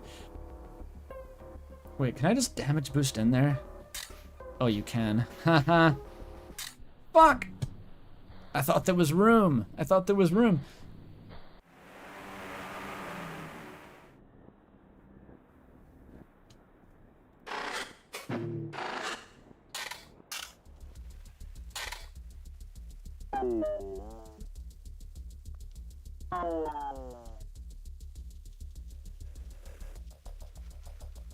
That's bad. No. What Tohos did I play? 7 and 8, I believe.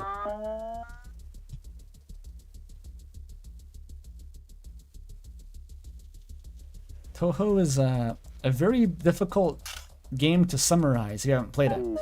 You may think that you know what Toho is via osmosis. I guarantee you don't. If you haven't actually seen what a Toho game entails, you probably don't really understand the vibe. It's pretty unique.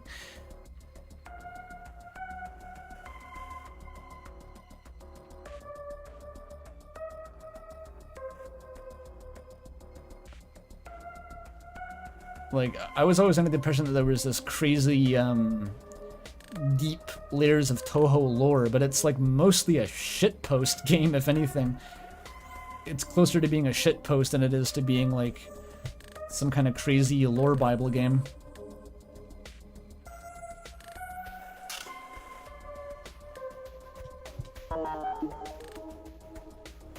And it really is just the bullet hell. Like, you just do it, go and you dodge bullets. That is like the whole game.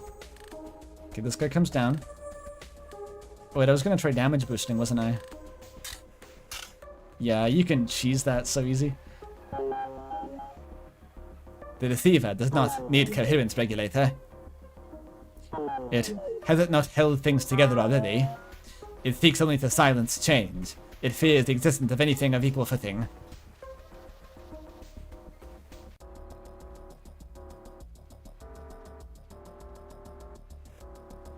Okay, I'm gonna get to the notch down there.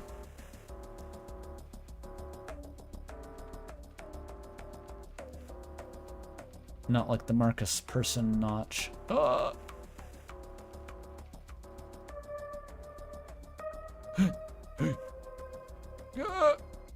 This thing's fast as fuck. My mouse is at the bottom of my desk. I don't have any room to move it anymore. Fuck.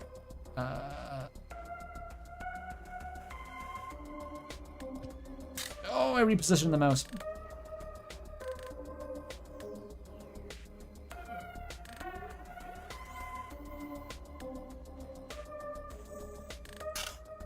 There we go.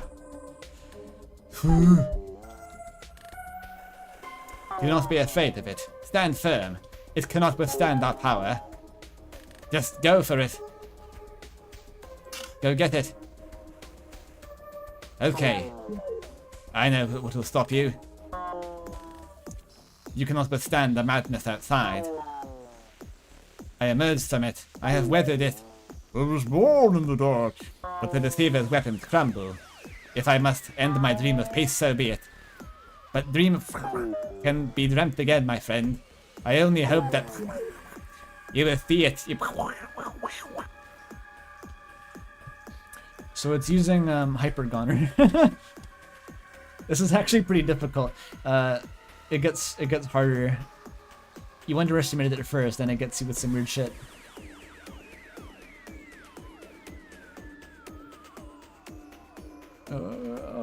Okay. Okay. I can't see, dude. I can't see. Okay, and this is where it kicks your ass. It's gone hyper mode. This is the actual problem phase. Okay, very carefully. Whoa. Get to it. Okay, oh no. You can see the issue, right?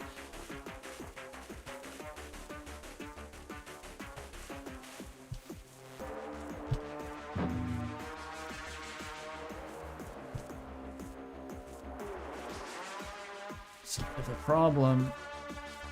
No! I gotta get down there. Fuck. Going against the grain is not advised. No! No, Your Honor, I got to it.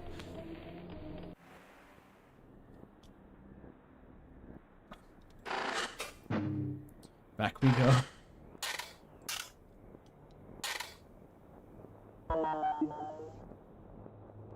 How many times must we do this? Okay, we start at phase 2 then.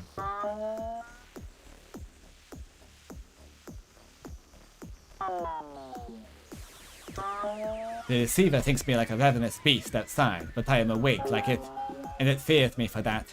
It fears, and so do you, don't you? Why would you persist?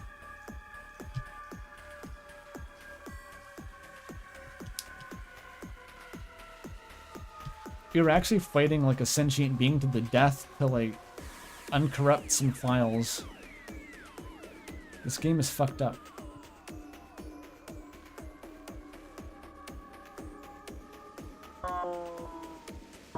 Oh. big boy.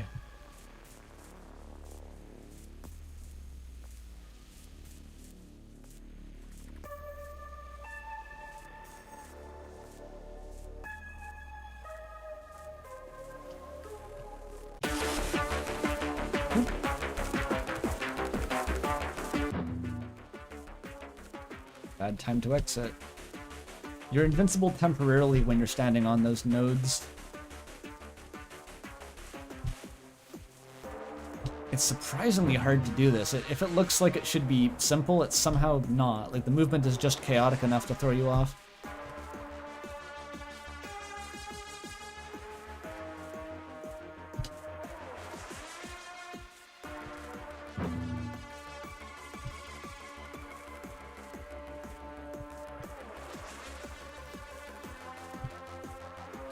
One more. Oh. What now? Oh, what the fuck? I forgot this. What is this? What is this?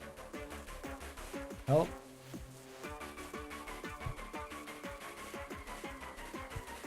There's one more. Oh. Okay. That was significantly faster than my first playthrough.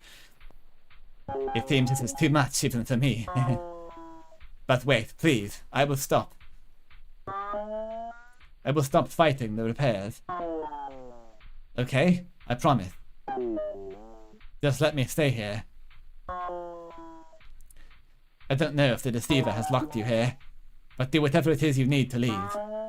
Maybe I can even help you. You could use someone to teach you to watch the underworld, right? Maybe I can see things you cannot. Here, think about it, okay? Here, I can do this. Destroy your weapon. Let us not be enemies, please. Mercy or genocide. Obviously, we spare God.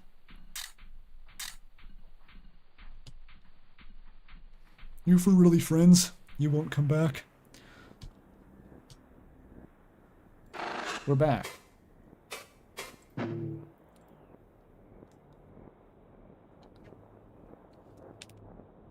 Hello.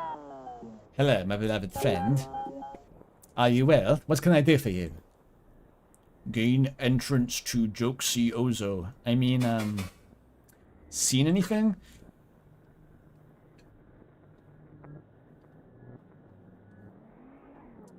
Have you seen anything unusual in the Uncosm? Better question is, what is usual in the Uncosm? It doesn't seem like anything is particularly usual here.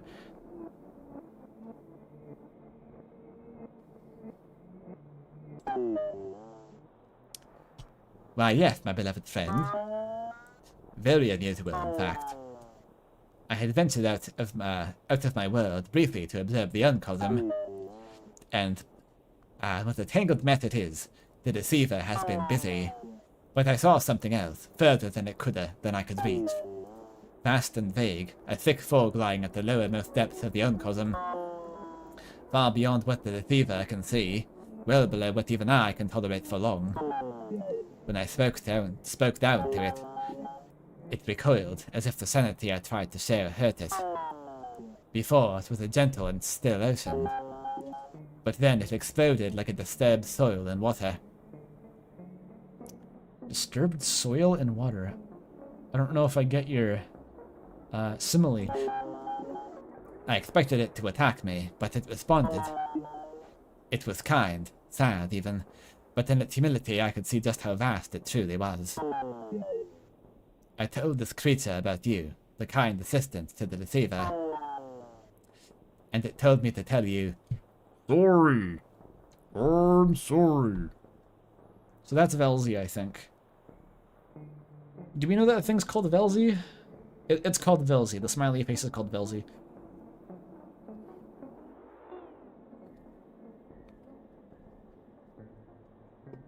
I didn't remember it being described as sad, actually. That's unrevealed. Like, there's a lot of theories tossed around about what the fuck that thing is. No one actually knows yet. But it's certainly perplexing, because it doesn't really fit the mold of any types of things that we know about. Oh, the pilot assist says that. Yes, just like that. It did not explain, and I could feel that your sane conversation disturbed its loose form the more it continued. That our sane conversation. And so we said our goodbyes, and I returned. It is not there anymore. I checked again later. Yes, it may have gone deeper to hide from me. What a terrible fate, cursed to endure the madness, yet sane itself. I cannot know what it meant, or if it means anything.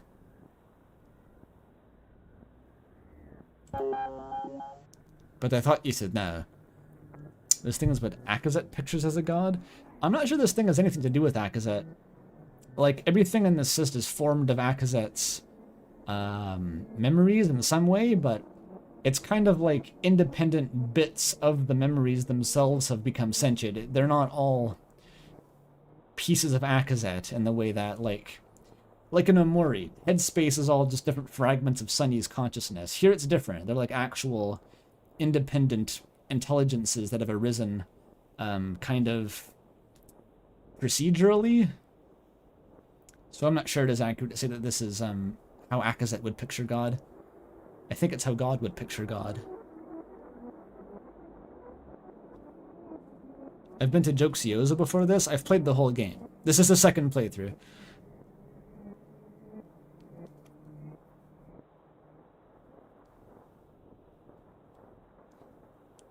But maybe it is founded in Akazet's knowledge of what the Bright Cousin God was like. I could see that, yeah, otherwise how does it know that there is a separate God?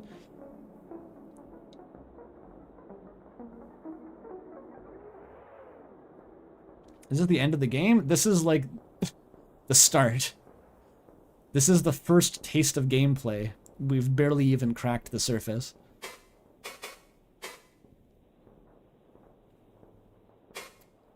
Anything else of note? Oh, my friend, we live in such different ways, so I am uncertain if this is of any use to you. It may be beyond your ability to perceive, or below? How can I put this? Yes, the uncosm is a dark and endless ocean of thoughts, where sanity is buoyant. The place I know, the deceiver calls it the cache, is the rolling surface. Right, the pink area, the meatball, was the cache.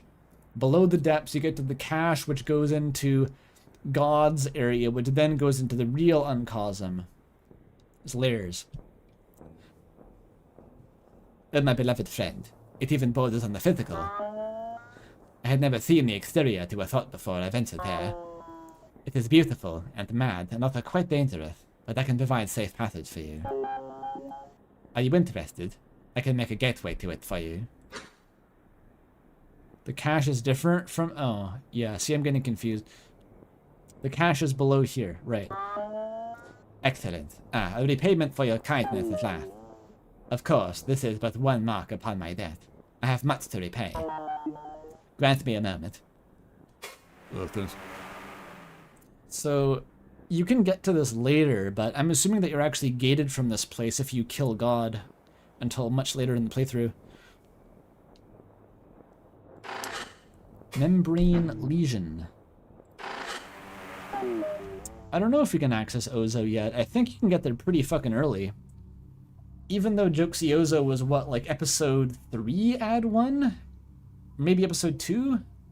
It's hard to say. It's like the order in which the content was added to the game is not necessarily the order in which you can experience it. You can do it pretty out of order. Case in point, actually, on my first playthrough, I went and did that scene at the top of the elevator with Gordon before I did the embassy scene that contextualizes it. It just lets you do that for some reason. So that was quite confusing.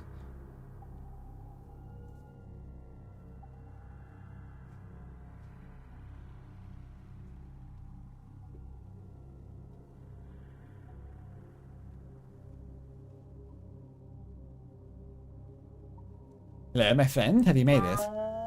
Is that you there? Yep. I can see, but only around you. Very good. Through the benevolent light of my eyes, you have a pocket of sanity to view the cache through. Direct me to where you would like me to go, my friend. How? What do you mean how? Just tell me. Oh yes, you have certain limitations? Let me put it simply. You need attempting thought reformation. Indicate destination with left mouse button. The game is stumbling over itself to maintain the diegesis. I love it. Assistant will move at fixed rate to specify destination. Wagato hai. How do you make that noise with your mouth? Look up grapefruit technique. It's a tutorial on how to do that.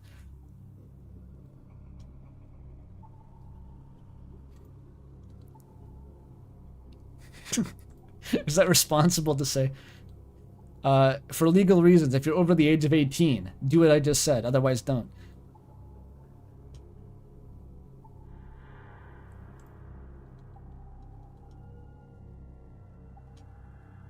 So this place is cool. It looks kind of like electron microscope footage of a piece of dust or something. Everything looks like this when you zoom in enough.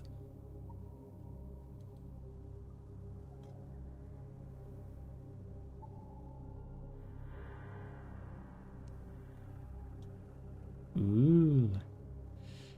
So lots of weird blorbs to interact with down here. You saw Gaster? Where? Da da da da da da da. Okay, I just reminded myself. I don't even know what the specific relationship is, but I reminded myself. It's well known at this point that or last year I got very into Haley Labs and I've been listening to lots of Haley Labs music. There's lots of music from Haley Labs in my recent video, which a lot of people probably didn't realize because I credited the music all by alias, and so it doesn't look like it's by the same person. It is. But I was on the server recently, and I checked their Deltarune chat, which exists, and sure enough, someone posted my video there, and I was like, hey, this is a cool video, check it out. And then what do I know but like fucking Emma Essex just responds, and I was like, hey, Andrew kicks ass, good video. And I was like, what? So yeah, it turns out that the whole time I've been like undercover on that server basically, but M Haley Labs themselves has been a viewer of my videos. I did introduce myself at that point. I was like, ayo, that me, by the way. I think the more significant takeaway from that interaction was the fact that they're apparently a Desreal shipper. I wasn't expecting that one. I didn't even know that they had heard of Deltarune. Well, probably they'd heard of it, or if they were at all interested in it. But like, yeah, Desreal is winning back my interest in the non-meditative aspects of the game. It's really funny.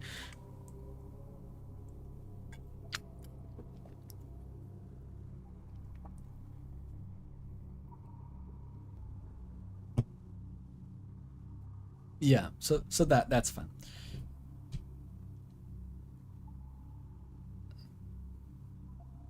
It's Asriel and Death. It's not Toriel and Death. Assume it's not Toriel and Death, okay?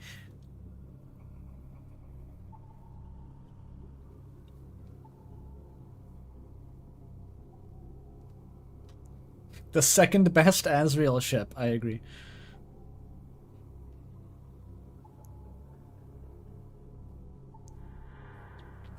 Asriel and Pizza Pants are both in their like tyrannical arranged marriages. You have to break them out so they can be with each other.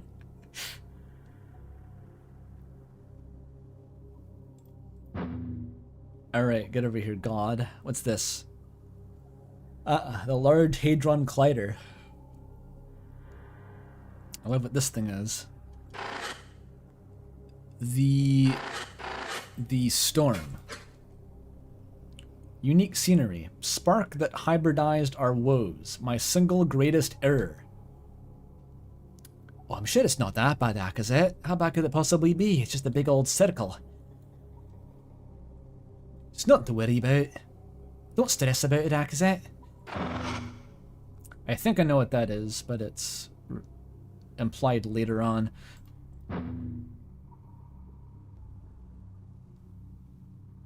Ooh. The comically large Toblerone.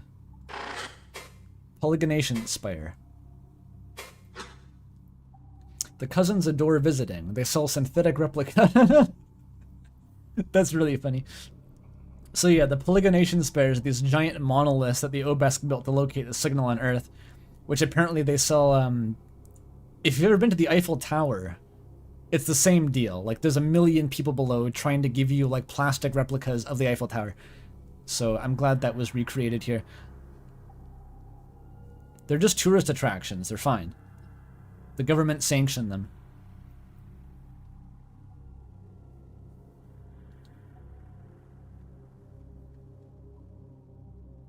The Memphis Bass Pro Shop. This is the Bosco Bass Pro Shop.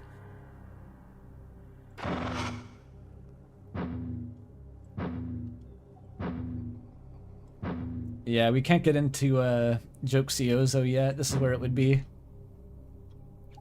It's all covered in funny purple curdled milk.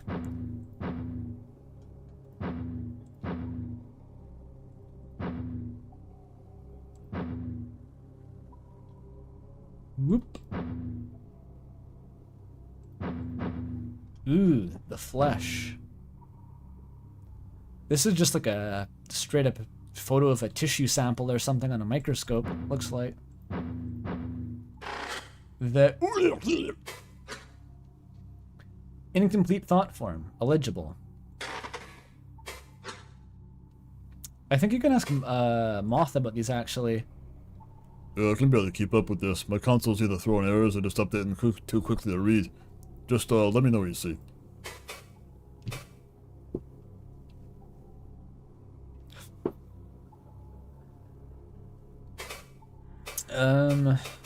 About the cache. Oh yeah? The Polygonation Spire. So you can basically just ask Moth for their interpretation of whatever these weird objects are. I see a Polygonation Spire. It's lit up by human lights. The scale of it is enormous. I mean, absurdly large. It looks like it should be in the ocean somewhere. Oh, cool. There could be a California spire before it melted. I think that was the biggest one they built. Weird that it's in like a limbo like this though. Also, it was big but not like colossal.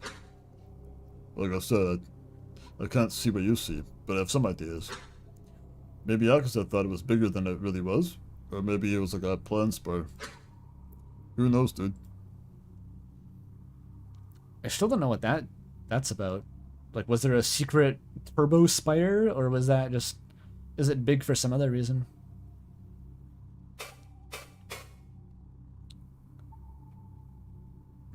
It's in Sacramento. They actually built it over 6 flags over... Actually, what is the one in California? The 6 Flags. So there could be a higher object to put the flags over it. And they built a roller coaster around the outside to get government subsidies.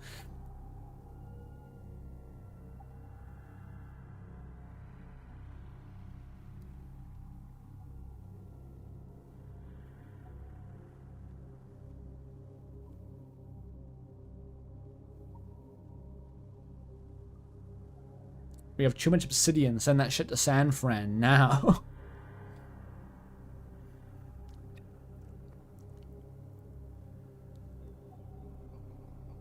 The Ghirardelli Memorial Polygonation Spire built on Alcatraz Island. My perception of San Francisco is very warped.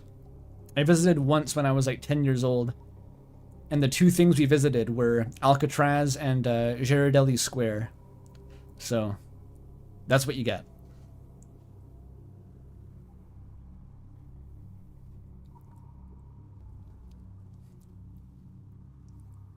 "7-kilometer Polygonation Spire over Alcatraz."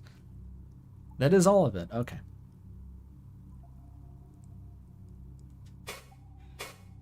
Akazatraz. The cyst with wires. It's attached to something human-made. It's really big. Yeah, I'm seeing that thought from in storage now. It's called the Storm. Weird. Well, I know the Obelisk had their own division for tech experiments. It was part of the materials initiative. So they do confirm that it's a cyst with human wires stuck into it. You can kind of use your imagination. Weird spheres. It's full of these weird lines and spheres. They're showing up in clusters, and I can't scan them directly. But God shows what is inside them. But by the Lord above's holy light, I am granted visions of their true form. Interesting you call them that. Clusters. I noticed most components of core-suited devices have like actual physical cells that cluster together en masse. A small corru cell might be some minor thought form, and a big one can manage all the smaller connected ones. But there are different kinds of corru cells, and they don't all take spherical form. Still, that's my theory. You're seeing that somehow. Dude, maybe you're inside a thought form that's observing its surroundings. That's a weird thought, lol. You should describe this to one of the lab guys later, maybe they'll have a better idea. The bio stuff is interesting to me, but I'm not an expert. So we're like seeing through the thought form into the actual nuts and bolts organic system that sustains it. We're seeing the symbols instead of the meaning. Good Lesher Bach, Daniel Hofstadter in Freefall above my house, going to lecture me about messages in bottles. Did I say Daniel Hofstadter? It's Douglas Hofstadter. I get it mixed up sometimes. We're looping strangely. It does some like organic thingy. There's some kind of like organic thing. Cells or something. It's the mangled thought form I scanned. Yeah, I'm guessing the data on that one is in the storage here. I can't really give you any advice on it. There's nothing here to read. That said, it has some kind of signature, or some attribute of a thought form. Maybe it's one of the ones that blew up. Maybe a bunch of dead ones. So who the fuck knows? There's one more down here, I think. Read Good Lesher Bach a second time, let it transform the way you think about the world again. Yeah, it's kind of that kind of a... I should reread it too. It's the kind of thing that doesn't stick in your head for long. The details are so, well, detailed that you remember the broad strokes, but then most of the finer points, they decay from your mind. It's kind of like device theory.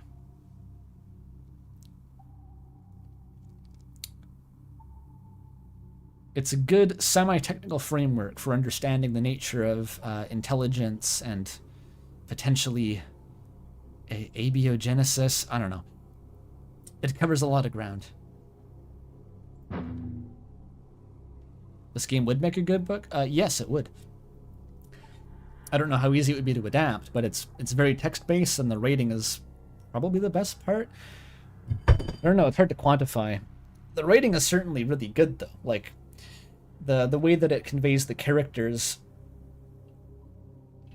It's the kind of the Undertale situation, where, like, I don't know whether to isolate it as the actual way it is written is the good part, like the quality of the prose and dialogue, or if it's just like the construction and the concepts of the characters and how interesting the cast is. Hard to separate those two things. But definitely could make for a pretty good novel. I say definitely as if like, I don't know, but like, I don't know. I feel like it maybe could. This is a shipwreck, I think. Oh shit. I forgot I did this.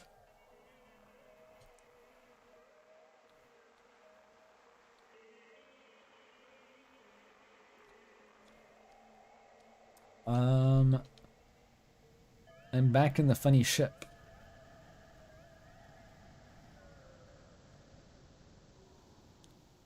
Clemens Romanus.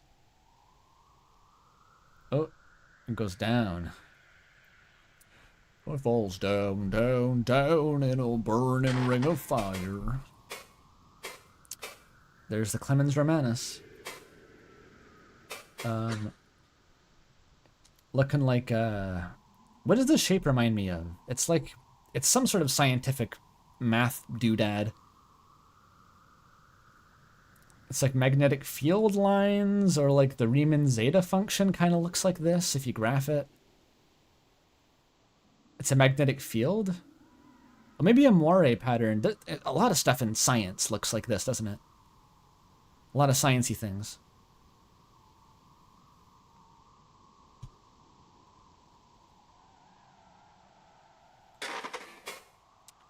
It is an unspecified purpose thought form. Let's go in it. I don't know. Oh yeah, here's Yume Nikki. There's some aspects of the side content of this game that are just like, explore the Yume Nikki maze. Do it. Do it. Let's do it. You can kind of learn to navigate this if you spend a lot of time playing it. When I was finishing my last playthrough, I kind of knew some routes through the black space. I don't know what you want to call it. This area. You can use it for shortcuts, but usually the shortcuts take longer than going the long way because you have to walk.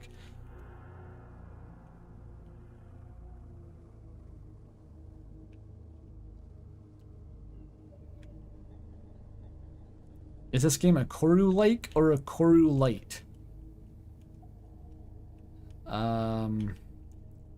It's difficult to answer because this game literally does contain a roguelike later. And I forget if it has meta progression or not. I wonder if there's anywhere to go here. I don't remember. This is pretty much all stuff that I've forgotten about. I came here quite early. Because this is still the early game. This is episode 1.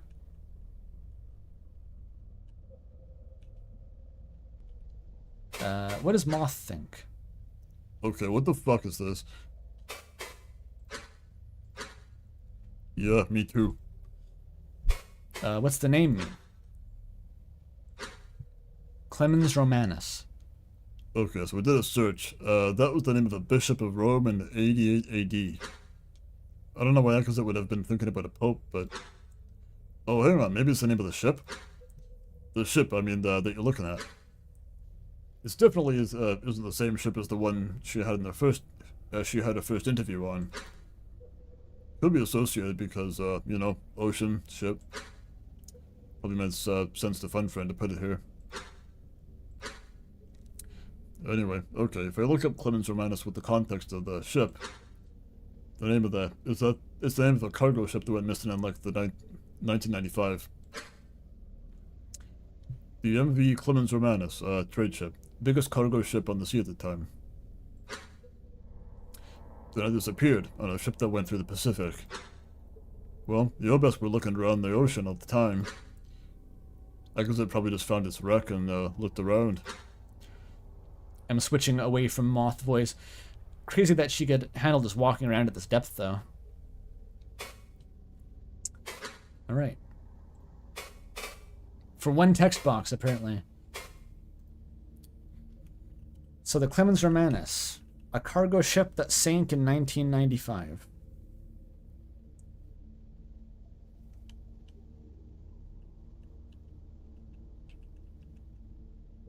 Is this where I came from? I don't remember. Oh no, it's not. It's this thing. And by this thing I mean I have no fucking idea what this is. Hello?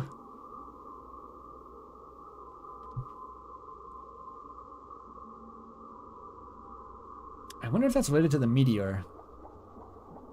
People won't know what that is if you haven't played the game yourself, but like with context,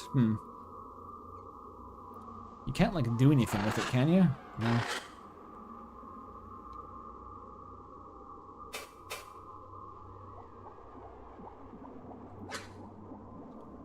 What's up, buddy? What's that weird thing? Yeah, me too. What is that thing? See that thing there? I can't scan it. No, sorry. What it look like? A hole in the ocean floor. Distortion coming from it. Also, it's making weird noises. I've heard it before in the depths. Oh, okay, that's weird. And you can't scan it. Well, it could be something from another incoherent memory mashed into this one. The readout says the whole thing has high incoherence and really low cohesion. At least in the human memories, this level of cohesion is when you start getting memory bleed. I don't really know, dude. This is like trying to pick apart radio static without a scan. So the noise it's making, by the way, I might be getting it mixed up, but there was what was the word? A bit of a ruckus on the Chorus Discord's, not Chorus, Corru Discord server when this was found a while ago, and it was like, there's a real sound that was recorded underwater called upsweep from like, I forget what it was like earthquake monitoring scientific data equipment. And it was this weird sound they recorded. And apparently it's sampled in Corru, like a lot. And it is this. Okay, I thought it was similar to what's playing here. But it's just kind of like whoop, whoop sound. Which, considering Corru is broadly a game about searching for a weird signal from below the ocean, checks out. It's also unexplained, I think. It's one of those vaguely mysterious things.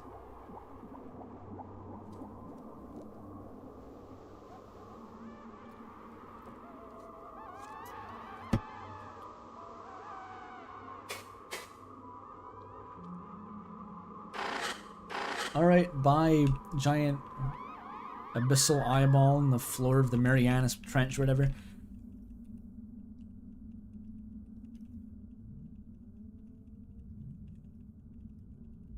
I think this is a dead end.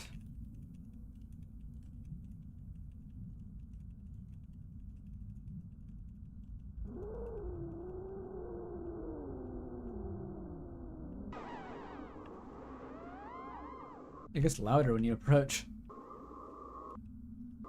It's making noise. Sorry.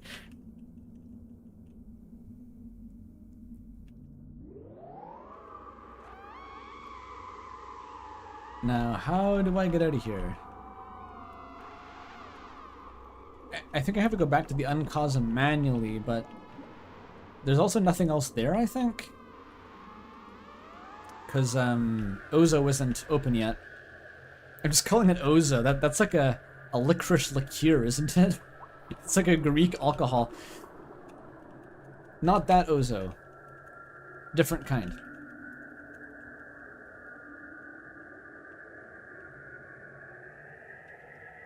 Is this progress or... Oh, here it is.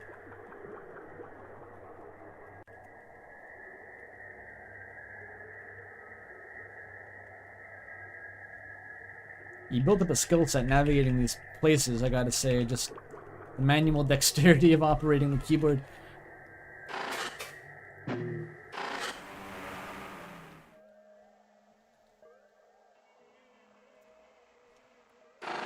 Oh, it's right there.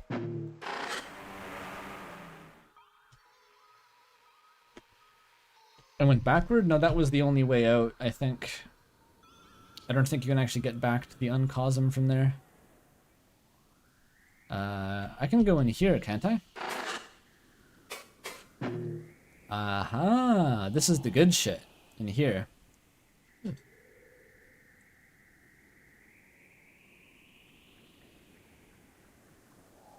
I can eject to the hub, yeah, I know that, but I thought that I could get out.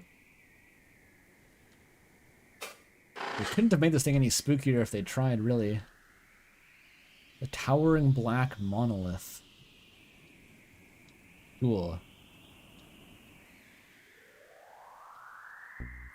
Jerky Orbo. Got him.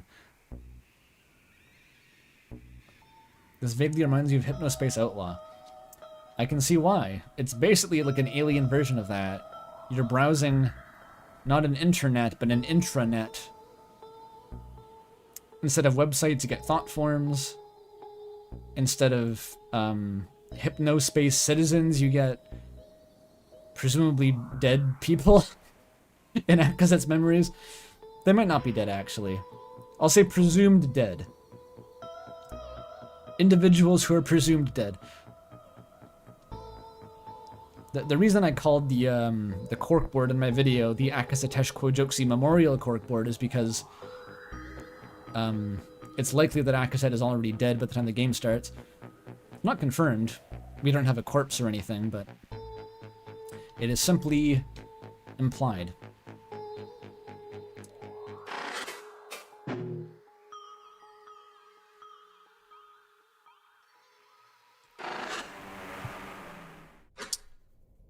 You were able to get to Joxie Ozo your first time? Well, the question is when your first time was, because, like, depending on how far you've advanced other parts of the game, previous areas will just arbitrarily change. It's actually quite disorienting sometimes. And it's hard to map how far you are in the game at any one time.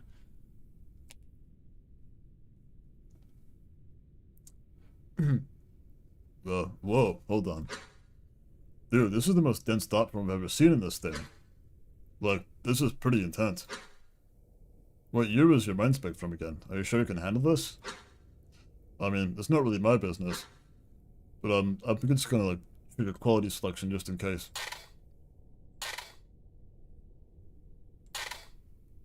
So if your computer is melting, turn down the quality. This is the options, by the way. It's not fancy. You get normal and bad.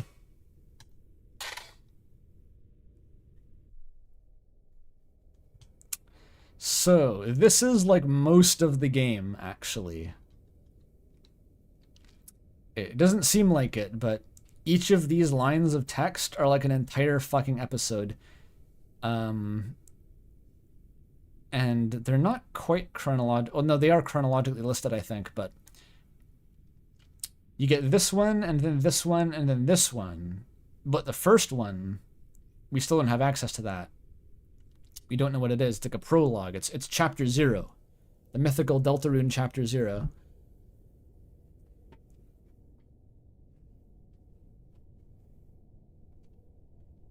We have the language transcribed. It is in fact a font. This is a publicly available font called Beach.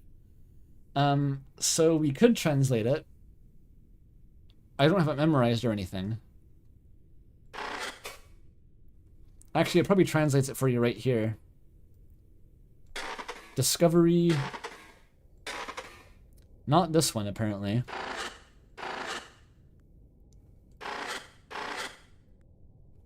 Oh, I guess only when they're unlocked it translates it. Better times. I thought that was it, but I didn't remember where it said so. Experience. Alright. This is the real game. Kind of. It's kind of the real game. You just joined, what's going on? Well, you see, Kaya Caddy, we are government employees at the Xeno Relations Division in 2067, I don't know, researching a piece of abandoned alien computing technology dredged from the bottom of the Pacific Ocean following several decades after the exodus of an alien species who was previously cohabitating with humans on planet Earth when they encountered our race in the 2030s following an interstellar signal that led directly to our planet. It's unknown why they disappeared, and we are uncovering one of the last remaining pieces of technology which contains information on the subject. That's what's going on.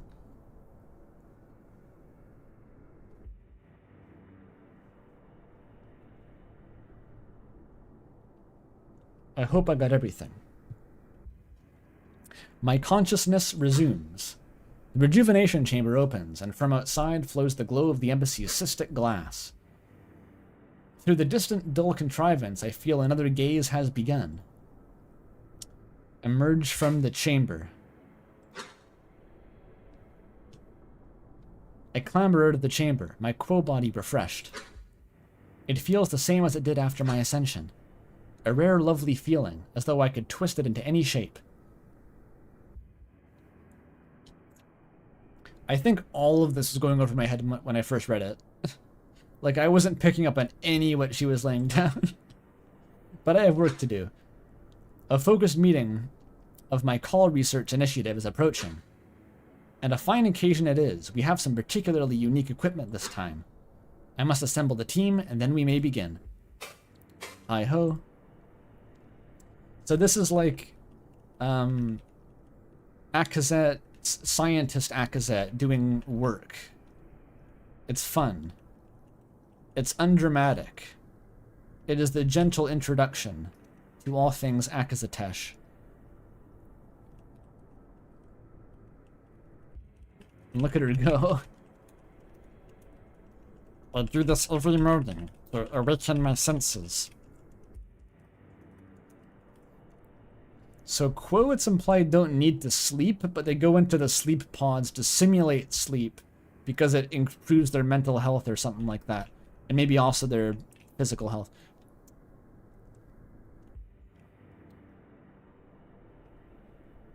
What do we interact with first? The big fucking object? Or the weird knickknacks? The indescribable doodads? Like, what the fuck is that? A cal stick stand. I have no cal stick. I simply enjoy the unoccupied display. That's so fucked up. Why? What do you mean? You buy a stand for a thing and then you're just like, well, I just like looking at the stand. You know. Did I find the secret word vault? Even the memory hole? I know about it, but I'm not looking at it yet.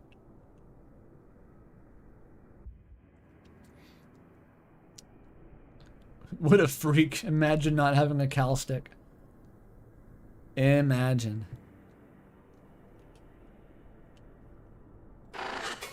Whereas this is a face stand.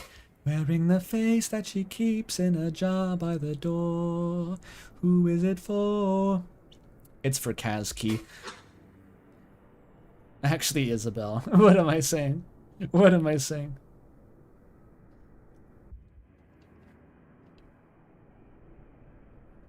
To restore a larval face when the flesh nostalgia strikes. You know, the flesh nostalgia. It happens. But again, we're not seeing Akazet's face, or her larval face, or any kind of face. This is her Discord avatar. Which we can inspect, in fact. Lots of data on the Discord profiles. Vasnian Surrealist Influence, Mark of Oltanzi, Vel Receptors Curled, Cousinly Eyes, a self-designed signature. This looks like gibberish, but it actually all has meaning. I will translate. Vasnian is one of the two main Obesk continents, which employs surrealist influence in its artwork. Oltanzi is Akazet's home city, which has these eye markings as part of its iconography. Vel receptors are the spiral antenna that she got on the sides of her head, curled up. Cousinly eyes means that she has eyes that are similar to bright cousins. I'm not sure what they would look like otherwise. And she drew it herself.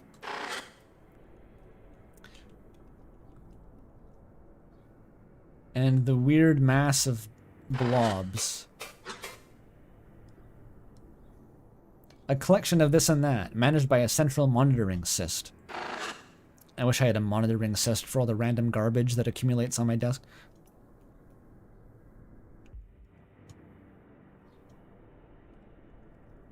Is she wearing a turtleneck, by the way? It really threw me for a loop when someone suggested that, like, this thing's a turtleneck. Now I can't unsee it. I was like, oh my god.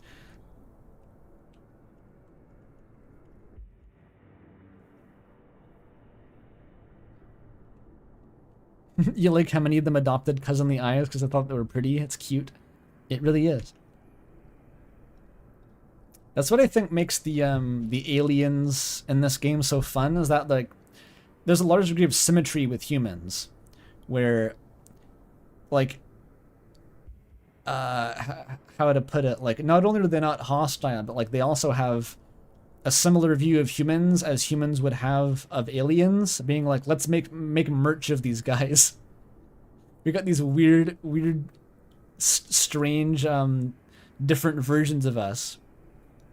Are they cute? I don't know. They're funny looking. They're interesting. They're fascinating. It's like they're weeaboos for each other. Aliens and humans mutually. It's endearing.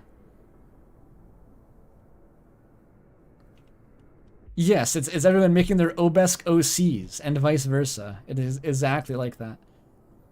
I need to get myself an obesque Sona. I would low-key want one, but I don't have any experience like acquiring OCs, or what do you know what I'm trying to describe, right? Like, I don't have a brain that generates visual designs for things.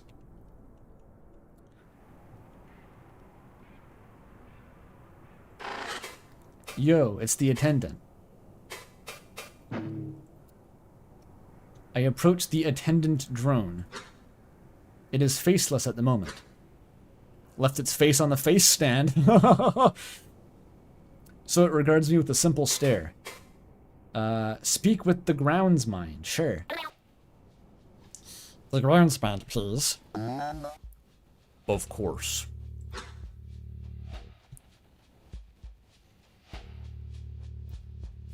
Make an Ekivik signature that's just a bunch of squares at different angles.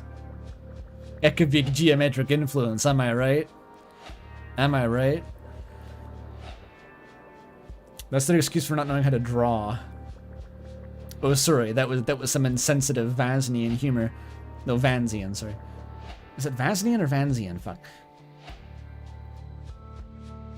I like how there's only two main races of Obesk, but there's great attention paid to give them all, like, subtle racial tension. All the same.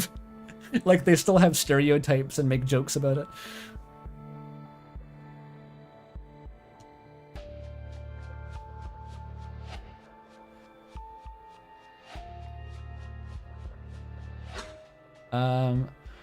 Our grounds mind symbol is formed over its faceplate. Hello, Vakoa. Oh fuck, I forgot that Vakoa actually had a voice. How does Vakoa talk? God damn it, I didn't think about this. What's a Vakoa type voice? Whatever, just Akazatesh, speak. The Time Stopper. I appreciate you affording us the time stopper. How long was it again that we have it? Originally, you had it for only a few gazes.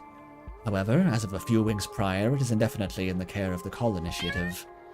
The schedule has shifted due to materials no longer needing an upcoming simulation. Once another initiative is in need of it, it will be transferred. Really? We moved quite a bit of sistery to accommodate it. And still, only the top barely fits in the room. Is it the request to have it removed post-haste? This can be arranged. No. The cysts were not vital, and this may be a boon. It does shorten our meetings and plans by orders of magnitude. If it becomes a bother, I will reach out again. Alright, thanks Vakoa. Bye-bye, I'm sure this is the last we'll hear of you. This is the last interaction we'll have with Vakoa, and she won't be relevant after this. The drone disconnects from the grounds mind and stands still once more. Grounds mind is one of the weirdest fucking terms this game throws at you. It's extremely hard to place what it even could mean via association or connotation. It's basically the head of the facility, though. Vakoa the grounds mind.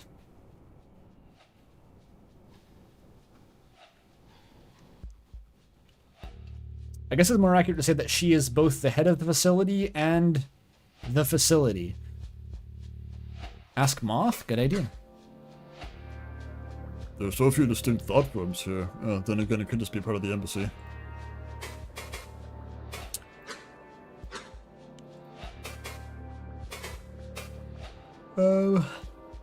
Nothing specifically about the grounds mind, it looks like. Yeah, so you know Dungeon Man from Earthbound? that guy's a grounds mind.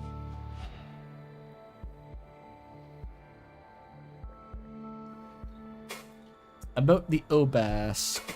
What's a cal stick? I have absolutely no idea. Sorry, lol. Weird looking. Why they look weird.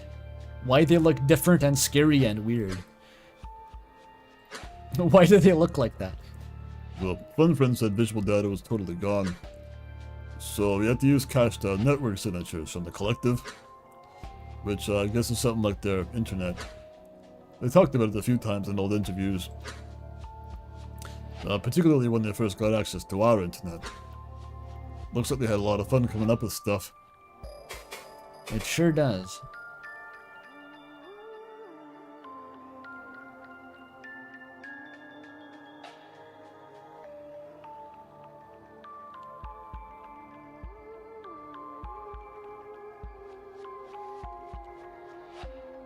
It's funny hearing you explain Corru concepts through the Undertale, Deltarune / Earthbound rot analogies.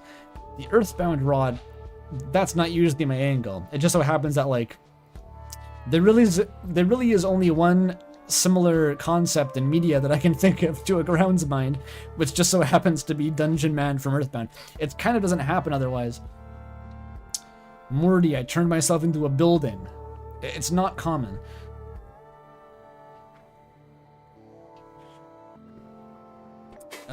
Is the embassy still around? You said they'd be built in like a smaller version. Well, there's an embassy, but it ain't this one. This one collapsed, like it completely melted. No one really knows why. That's when OBS started closing up. Stopped sending out visitors to cities, FBX contacts made themselves sparse. It was the whole thing. And the ocean around the embassy hasn't really been the same since. Oh yeah, because like thousands of tons of mysterious alien sentient metal got dumped into it by the melting embassy. Oops. That's gonna bioaccumulate. They probably can't eat tuna fish anymore in the future. About thought form structure. Why am I Akazet now? Why can I swap perspectives? Isn't this a memory from Akazet's POV? Wait, you couldn't swap before? That's a stock feature, it's part of the FBX patch. Huh. I guess the other spatial thought forms must have been too unstable. Maybe look at that too once FunFriend gets back to them. That would be nice. Wait for future patches, Interloper. The game is still in development, Interloper. Ralsei, why do you have a different running animation in Chapter 4? There's been out a patch, Chris. It's not my fault.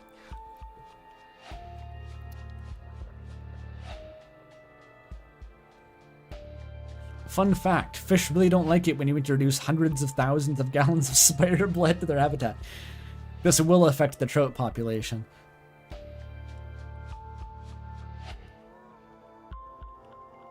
Please let me drink the spider blood. Please, Vakoa, just a little bit. Just a sip of the spider blood. Vakoa, please. Alright, chat. Are you drinking the spider blood or the Koroyi first? What's your go-to with Operation Obeski Soda Steel? Spider blood or Koroyi? Is Koroyi? I forget the fucking word.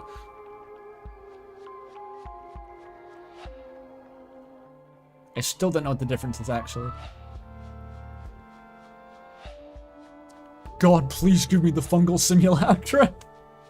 I want to try the Valka Blood fungus simulacra. Who the fuck is this? This is like a canonical NPC. Does not have a soul. Hi, Interloper, this is fun, friend. I had to improvise for these ones. They were totally incoherent. Sorry, haha. Anyone who's not part of the main cast canonically does not have a brain. They were not simulated. This is important, though. This is a Jut obelisk. It took me, like, forever to figure out what the obelisk caste system was and how it worked, but there's 4 types. There's Vel, Jut, Kiv, and Tyr. Akazet is a Vel. This one is a Jut. And it mostly determines the shape of their receptors.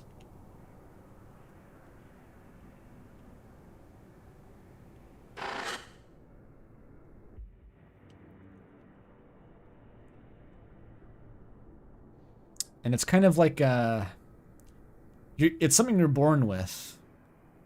That's why it was comparable to like genders or something when I mentioned it before.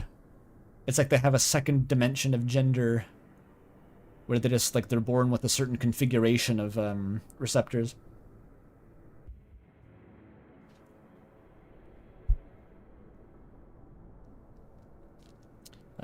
Is this just a... This is a Kiv. Kiv seems to be like the one that's commented on the least. Most unclear obelisk cast. Yo, it's Move Friend. My man. One of many within the flesh of the embassy. So they have like sentient elevators that just dynamically locomote through the putty-like interior of the building to rooms that also procedurally form within the putty-like interior. It's really fucked up. Sorry for the sirens.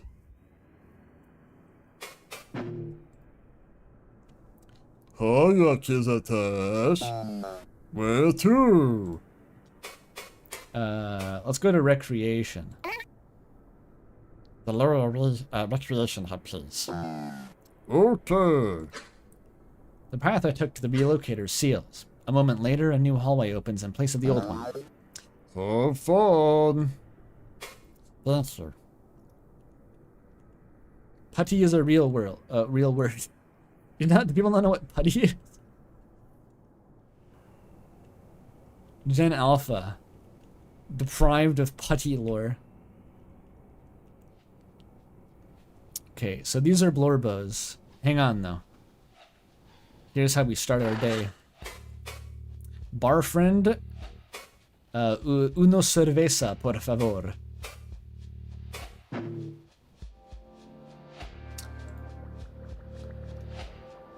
So this is a homunculus that was designed to make cocktails. This is what Greg from How to Drink turns into in the year 2060. He builds himself one of these so he can sleep more. The bar friend stands before a display of simulacra. It is rare that the urge to interact with it ever strikes me. However, this is one of those times. Another gaze upon this bright planet. It calls for an equally bright beverage. Bar friend, Hello, Rakazatash. orange juice. Yes, orange juice. That is what I want. An exotic taste with the buzz of citric acid. An orange juice simulacrum, please. Okay. Barfriend extends a tendril to the orange simulacra display. What caste would my obelisk Sona be? It's definitely Jut. I'm lying to myself if I don't say Jut.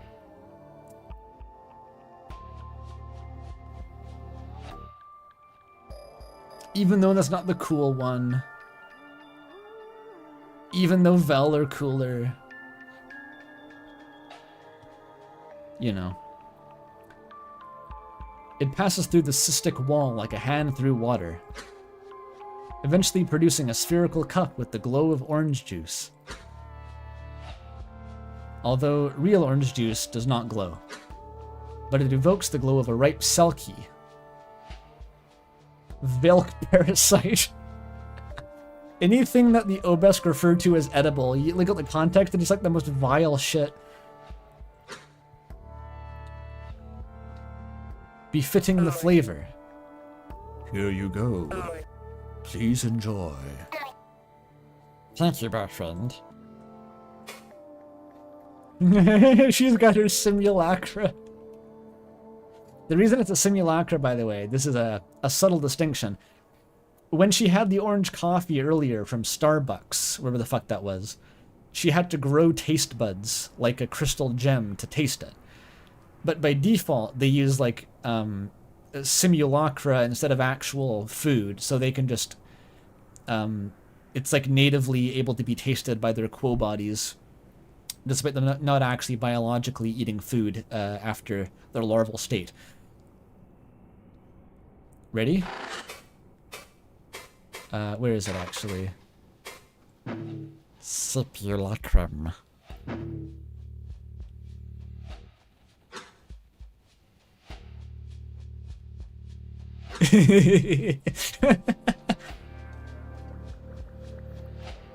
Orange. The simulacrum stays the same, but the taste registers clearly. The brightness of it distorts my features and sends my receptors into a reflexive curl. Strong, but the citrus inspires a pleasant sensation. It's like, damn, this is some powerful stuff. This is some rocket fuel in here. Oh, put some hair on your chest. Oh. That was such a shitty bulk bogan. I can do a better bulk bogan than that. It wasn't happening.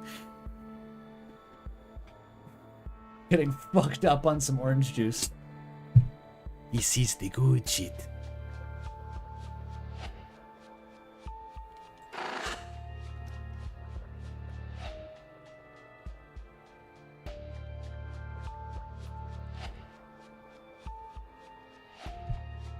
I love how much of your screen is taken up in FPS mode by the orange juice.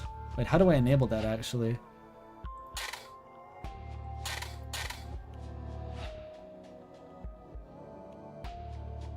You mean like this?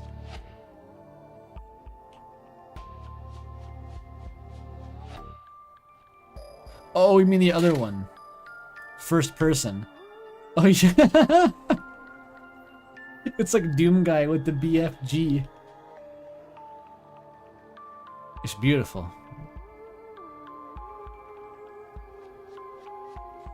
Wait until she discovers phosphoric acid. There are more kinds of acid. I think limes have their own kind. I forget. They all have citrus too, but. Why does the ball have Jupiter's eye on it? Well, now that you mention it, it may have something to do with, I actually don't know if this is the reason, but it just so happens that Obeski orbits a gas giant with a giant red spot facing the planet, so.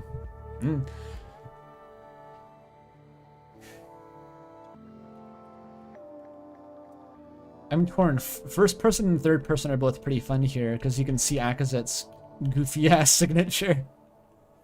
But it is kind of, you get a better sense of the other surroundings if you stay in first person. Alright. We got some dudes. Kazki? Bozko. The goofiest names. Bozko, self-image intuited signature, extreme pressure quo body, Kiv receptors flourished. So Bozko is a Kiv with like an auto-generated signature. Did not commission his own network signature. And is our only Kiv rep from the main cast, I think. Wearing a high pressure quo body. And Kazki.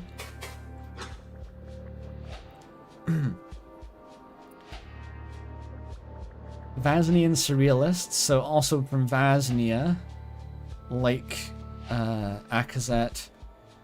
Is Bozko also Vaznian? I forget. I think he is. I think he's also Vaznian. It's important lore, maybe. Kasky is Tyr, which it's hard to see here. The Tyr have like receptors similar to deer antlers. They're branching.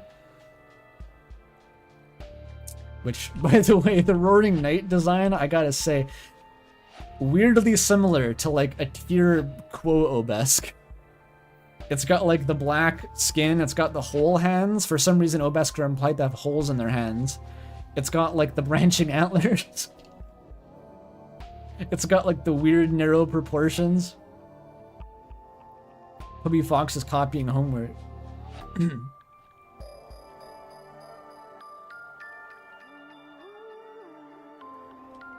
The knight is actually Dess's Obesk Sona.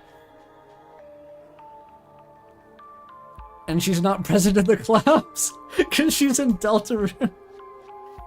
Okay, sorry, I'll talk to Kazuki.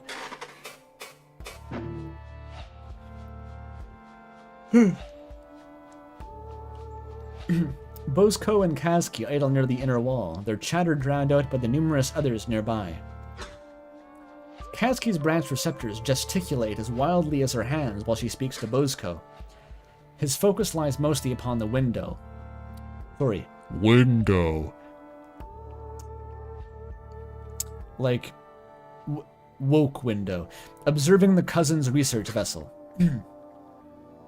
I think the window is like a projection, because the wall is like arbitrarily thick. Her tail becomes more distinct as I approach. So I said, it has become my larval form. It is because my larval form was a tear, and I hold him of the function that entails. Sorry, I butchered that. Why can't I read this? And so I said, it is because my larval form was a tear, and I told him of the function that entails. I even talked a little about the story from Kozanzi excavation. You know the one, when I was first starting to work there. Oh no. And while I was saying these things, my fun friend was attempting to warn me about something, but I kept talking. And when I was done, I checked to see what it was, and it was telling me to stop. He was apparently expressing terror on his face, as though I might drench him in acid at random. Bozko chuckles and rolls his receptors slightly. Kazuki is a goober. Such obscure fucking lore, by the way. Like, tear can vomit acid? That's the implication? Can all tear vomit acid? I guess so, maybe. He looks from the window to Kazuki, witnessing my approach incidentally. With another little receptor gesture, Kazuki turns to face me as well, delighted. I want to hear your thoughts, chat. Is the shape on Kazuki's face her mouth or like a weird eye? I originally saw it as an eye, but it kind of looks like a mouth more now. Both. It's the Roaring Knight's eye, yeah, I know.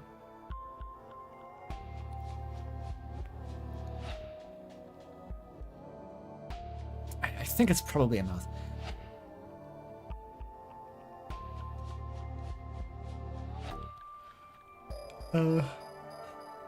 Yawning.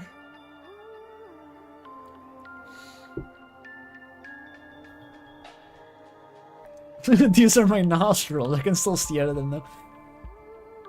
My unischnoz. With another little receptor gesture, Kazuki turns to face me as well, delighted. Hey, Akazet. Hi, Akazet. You'll notice that Kazuki's always very enthusiastic to see Akazet. For no particular reason. Hello, my friends.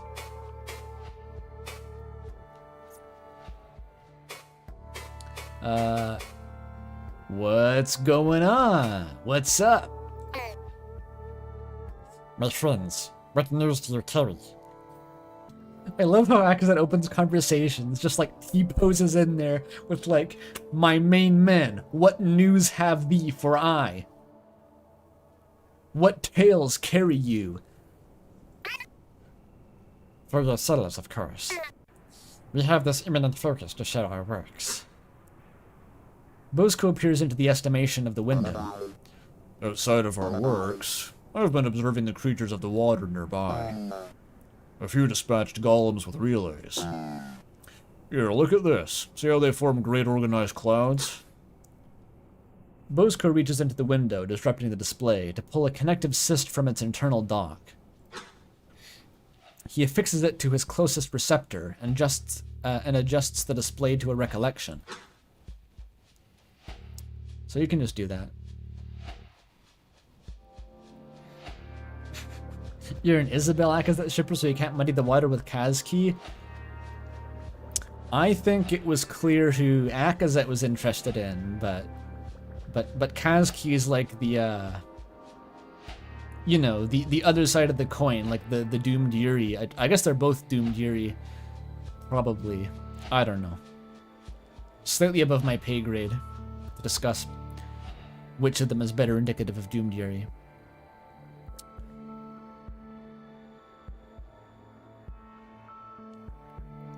It's a very fun element of spice to the proceedings, though, that they just like... There's like vague love triangles, but it's never really commented on that much.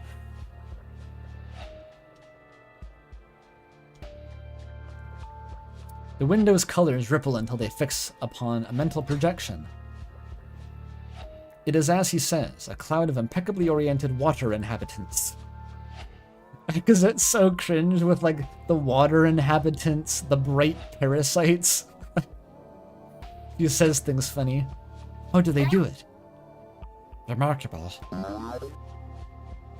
And I'm not the only, I'm not the sole observer of the bright... I can't read this dialogue. And I'm not the sole observer of the bright world's creatures among us. Among us. Bosco returns the connector beneath the window's surface. The image soon dissipates. He gestures toward Kazki teasingly after a moment's silence. Bosco! Although she's taking a more live approach. Bosco! Her receptors curl into themselves like balled fists. Fine, fine. It is an experiment I was doing, Akazet. Well, sort of. My trip to Australia, I found a little creature skittering around on a window. So I looked closer, and it had 8 legs, vibrant stripes, and many large eyes, and it was staring at me. It even had armored skin, like a cavekeeper. What is that? Something, okay. And I thought, how cute, I wanted to keep it. With how emotionally she weighs her words, it is like she expects me to say that I should, say that she should put it back. So she made a cavity in her head. What? Are you... Yes, I'm getting to that. So I went to pick it up, but it leapt into my hand. Like it wanted to be with me, but by this time some bright cousins were coming to see what I was doing. So I excused myself and went back to my vessel. And I realized that there was no life support in our vessels, so if I wanted to keep it alive, I had to think. With my head. So you hollowed out your head. And are keeping it in an air pocket. Exactly. Do you want to see it? My receptors droop slightly and I chuckle exasperatedly. Bosco finds my reaction very funny. Indeed, this is both a problem and a solution that only a once tier would come to. See, there's Akazet with like the casual, casteism, the casual profiling, which like it's still unclear if that's just an Obesk thing or if that's just Akazet. It's like you're such an Aquarius, Kazki.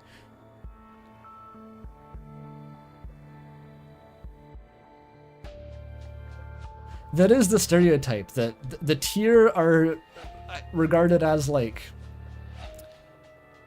happy-go-lucky fuck-ups, I guess? I don't know how to describe it exactly, just, like, just doing funny shit for no reason.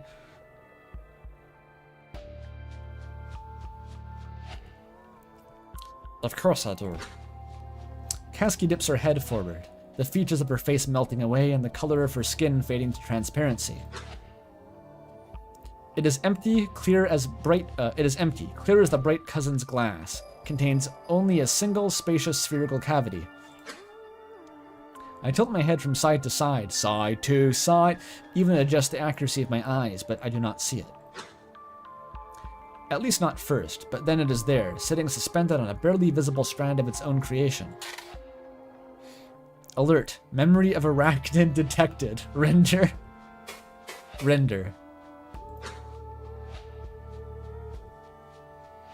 This is the only content warning in the game. Excellent. Extremely dithered picture of a jumping spider. It looks at me, then raises its forelegs and waves them both from side to side. I imagine this is some sort of threat. I can see why you chose to keep it. It's gone now. The spider is gone. Kasky replaces her facial features, pulling her head back.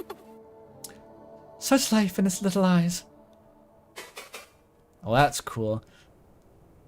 So what were you talking about? I cannot contain my curiosity. Kasky's stories, even if hyperbolic, are always entertaining. What was that story you were telling, Kasky? Her branched receptors fan outward excitedly. I was in the nation of Australia recently. For the Pelaganations Spire meeting, you see. It went well, but my contact was curious, because he had not seen a once tier before. And so he had a number of questions unrelated to the construction approval.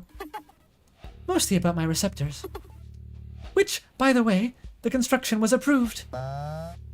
Though through some giggle of Elsie, it occurred to her to share the events of her early larval work. The Kozanzi excavation story.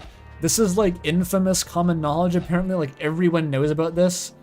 Akazet's going, fuck, the Kozanzi excavation story. Of course, a clueless bright cousin would fear for their life after hearing that. It's never elaborated on what they mean. It was in good nature. He found it funny after I explained away his fears. I say this with a deep respect, Kasky. With how much you share so readily with the cousins, your diplomatic successes always come as a surprise. The meeting cometh. Our focus approaches, my friends. Are you prepared? Do we have any topics to bring? They both dip the receptors affirmatively. Yes. Good. Report to the signal chamber when you are ready. I arranged for the time stopper to be used this time, so it will be quick. Excellent. We'll be there shortly. You go ahead. And there's Bozko and Kasky.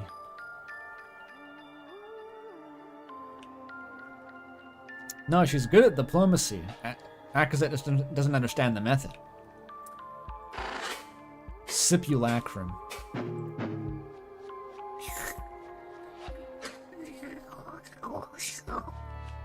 Delicious.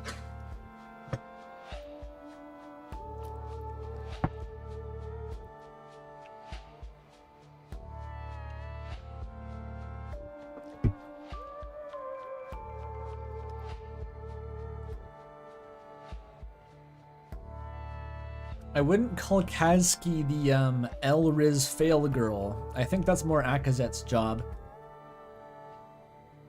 Kasky is actually like the charismatic one, more or less.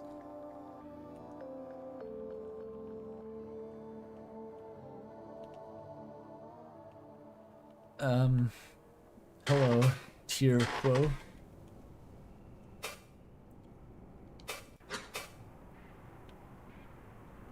Now you want orange juice? It happens. I actually went and bought a thing of orange juice to drink while I was streaming this to Molly. It just felt appropriate. But now I have my my orange coffee cocktail that's even more accurate, so.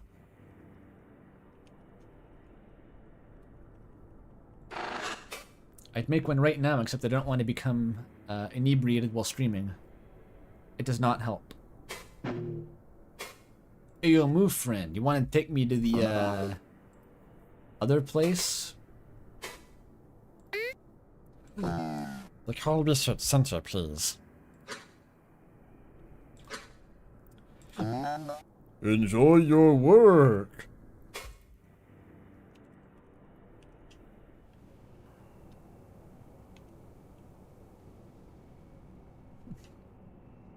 So chat does like the Akazet voice. Hell yeah.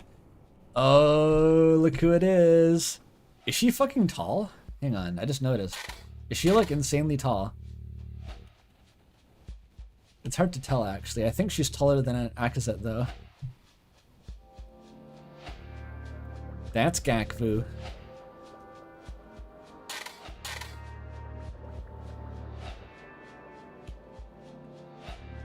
Wait a minute, are they all tall? No, Kasky looks like more eye level. Bozko's super tall. Where'd he go? Oh, there he is. He turns two-dimensional. Yeah, Bozko's massive, but Kasky is my height. But no, Gakfu looks like a beanpole.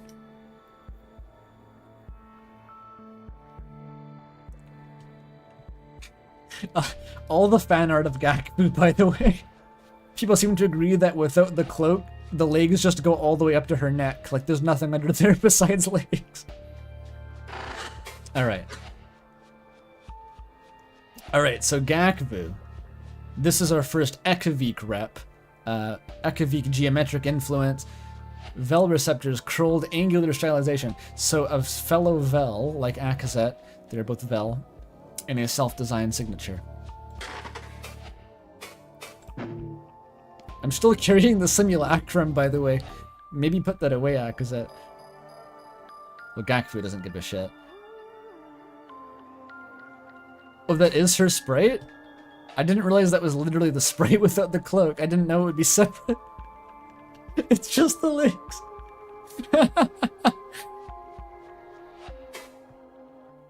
I mean, Quo bodies are... They don't need internal organs. They're just... It could be like that.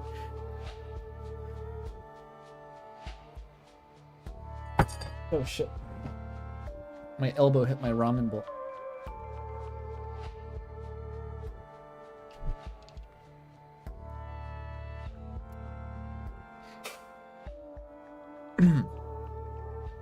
Gakfu leans against a listener, eyes distant.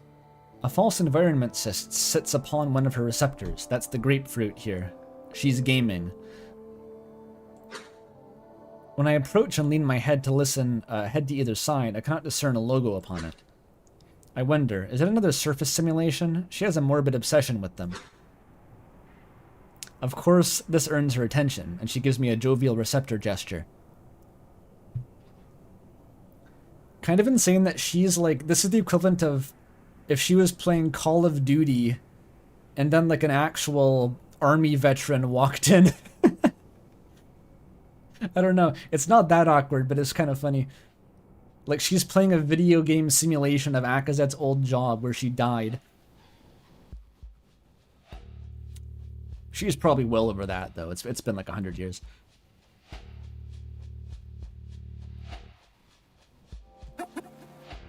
Hi, Akazet. Ready for the focus? Yes. I was coming to ask you the same thing, actually. Do you have something? Oh, yeah. Tozak and I were tracking the call earlier, and, She glances toward Tozak, who stares inward. well, he found it, really. But there is a spike in the call. A distinct break from the normal baseline. Very interesting. And what did you do? Have you seen him?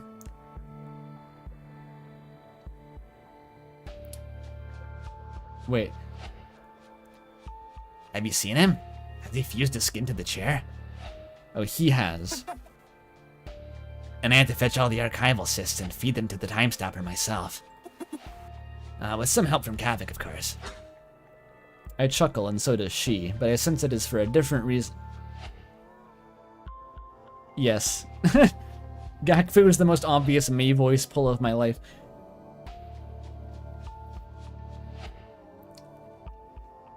The chat's just popping off. Tozak mentioned! Kavik mentioned! They're both good chat. They're both the best character. They're all the best character.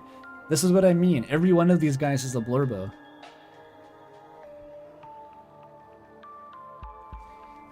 I chuckle, and so does she, but I sense it is for a different reason. You need anything else? Otherwise, I'll just be here until the focus starts. It pains me to do this, but I should probably bring up the complaint. There is a matter I must mention. Gakfu, you and I, we understand. However, the balance of work has... Bozko. What? Did Bozko speak with her already? My confusion is laid bare in my receptor's curl. Was it not him? I know it was him. He just has a problem with the Ekavik. I laugh and urgently wave my hands and receptors dismissively. it's a joke about racial tensions. She laughs too. I am certain she appreciates my understanding of the dry Ekavik wit.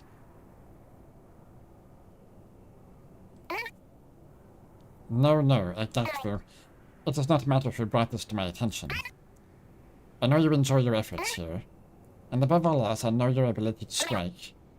But to certain others, it is not so clear. Your ability to strike. That's a strange phrase, actually.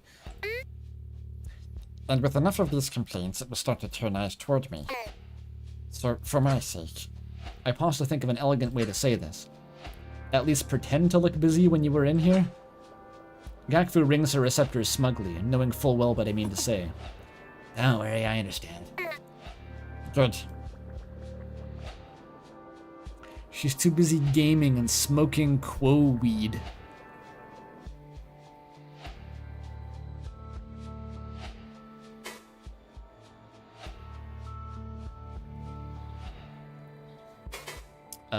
But seriously, what you playing? What is that false environment you have on? Ah, you see.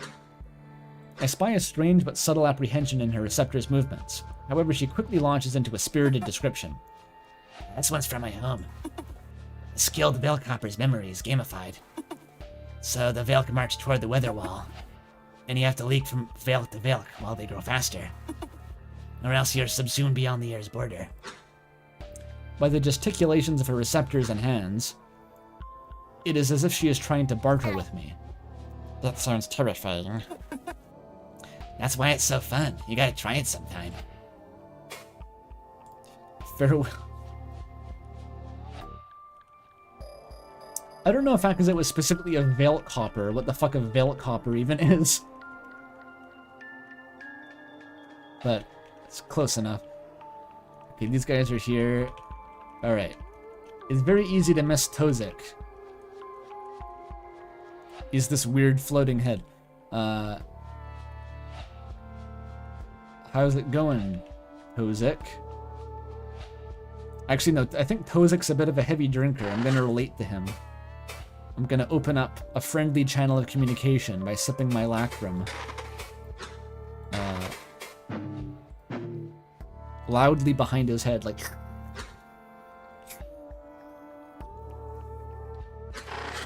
as he's trying to work. Yeah, I know, he's really easy to miss. Especially because from the side, he does the Mr. Game & Watch thing.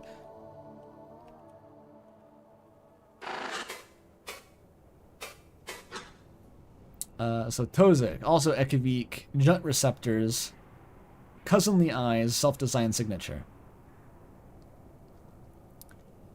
So I think let's take inventory. It's hard to keep track.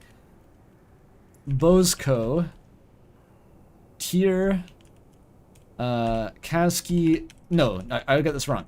Bozko, Kiv. Kiv and Kazki is the tier. Akazet and Gakfu are both Vel. And then Tozik and Kavik are the Jut.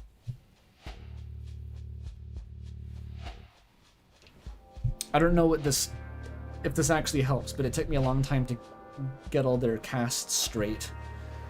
Not cast straight, you know what I mean.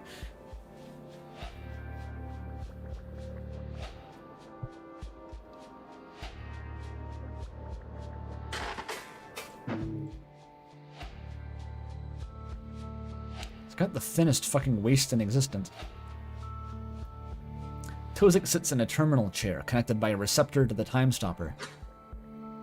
The time constriction that gives the Grand Cyst its name has not been activated. He is simply using it for its archival connections. I clamber over the curve of the time stopper to greet him. Hello, Tozik. I see his acknowledgement of me with a small glance. However, his focus is inward through the corycitic vein. It's corycistic. I often say it corycitic for some reason. Tozik detests idle chatter, so I opt to keep this quick. Are you prepared for the focus? Actually, is that what you have been doing? Yes. I'm organizing the connected archival cysts. Something very interesting happened barely a week ago. Well, you will hear about it in the focus. Excellent. We will speak soon then. Farewell.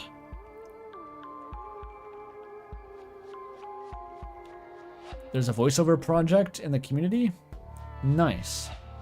They could probably do a better job than me.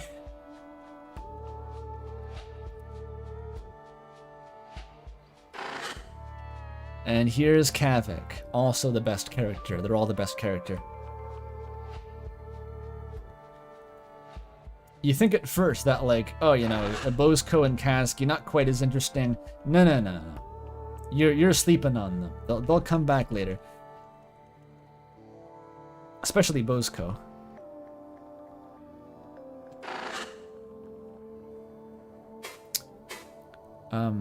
It's funny, like, this is the back of his head, but his mouth is still visible, so it just looks like he has crazy long hair. Like Chris Dreamer hair. But he does have eyes on the other side. So another Oltanzi native. The thing with Kavik is that he and Akazet are childhood friends. They grew up together. They go way back. To Oltanzi, back in the day. Jut receptors, self-designed signature, marks of Oltanzi, Vasnian Surrealist.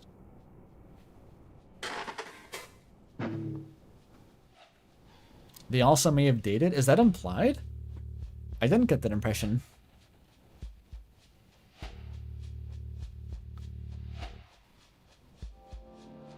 A little bit? Huh.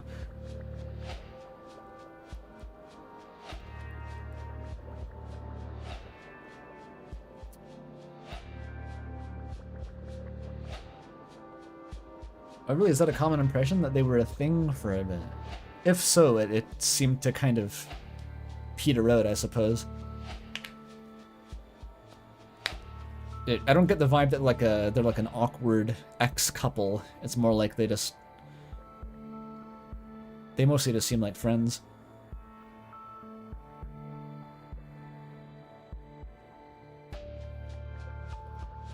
Kavik attends to the archival cysts, occasionally affixing one to a stout receptor.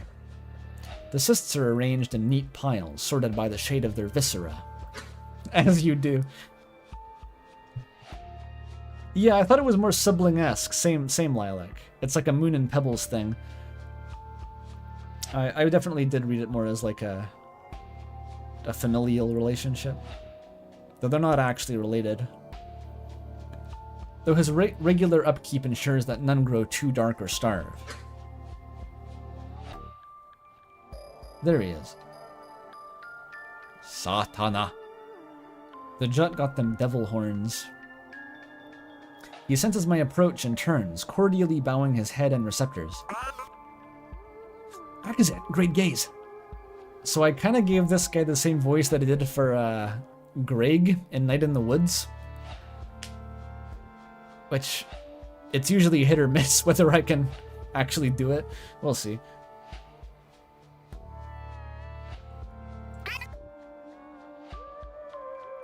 Likewise, my friend. What are you doing? I was just conducting maintenance on some of our older archives.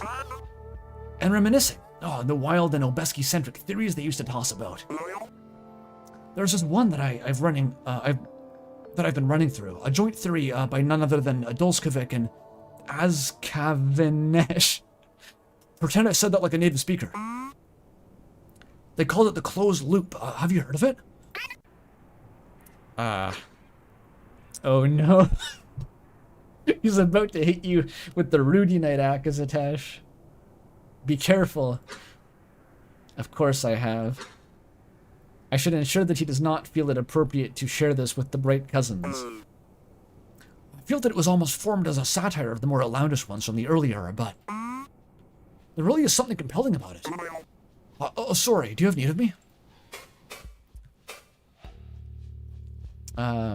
What's the closed loop theory? Kavik would Rudy Knight. I would prefer not to crush his investigative spirit, but these early theories carry less worth than wall rot. Is there even like the note is just like, you know what this means. You can use your imagination. No offense, Kavik, but these theories are ass cancer. Especially Dulskavik's Velzy smile upon him. It's funny that Dulskavik's being called out here, because like Dulskavik, you learn later, is like fucking Obesk WD Gaster, like invented all of their technology, like the single greatest scientific genius that made all of their societal revolution possible.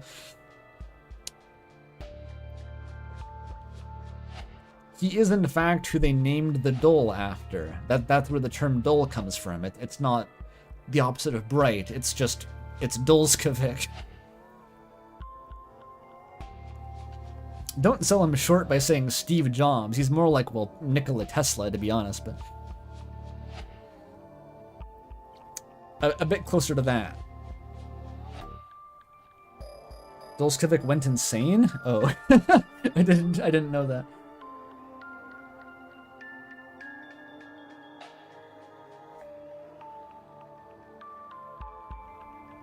God, he is Gaster.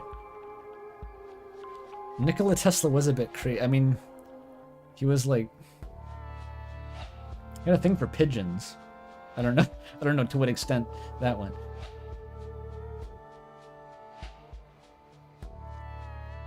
I'm sure the relationship was strictly platonic.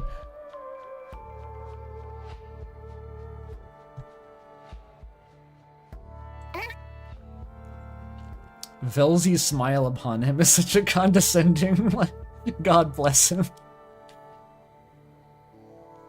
A closed loop. Is that the time? Time manipulation. Yeah, let me remind you. Dulskavik posited that one era, we learned to use the dull plane to traverse space four-dimensionally. And our future selves eventually discovered the home of our bright cousins, but far too late to actually meet them. So we create a contrivance just big enough to release a message to ourselves and signal its location. Oh, Kavik. I twist my receptors thoughtlessly, accidentally burying my skepticism.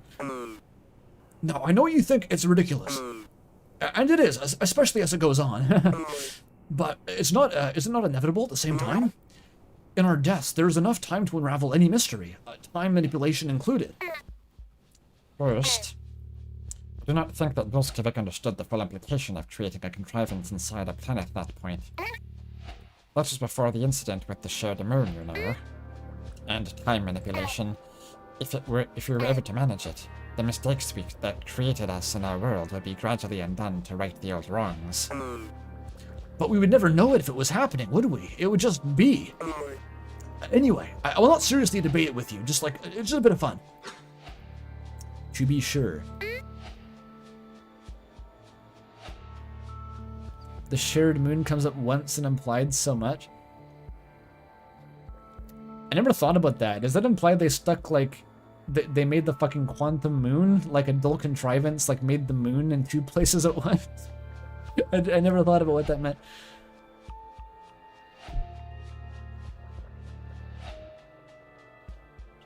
Yes, of course. And, are you not going to share this with the cousins? You are not going to share this with the cousins, correct? I see the dejection even as he tries to hide it beneath an archival cyst. Oh no! He sticks a cyst onto his receptor to hide his emotions. That's so sad.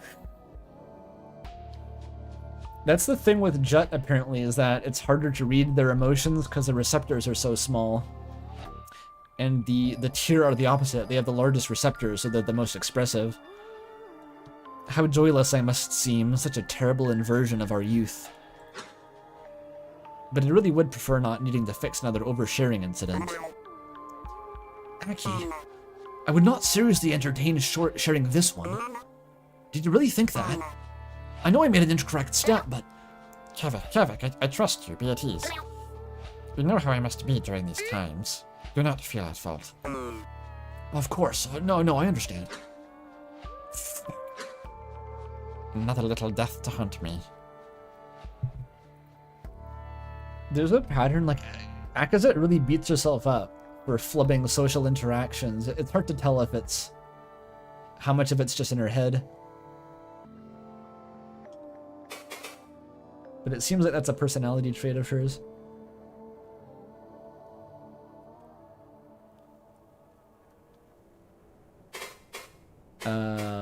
What's happening? Havoc, my friend, tell me. What news do you carry?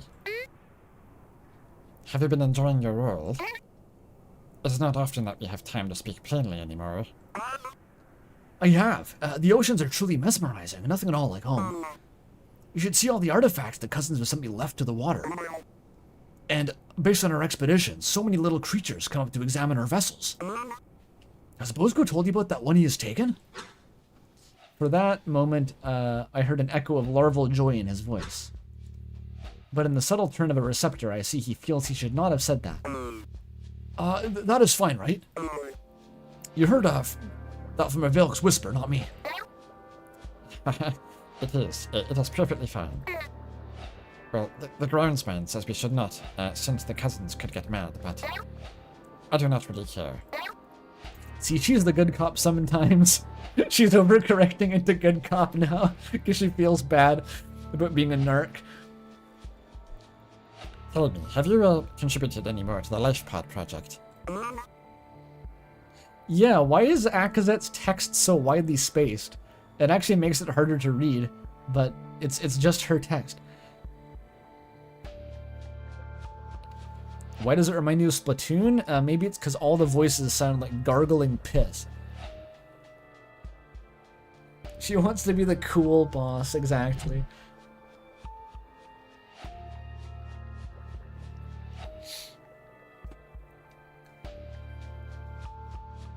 She is interesting.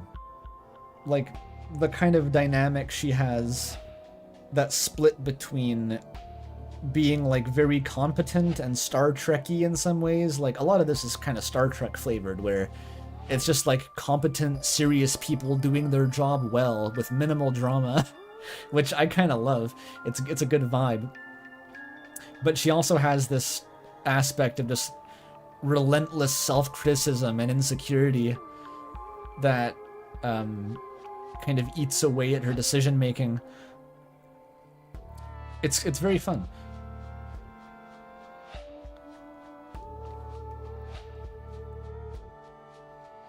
No, not in some time.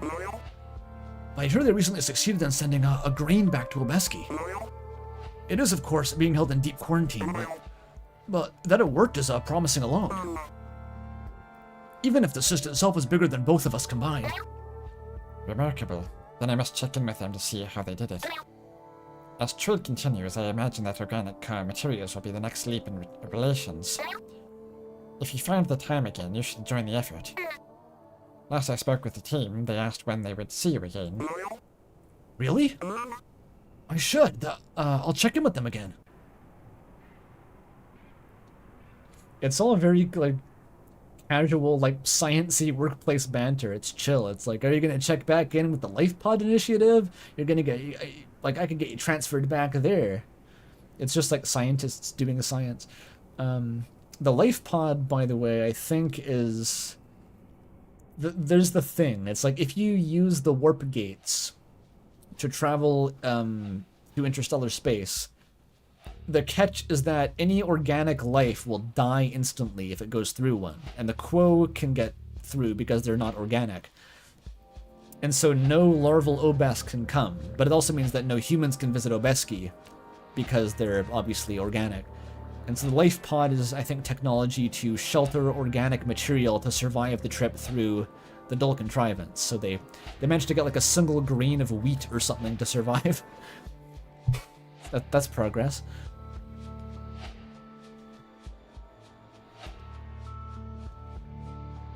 It's the phase distorter? Oh god, it is. You're right. It's the fucking phase distorter. I never thought about that.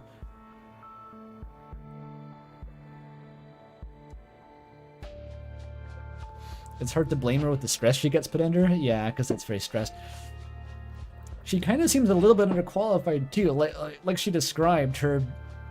Well, I don't know what she's been doing for hundreds of years since she became a Quo, but like her initial qualifications were just like being a survivalist, like going and doing action shit in the wilderness, Now she's leading a research team.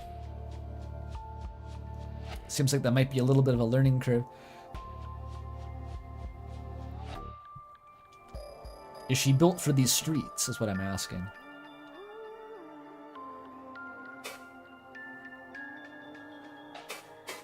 Also the focused approaches. Focus approaches, my friend. Are you prepared? Do you have any topics to bring? I sense unease from his staff. It's really that time already? These old Siths do not have any time constriction, no wonder. Yeah, I'll be ready. Yeah. You do not need to press yourself, my friend. It is a simple one. I know, I just hate when this happens. I don't have anything to bring this time, but I'll be ready. Excellent. Kavik is also like the ADHD king, kind of. Wasn't there some... Is it this thing? What does it say again? Preventative device for context switcher syndrome. Yeah, it's basically saying this guy's got hella ADHD. Which, relatable. I feel that, Kavik.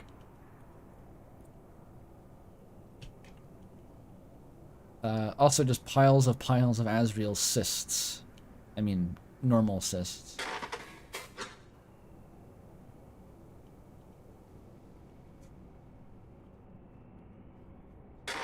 I've never drank from the simulacrum this much, because it's gonna get hammered.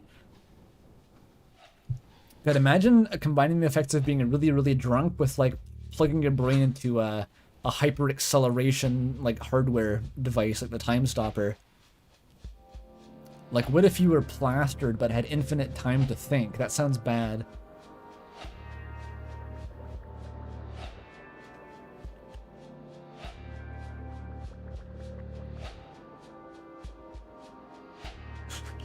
Because you should probably put down the drink. The meeting is starting right now. Alright, so this is the Time Stopper. It's cool. The grandest cyst in the embassy. 1 billion minds in one. Did this get retconned? I thought the groundsman cyst was bigger. It seems to be implied later that the groundsman cyst is actually the grandest cyst. But maybe it's like the grandest cyst, not counting the groundsman cyst, obviously. Who would count the groundsman cyst? Obviously. How do I start? Is it like these guys? Ready to proceed, Kasky? Absolutely. Is it? This is why people say it's pronounced coup. Absolutely. I guess I can see it. But, I don't know. Quo just sounds so much more interesting. But yeah, Kasky overshares, makes puns, still has the highest Riz stat on the team somehow.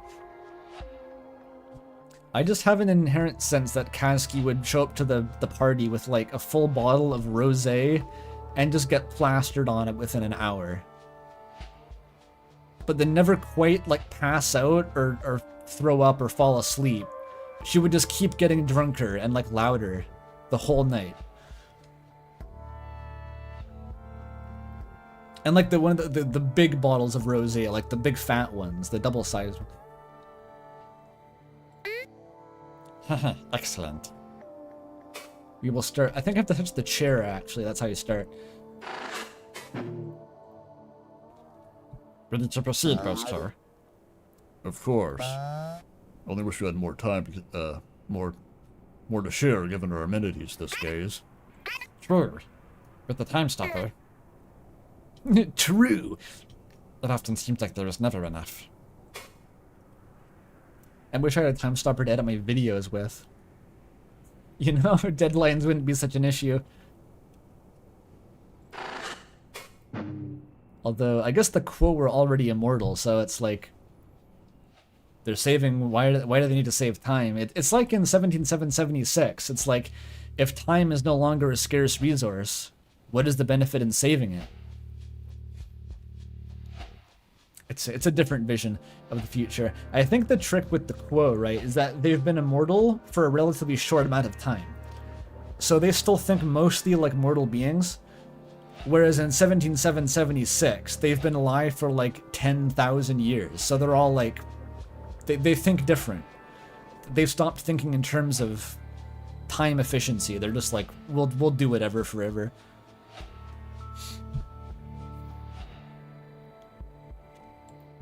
Start the meeting.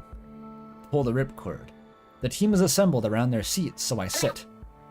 Everyone, let us begin. They can die, but like only through violent means. They don't naturally die. That's usually what's meant by immortal, I think. It doesn't necessarily mean there's no way to kill you. I dip my head toward Tozek, as he is already connected. With an impulse, he instructs the Grand Cyst to lower wired cysts before each of us. What a rare opportunity. I am certain that even Gakvu is excited. So basically, they've rented out the communal gamer PC with like the RTX 4090 Ti with like unicorn blood coolant, and they get to take it for a test ride.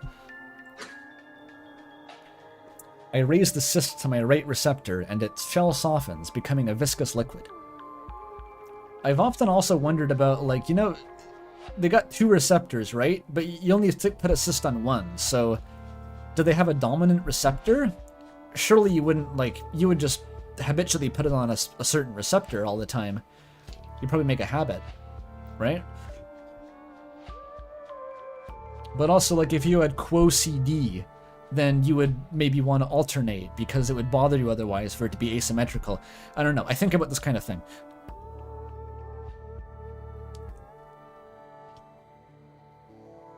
This thing's running RTX 5 million. They do? Oh, they do have a dominant receptor. Maybe that's mentioned. Quo CD. That just came to me in a dream. I'll take credit. It settles over my receptor and the time stopper connects to me. My mind is drawn into it with the others. Everyone is connected.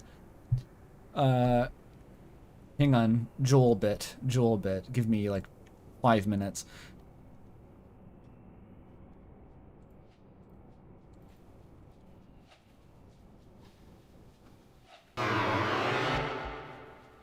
There we go. We got there. My mind is drawn into it. Everyone is connected. Commencing now. With a simple instruction, the Grand Cyst's additional neural processing activates. Its strength and processing speed is such that time stops. Such a peculiar sensation to observe in full cognitive capacity world and body that cannot move. Though the cores of our minds are shielded from one another, we each carry we each carry a new mind that feels as if it was always there, the Grand Cyst.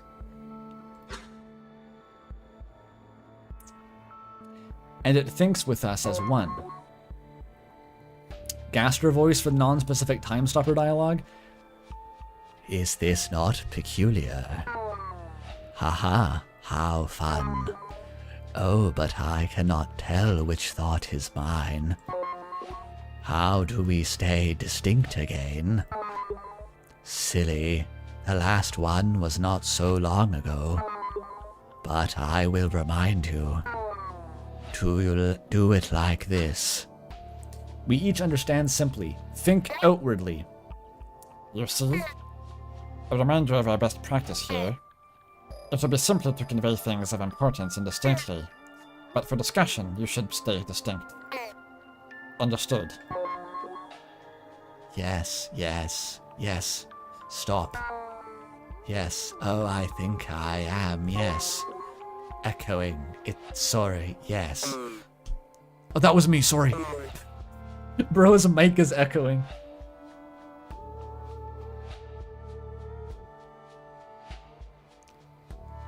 It's only my second time using one of these. It is okay. You're too tense. Just let it pass through you. That is how I stop echoing. Are we good? Yes, okay. Now on to the matters of the call. A great deal of information is transmitted between us. Long overdue discussion and planning for expeditions. So it's like, if only meetings were like this, you just show up, Discord call starts, brain blast! It's like, and you all like download 50 terabytes of each other's memories and just instantly understand everyone else's thoughts. How efficient. This is insane, by the way. Yeah, I know, it's kind of, I'm well desensitized to this, but like, everything in this game is wild.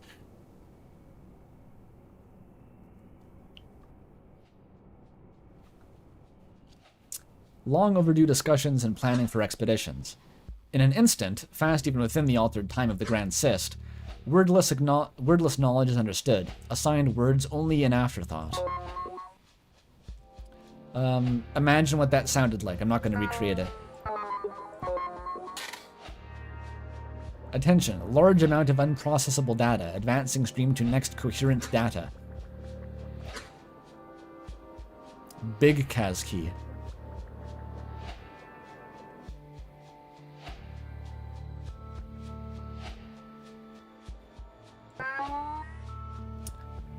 Polygonation Spire in Guam is likely easiest. Kazki agrees. Yes, I will organize a meeting. They liked the last time we visited because it drew lots of attention. So a spire would be lucrative for us both.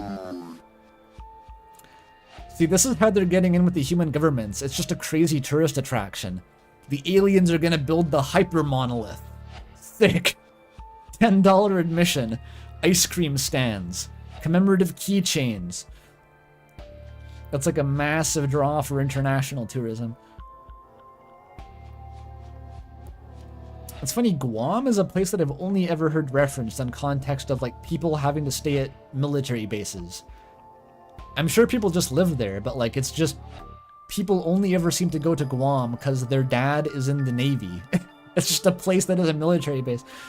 But now it'll be known for its alien hyper monolith. And you can take an elevator ride to the top, and there's like a viewing deck. And there's little info cards that are like biographies of like the research team and stuff. Oh, I would buy a commemorative embassy. I'm a sucker for monoliths. This is personal lore. I think it was Epic Battle Fantasy that did it.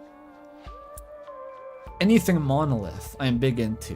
Except for Monolith Software. I don't really care for Xenoblade. Is that the one, Monolith? But other kinds of monoliths. How would they make that into merch, I wonder? What's the best monolith merch?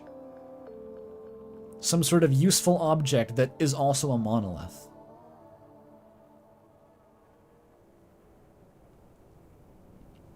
Miniature polygonation spires to trip and impale yourself on. Giant slab of plastic. But no, like made of rock. It should be made of rock. A back scratcher. A pen? Like a square tungsten pen. You getting all this, Corru developers and merch designers? Give me like the incredibly sharp-edged, square, painful tungsten pen. Bosco has bags under his eyes forever. He's just like that. He's has deep and sagacious thoughts behind those eyes. I really like Bosco's expression, actually. It grew on me.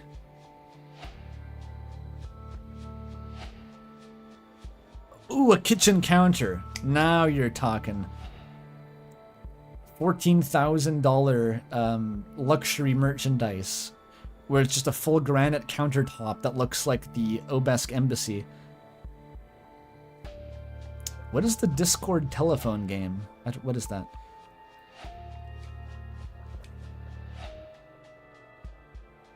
Maybe like a lawn ornament? I don't have a lawn, but if I did, I would put the embassy in it.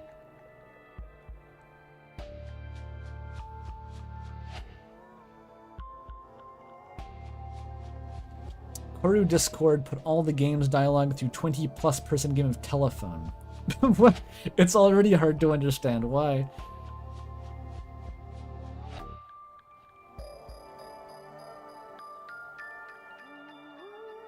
So you were explicitly trying to rewrite it? It wasn't just, because you can just copy it one for one to keep it accurate, but you weren't trying to do that, I guess.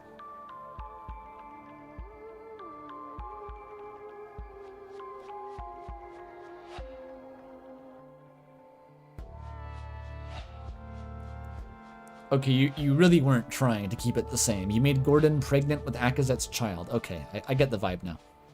It's more of a games repainted thing.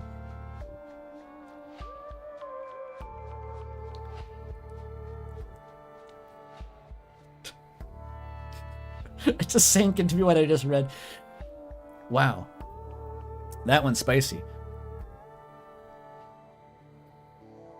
Alright, I think you're getting transferred to a new envoy to find out about that Akazet. I think you're getting transferred.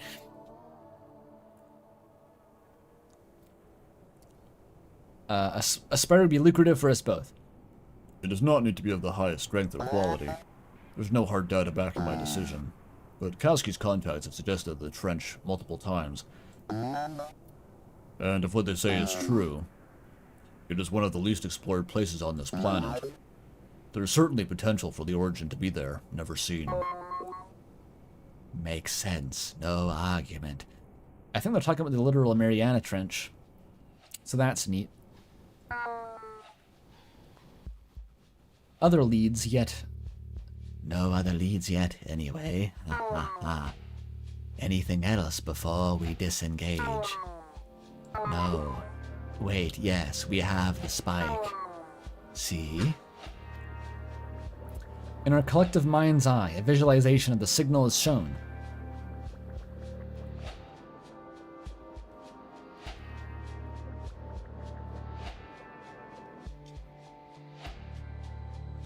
Yes, Dev is in chat.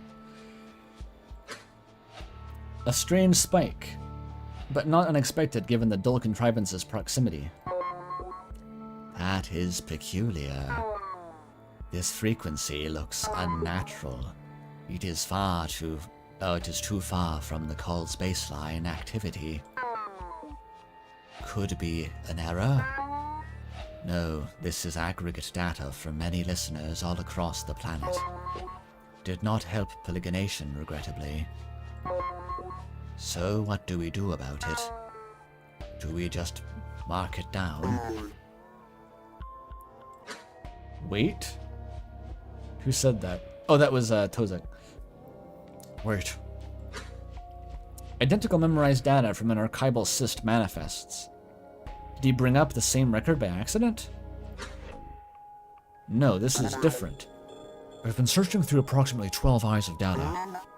This has happened before, see? The same type of spike with the same duration. Yep. How many eyes ago was that? 7? 8? Look. That's exactly equidistant from the start of the call. Exactly. The exact spike at the exactly 50% of the call. How is that possible? Could it be a coincidence? Absolutely not. I've seen this before. In my early studies, maybe even larval. These are markers of raw thought, unoptimized, primal. What Corru knows and broadcasts instinctively. And what early coruscatic pioneers used for communication. A strange dread spreads through our shared mind. Why do I feel it too? Is it mine? Am I scared? I love that. It's like, whose fear is that? Stop being afraid. It's like, who farted in the car? You know, like, is it what they say? She who smelt it, dealt it. This does not mean anything. In raw thought transmission, the signal spikes at regular intervals. 5 equidistant times once at the beginning. And there are no recordings at the exact beginning. So that means it could be halfway done if this is true. But it has been broadcast for how long? How could a thought be that large? Could we even... The dread's claw bites into me, paralyzing my thoughts. So I think only now I vaguely understand why this dread is present, but it's hard to describe. And also spoilers for later. Is it mine? No one is commenting upon it, perhaps confused themselves. So then, who is scared? It is overwhelming. I feel like tearing the cyst from my receptors, but I cannot move. Not without first turning off the time constriction. It could be something else. But there are only... Yawn. There are only 2 data points here. A compelling theory, but that means we must wait a long time. Are we all in agreement that we should probably tell no one about this? What? Wait, why? This is huge. Even just the possibility changes everything. You know what this means, right? Kevik, this is not a theory of fancy. It is true that this does change everything, but we are still missing data, right? Right, yes, we need more. We cannot simply share it. Not while the evidence is incomplete. Is everyone in disagreement? Or is anyone in disagreement? I sense a mixture of frustration and relief. Indeed, this is compelling, but it is simply a theory. You don't want to be like the cold fusion guys. I saw the Bobby Broccoli documentary. You don't want to be like, what's his face, Fleischman guy. That was rough. Don't release the findings to the press before you get it peer-reviewed.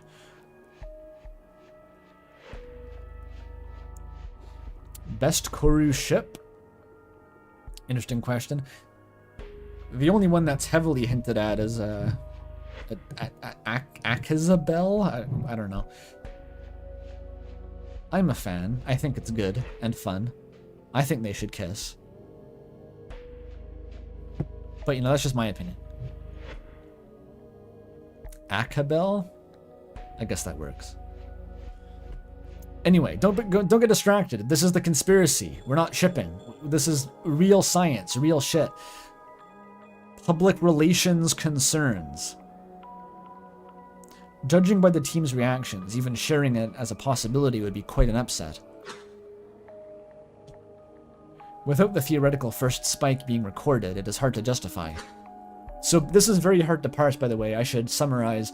What they're saying is they detected a pattern in the call, which has been ongoing for like 30 fucking years or something. Like just a very, very long time constant broadcast. Like a really long subathon. Picture Ludwig subathon. But it goes on for 30 years, right, chat? And they found a pattern in it that indicates... that matches a pattern in a known antiquated signal transmission protocol. That would indicate that the signal is actually only half done. And thus will go on for like another 30 fucking years. And I believe this wasn't super clear to me, but from later context, the OBESC didn't originally know that the signal even was a transmission of any particular data. They just thought it was a beacon. They just thought it was noise. And this is actually the first discovery that puts them in the mind that it could actually have meaning. And they're simultaneously considering that and also realizing like whatever it's transmitting is so fucking huge that it's taking like half of a century just to get all the bits through the internet. Like, it's a long-ass download. So this is weird and eldritch. And it took me like half the playthrough to realize what the fuck they were talking about here, honestly. What does Quo smell like? Okay, again, chat, you're getting distracted. It's corru. Quo is not a substance. The Estonian internet call. That was chat. I don't know about the state of the Estonian internet. Oh, if you want to send me something on Discord, yes, I show all the fan art at the end of the stream. So you can post it in the arts and crafts channel on my server, and I will go through that after the stream.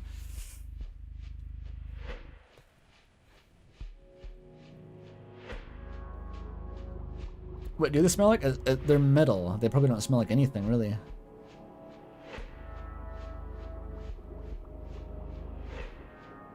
You want to send a lore nugget that's from the game? I guess so. I don't really want to get derailed into reading, like, deep lore right now, though. I just want to give context, a little bit of interpretation for what's happening on screen.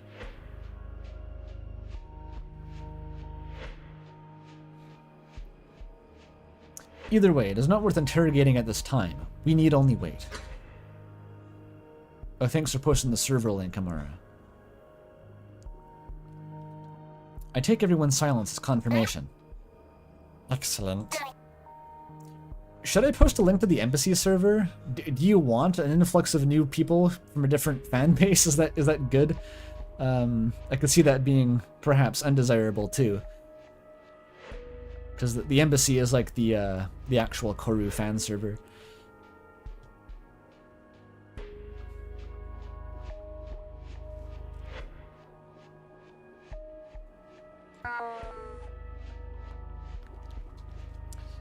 Excellent. Adjourning. Aye, everyone. Time constriction disengages, and I remove the cyst from my receptor. In real time, we'd been sitting only for the length of a larval breath. The fan server has untagged spoilers. That's true. This probably is not a good time to send people to the fan server, because that's a place for after you've beaten the game, basically. So probably not.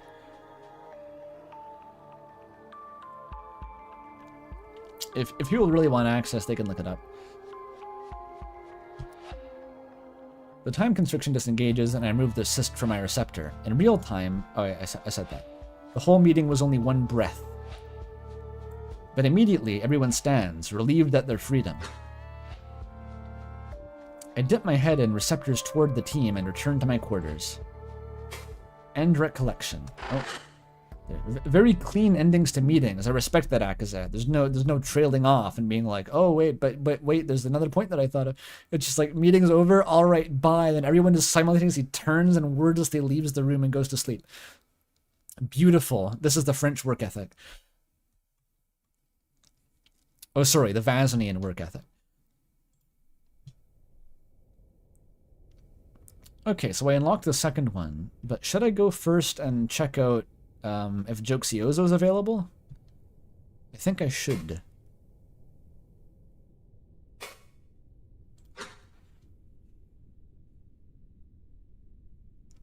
Oh yeah, that was the thing. I mentioned this on stream before, but the Corru fan server has this really weird restriction to not mention well, Homestuck is understandable, but Roblox is banned.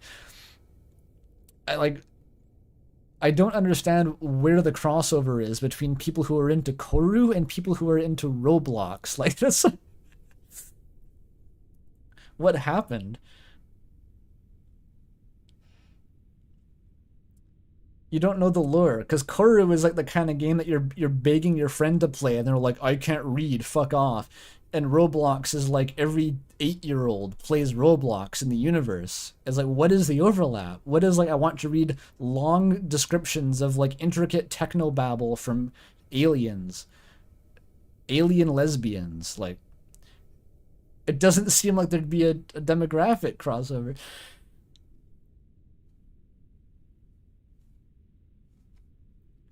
Was it related to Ruinous Intent?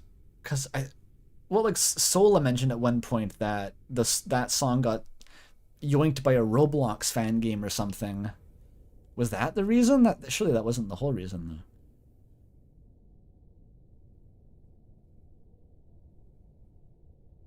They're both free? Is that it? Does your game being free automatically make it a Roblox like? Is that all it takes? Damn.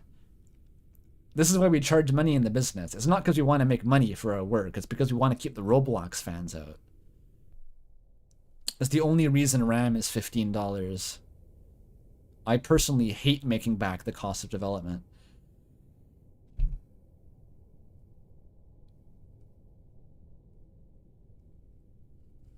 It's extremely dense and hard to parse. But also, like, Roblox, as an older Zoomer, is dense and hard to parse. I look at Roblox, and that feels like playing Corru, and that I don't know what the fuck I'm looking at or what's happening. So maybe that is the commonality. Is people who can digest large amounts of abstract, chaotic information.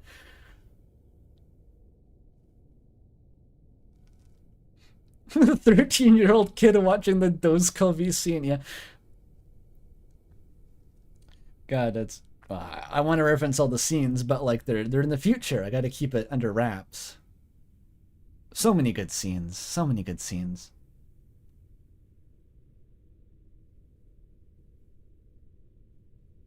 I'm flashing back. I got okay. Back to the present. Back to the present.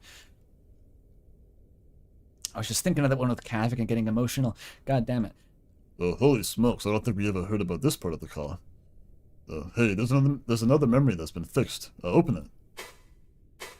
Actually, Moth, I'm going to do side content first. Sorry. How do I leave, actually? Is there a way out? I never thought about this. Maybe just eject the hub.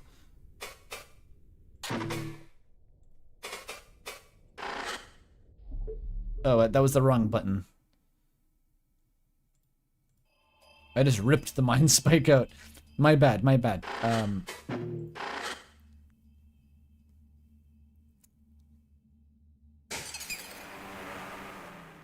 You don't think anything's open? It's worth a check. You can never tell when this game will open up some new stuff.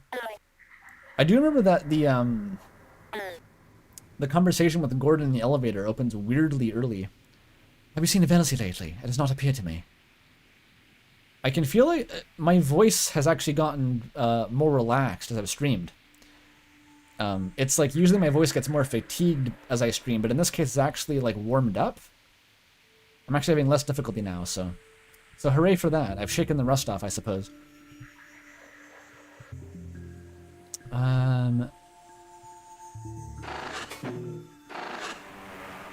Let's check the streets.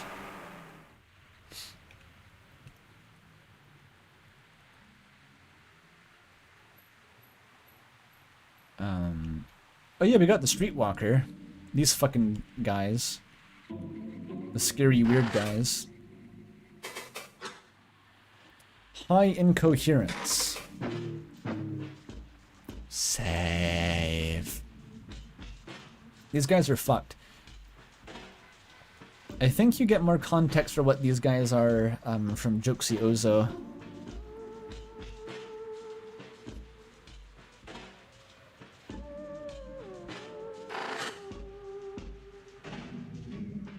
I think it's the same. Oh, this guy's here. I say this guy as if like I have any fucking clue what this thing is. I meet the gaze of a bright cousin aiming a memory box at me. He clearly does not know how to respond, and so I laugh and give a wave a receptor at his eye. The cringe humans are like trying to get photos of the aliens for their Instagram. Hello. Hurts. Hurts. No, it is only my first time here. Hurts. Is anyone there? Really? I may just try that. I am Akazatesh, my friend. It is a pleasure to meet you. I can't feel anything. I can't feel anything. You did this. Hold on, is that one lucid? Average Starbucks interaction. Make the joke about Denny's at least. Starbucks is too gentrified. Can you try talking to it?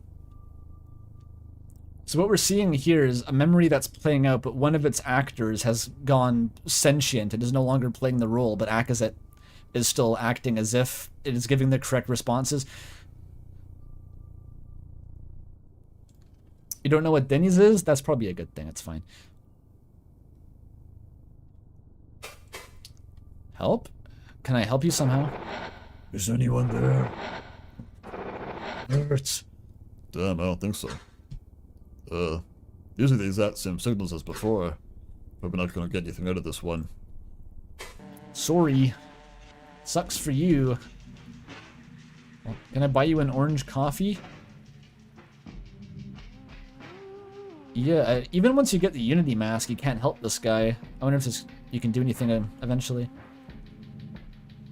But this is sort of like more the rule than the exception, I think, is the scary part. Like, the more you learn about how the cyst works, it's like probably most of the thought forms are kind of in a state like this right now. They're just like completely fucking insane, incoherent. Oh, there's like furniture in the background. I didn't notice that.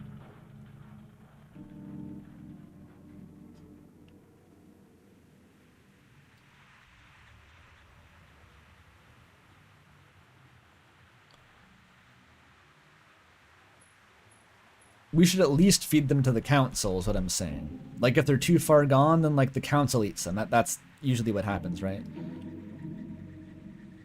Maybe the hunger mask should let you do that. Put him in the skip the dishes container and take him back. Does Akazet have a New Zealand accent? Like, probably, actually, but I can't do one of those.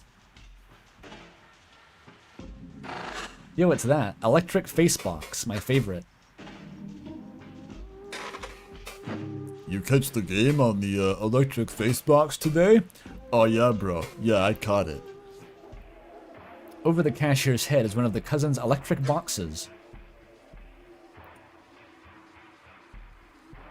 It is fixed to the wall, speaking on cultural matters, the news. The figures on the screen are looking at me. Should I say hello? Akazet, surely you've been briefed a little bit. No, this is one of the one-way boxes. I could listen to it for a little bit. We have some time. Sure, watch Fox News or whatever. A bright cousin handles a bulbous, fleshy man. I forgot that. What does that parse to in non-Akazet language? What do you mean? It seems to have been seared, evidenced by the texture of its skin. What? He's presenting it to another cousin who has very wide eyes. What? Akazet, why are you reading this out like your Dwarf Fortress narration? You're describing a legendary artifact. It bears a well-crafted image of a dwarf. The dwarf is presenting it to another dwarf who has very wide eyes. Oh, it's a chicken. Just look at that chicken. Look at the skin. How gorgeous that is. But what makes the speed fry different? Let's take a look over here. This is a plain rotisserie. Actually, I should be doing the, I sawed this bone in half. Just look at this chicken. Look at the skin. Look how gorgeous that is. Well, what makes the speed fry different? Let's take it over here. This is a plain rotisserie. You can see. There we go. It's actually an infomercial. My attention to his explanation no wavers as he compares it to another mass of flesh. It is pale white, legless, headless. There is something unnerving about its lack of feature. Is this the genetically modified organism? I don't think I saw this before. This is fucking funny. I sense the envoy leading forward to gauge my reaction to the electronic bug. God damn! Do not tell the aliens about how meat farming works. They're gonna genocide us. They're gonna leave. It is going to scare the Hoes, and by the Hoes I mean like any other sentient race.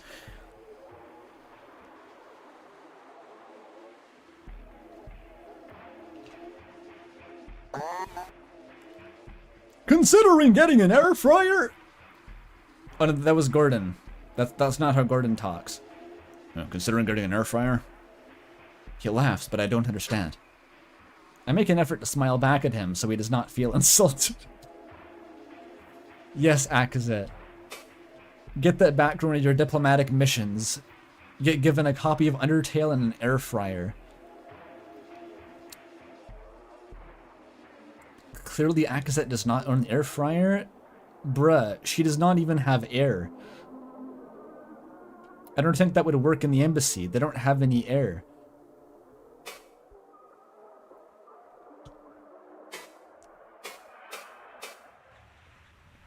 Well, that's neat. I think I haven't seen that actually, because I came back here another time and I thought it was a news broadcast about the virus or something. I don't think the Obesk do have farming. They only hunt Velk, which are like... It's unclear if they're even animals or if they're vegetables, or... I guess they're an animal.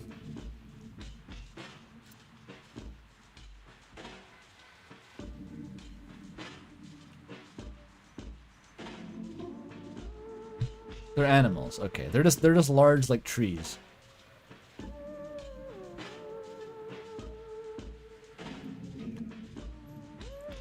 No, Selkie, yeah, that's like a parasite, but it's still not farming. They're hunters, but they don't have agriculture, I think, except for maybe some plant. I mean, like animals.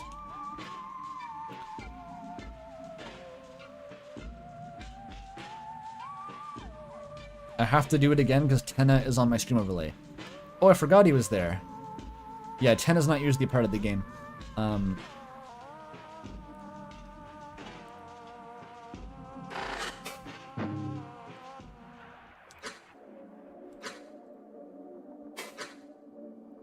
The inane and confusing cousinly sales visions fade away. The way she describes this is actually so fucking funny. Cousinly sales vision. How demanding of the senses they are. But now a pair of bright cousins sit at the table, one of them speaking to me. He runs through some fast-talking welcome I lose track of, but a caption near his head reads, Pacific Panic, with a photo of the dull vessel pursued by cousinly flight vessels recently. Stolen the edge after a OFO entered its no-fly zone. An Obesk flying object? Yeah. The UFO allegedly hovered in place over the base for nearly 20 minutes, not responding to radio warnings. Then jets were deployed. It circled the base twice while being pursued, in what today's press release is calling a clear rejection of boundaries. OBESC representatives have clarified that the pilot of the UFO is being located and investigated internally, and that all UFOs will be outfitted with radio devices, but the question remains, how much can be forgiven before a stand has to be made? This incident follows last month's. This view. I simply closed my eyes and curled my receptors into tighter spirals. This stupid, reckless behavior has damaged us all. It was no doubt by some freshly ascended Vel or an overzealous materials jut. Damn, didn't have to bring Cast into this, Akazet. She's bad for this.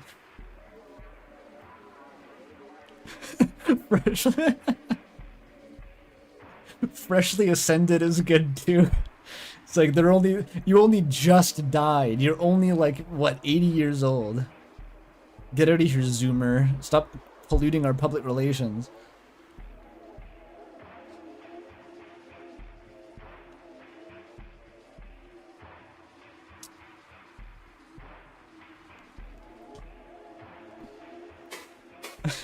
Okay, one more. These are really funny.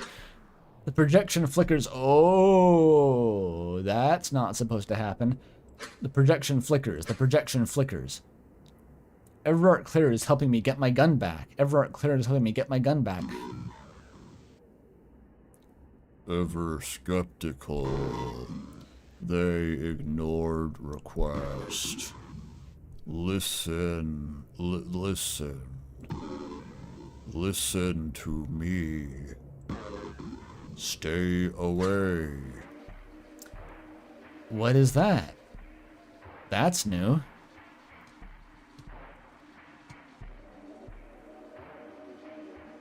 Is this knowledge about who was in the vessel?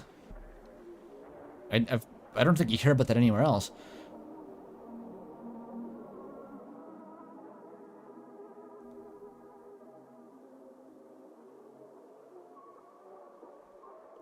This show sucks.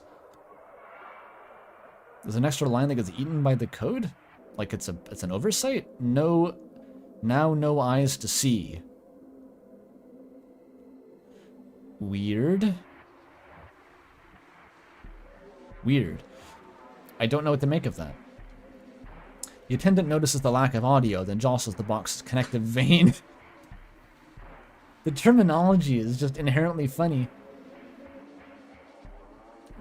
Jostling its nerve endings to make the vision box turn back on. It returns to its normal projection. One more. The projection is split between the face of a bright cousin and, interesting, one of the tier from the exchange initiative. The curl of my receptors loosens, and I nearly audibly laugh. His receptors most certainly are not usually that large. Did he shift them for his appearance on their news? Bro, such a tier thing to make your receptors larger. So tier of you. Spires built on coasts around the Pacific Ocean. Before we move on, can you explain a little bit about what they do? Of course, in your language we call the processing polygonation. The spires connect to one another through our network and establish the corners of two-dimensional shape within the dull plane. This is actually new lore for me. So they make... It's like triangulation, but in the dull plane. Okay. And then on the ocean floor, we have some directional spires that they reference to change the orientation of the shape within the dull. It is strange that they did not get Kazki for this. She so adores appearing on their electric boxes. However, there is something in this tier's voice, and the way that he is not simplifying it for them. He is speaking on matters he does not fully understand. Though I suspect this question is only intermediary to the topic he is actually appearing for. Regardless, I'm not interested in hearing him recite the definition from the collective. Damn, Akazet's calling him out. He was reading the Wikipedia article. So it's kind of a thing. The tier are supposed to be sort of the social, empathetic ones. They get deployed in like diplomatic roles usually. They have the highest charisma stat. But also they spit acid for some reason. But I think like with a normal obesque society, they're also like typecast as mediators. They tend to or therapists even. They tend to be ones to counsel others when they are having trouble. Yeah, I can spit acid too a little bit. That's cool. Social workers, yes, yes. It's always like, it comes up later on, but it's like someone's having a mental breakdown. Where's the nearest tier? Break glass in case of mental breakdown. And there's like a tier obesque inside.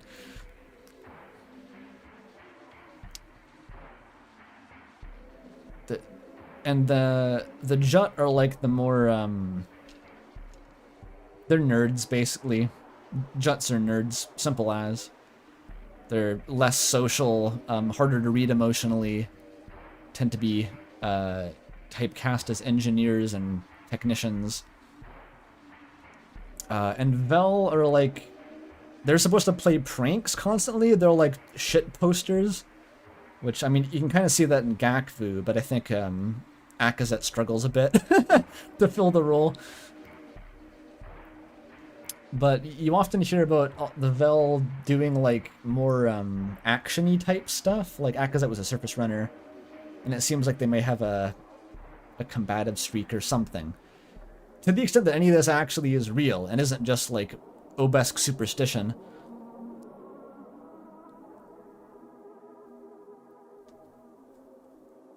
And the tier are something. No, not the tier. The Kiv. There's something else. I don't really know what those guys are.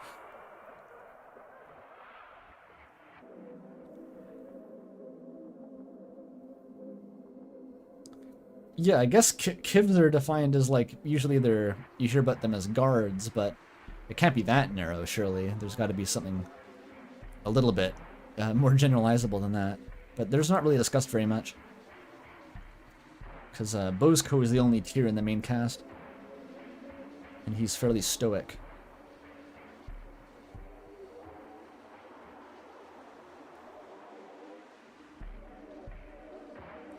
Yeah, Quo is, the way it works, Quo is a cast, and it's technically, it replaces your real cast when you die, and you become a Quo once-vel, for example. Like, Kazki introduces herself as a once tier, so you're not technically that cast anymore, but people still effectively treat you as if you are.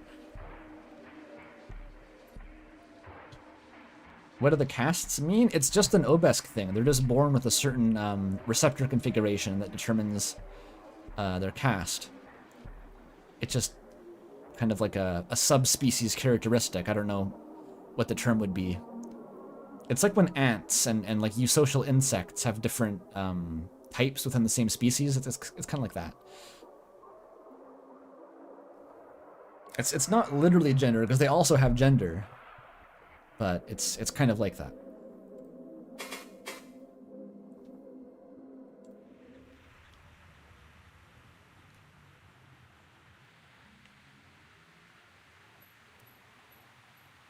Anyway, I'm sure there's a whole fucking like Obesk social justice initiative that's looking into interrogating the true fundamentality of caste personality relationship. That's not my problem. They can deal with that in the homeworld.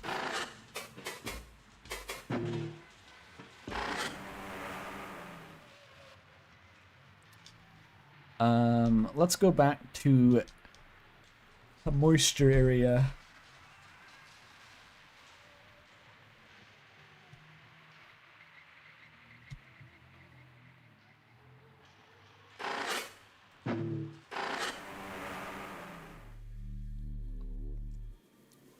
Forgot the meeting? Wait, you mean the one at the top of the elevator? I was saving that for later because it's not chronological currently.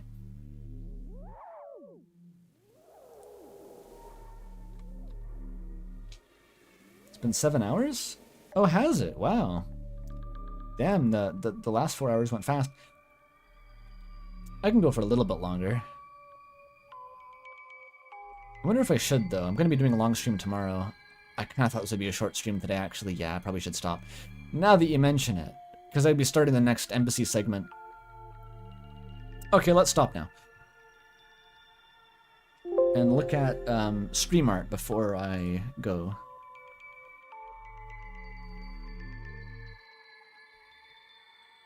I don't think I can get to Joxiozo yet.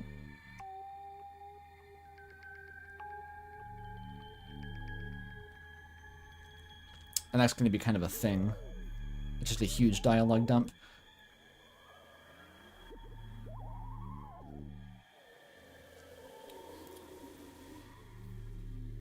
But there'll be more Corru. I'm going to keep streaming this.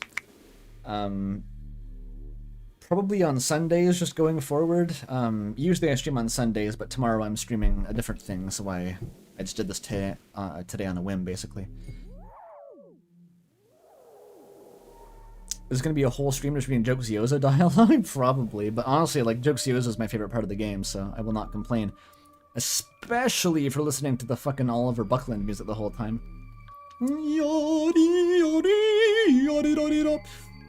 The good shit. I love the council. the council is like actually my favorite. They're so cool. But I will now escape my Discord server. Hang on.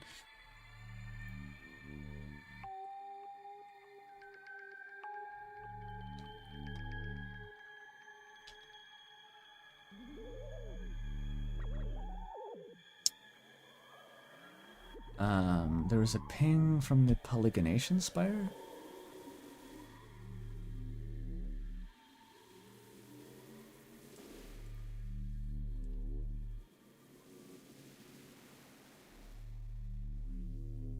Is this from Corru's, like, Ask blog? What is this?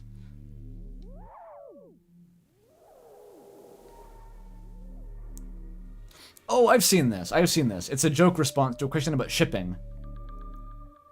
And the response is, "Hello, Mystery Bug. Through no fault of its crew, a doomed ship crossed a specific boundary in 1995, starting a breathless scream beyond perception that will continue for decades, to say nothing of what follows. This particular boundary should never be crossed by anything. Once it is crossed, please be careful. So yeah, that's ominous as fuck. Let's contextualize a bit more later on. But that's neat. But please be careful. I'm the original Star Walker.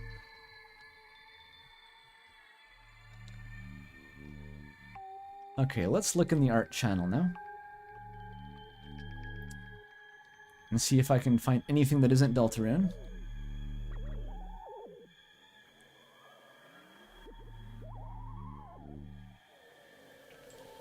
Oh, that's cute. Des is doing Chris's makeup. Adorable. Not part of the stream, though.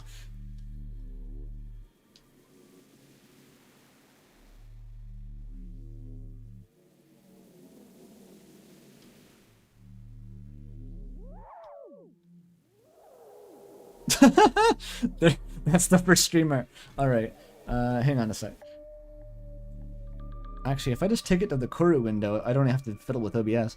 Wait, what? Windows does not like that.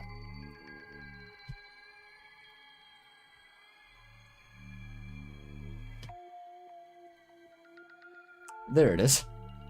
This is by Babapple Boy. Is this stream art? Human, did you know you can press Z to remember your Akizatash Kojoksi? Did you know that, human? That's her.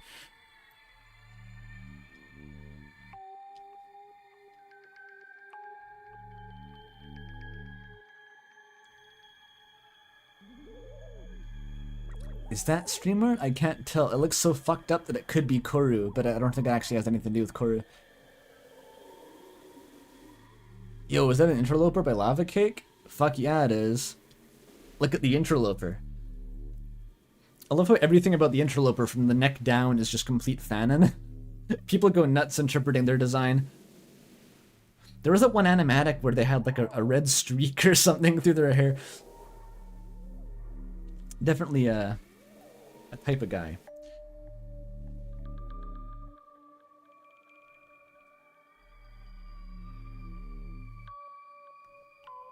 Interloper and Kel Voices of the Void are the same gender to you. What? See, when I knew about Voices of the Void, I've seen Joel stream it, and like it has characters. I don't know. I know that the game's been updated for 4 million years, so maybe it has a whole fucking cast of like SCP characters now. But I wasn't aware that it had like people. Like, the last I saw Voices of the Void, the player character, if you saw their avatar, was like a fucking boy kisser meme.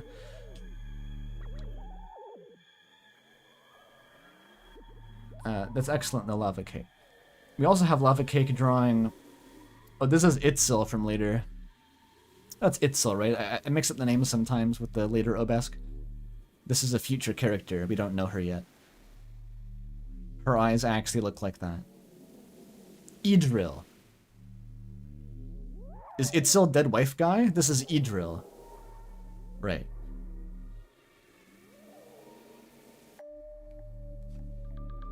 She's very silly. Oh, there's more art in the Spider channel. Okay. I'll look at that in a sec. And yet more Lava Cake, Idril. Yippee! Oh my god, she's popping off.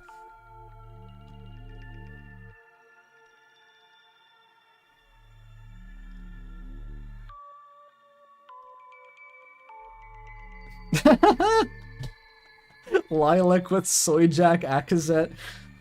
The human's polygonation spider. That's a good Akazet.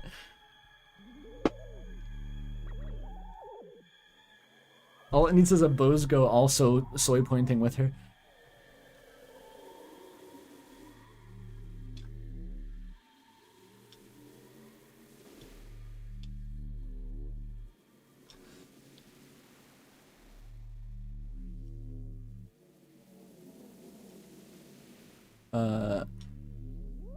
Oh, Kiwi Dragon actually did make a quo signature for me. Check out this freak. That's sick, actually. Nice. With like a dynamically rearranging cape. It is in fact a jut. The face reminds me of Gaster, actually. Was it supposed to? Oh, it's totally supposed to be Gaster. I can see it now. It's totally Gaster. That's sick, thank you.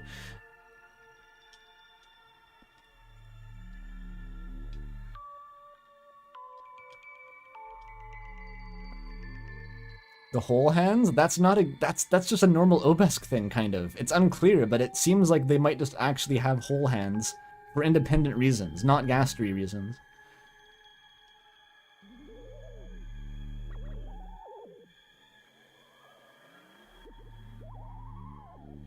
We have a musical remix for the Corru anniversary. Wait, is that tomorrow, by the way? I was warned of an anniversary tomorrow, I think. Can I open this?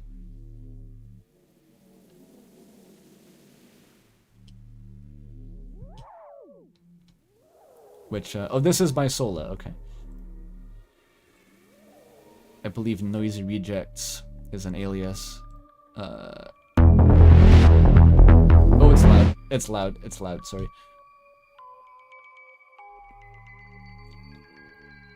Maybe it would be better to link this and let people listen to it themselves. It's not gonna translate well into stream content.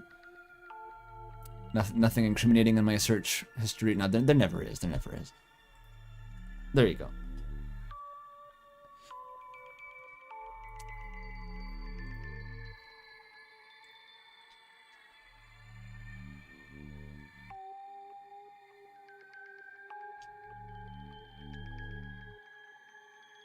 Okay, and streetlights behind the trees also made a... This one's like a Tesla obelisk.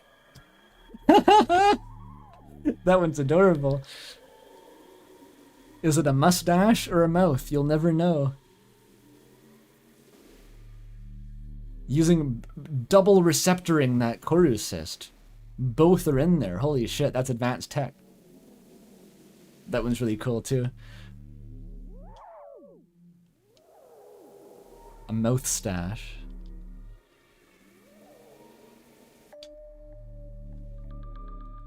And when Lilac made this at the last second, in case of emergency, break glass for Kazki. Best I can do is Miltza.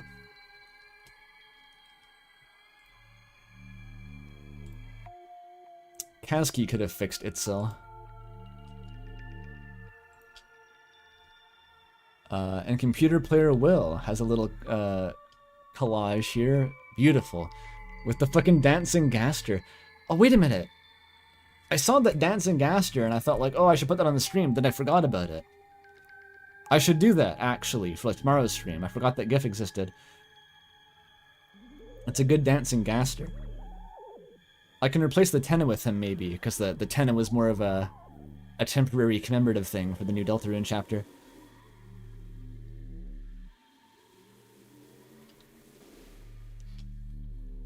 Amazing, by the way. What the fuck is going on with Tozik down here, by the way? Why is he doing that? I just noticed. That does not give me Tozik vibes, but...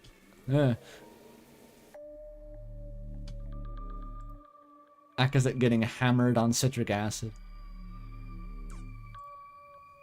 You know, Akazet's and Kansky's working relationship, it's very professional. They just get hammered on orange juice and sit at the bottom of the ocean and touch receptors while looking at jellyfish swarms. They get lots of research done. Lots.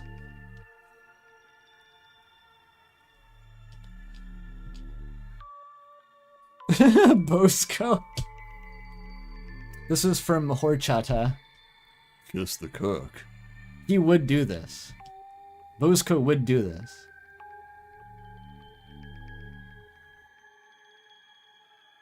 Sorry, I just got melancholic for no particular reason.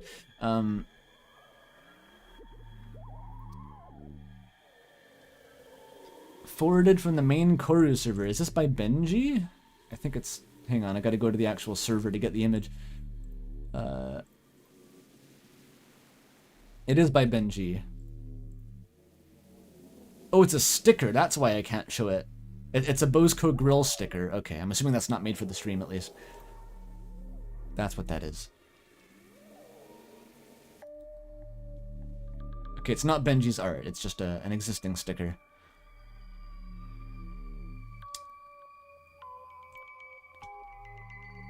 Theta, a new server member, who I guess is an import from the embassy, judging by the server tag, has this.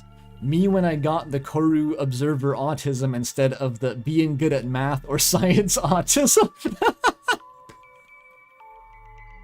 I don't know what kind of autism Akazet's dealing with. I guess the fighting fucking Sekri with her bare hands and jumping between Velk while the Spirestorm rages overhead autism. Maybe that kind. I don't know if they make that on Earth. Quotism. It is a very autistic cast. I have to say. Like, it seems very deliberate. Like, they all have some flavor of neurodivergence going on up there. Cast without the E. I just mean like the cast of characters. I wasn't signaling out Vel as being the autistic ones. That's not what I meant.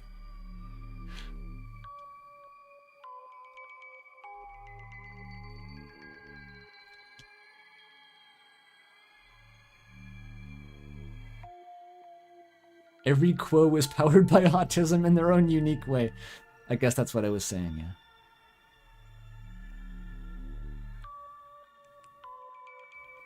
Akazet level profiling. Well, she would say it's the Jut. Let's be real, Akazet's saying that about the Jut.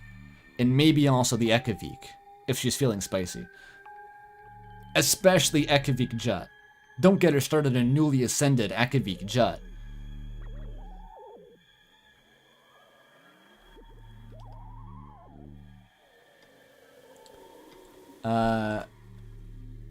Sonorona, also from the Corru server, it seems. Alona Saturday gaze? Elsie, you're pathetic. I didn't realize how little Gakvu spoke in the early parts of the embassy memories. I didn't get to do the voice very much. Barely warmed up. Yo. Octo with a really cool looking Corru art here. A year in the making, really? Holy shit.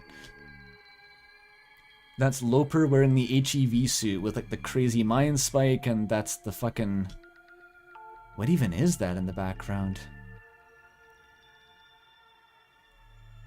I see hands. Those are Obesk hands, and I got like this fun friend and the god eyes. Is that God? It looks kind of like God. It's crazy looking.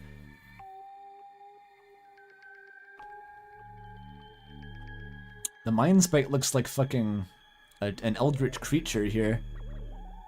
It's like a Nomai.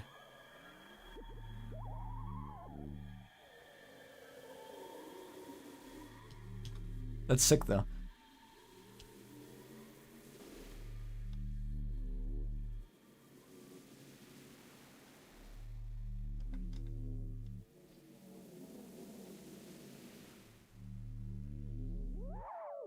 What is this? By Small Purple Stain. Jelly Grub? Oh, this is Jelly? We haven't seen Jelly yet. That's really funny though, fuck. Who puts Jelly over? That's mean.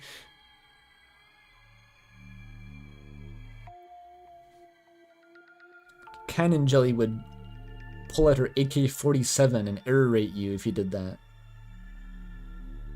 She has like 5 Kalashnikovs just in her skirt at all times.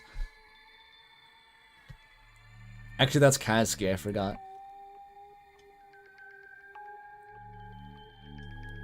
And also the deep sea golem that Bozko is using to observe the fish. That's cool. Was this... do I recognize this? I was looking at the, a little bit of the art contest back on the embassy server. And I browse fan art there fairly often, actually, outside of the art contest. I look at the memory hole channel and just see what's been pinned, basically. Very, very productive community for how, like, relatively small it is in terms of the actual number of people who know about the game, they produce a shit ton of art constantly. It's actually kind of insane. I see all the garbage pushed in a memory hole, yes. Especially the Kavik Mpreg. Especially that. Wait, is that like a VTuber model? Holy shit, hang on. This might take a sec to get onto Firefox. I downloaded it twice, oops. Put it here, and put it here. That looks like a VTuber model in the making, holy shit. That is the Council, who we haven't seen yet, but that looks awesome. Did you make the that really cool Bastard and Jelly models? I saw those on the server too, and I was like, fuck. This would be a good time to become a VTuber and use that model. The thought was more like, damn, I wish I didn't have established branding so I could just be that. Because that was an amazing looking model.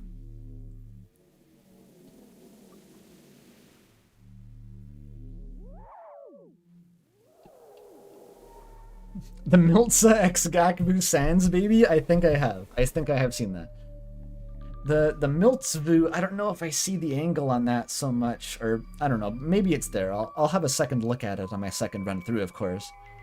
I didn't get that much chutzpah from Miltz, what's her name? Miltza? I forgot it for a second. She didn't stand out to me as much as the other members of the main cast. But maybe I'll see the vibe. Yeah, Miltza.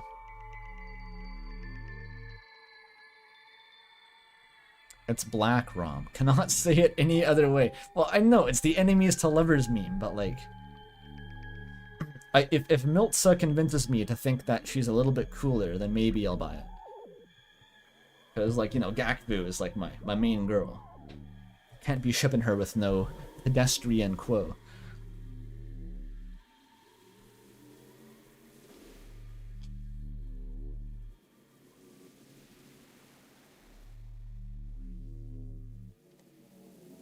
Miltza's literally the best. You're entitled to your opinion, especially on the embassy server where your name is color-coded based on your opinion. Petitioning for a better color for Gakvu enjoyers, by the way. The color is hard to see. And this is... Oh, a bunch of people from the well, not the FBX, from the embassy server. That is sick, though. It's like halftone dithering, almost. Looks awesome. That's by Quack. That looks like a sticker design, actually. That's not like merch or anything, right? It's just fan work.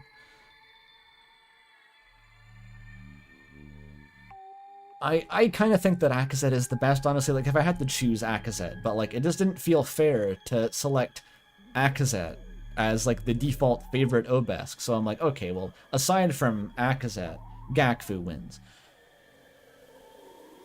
Oh my god. Alright, this is getting shared.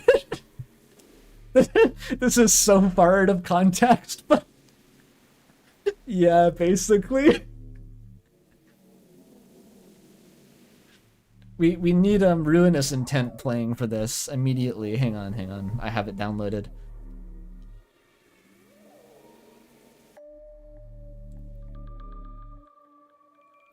Is it in 4B? No.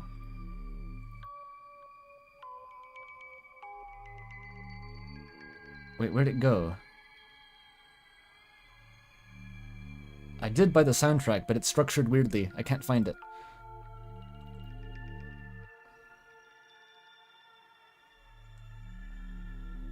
Fuck, where did I put it? Oh, I put it in 3. Hang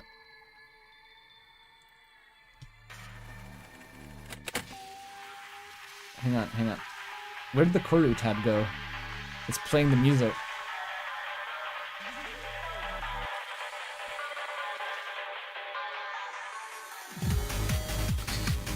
There we go. Let's enjoy this for a while.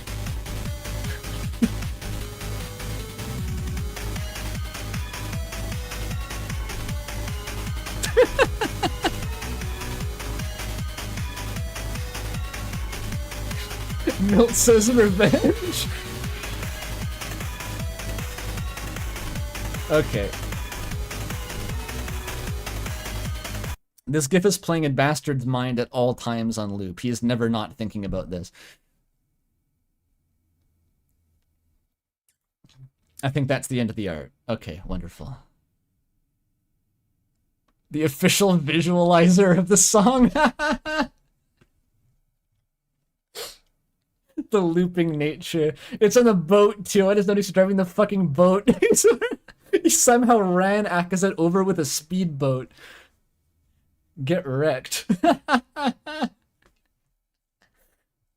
I don't even know who made this art. Was it Theta? I think Theta, I guess, posted it, so. They also made the model. Holy shit, that's funny. How is she walking on water? It's her low-density Quo body. It's like a high-pressure body, but the opposite.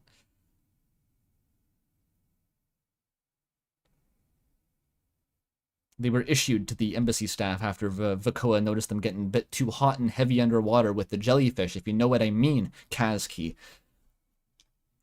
Okay, I'm getting a bit agitated. I'm getting derailed. Very fun stream, though. Glad to finally stream Corru. And it does seem to work. I was worried about it not being a blind playthrough, and I held off on doing it forever because I thought it was weird to stream something that wasn't blind, but it's still fun. It's like reading a storybook. And I hope you all like it too. And I would go say to buy the game, but like you can't, so go buy like nice looking hoodies and drink tumblers and like Fun Friend branded couch cushions. Do that.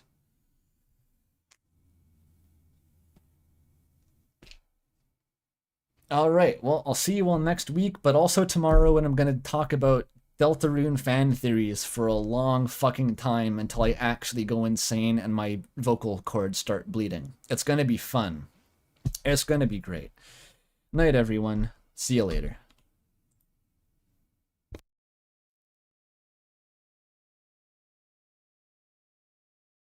Velzy's fondness for repetition is truly nauseating.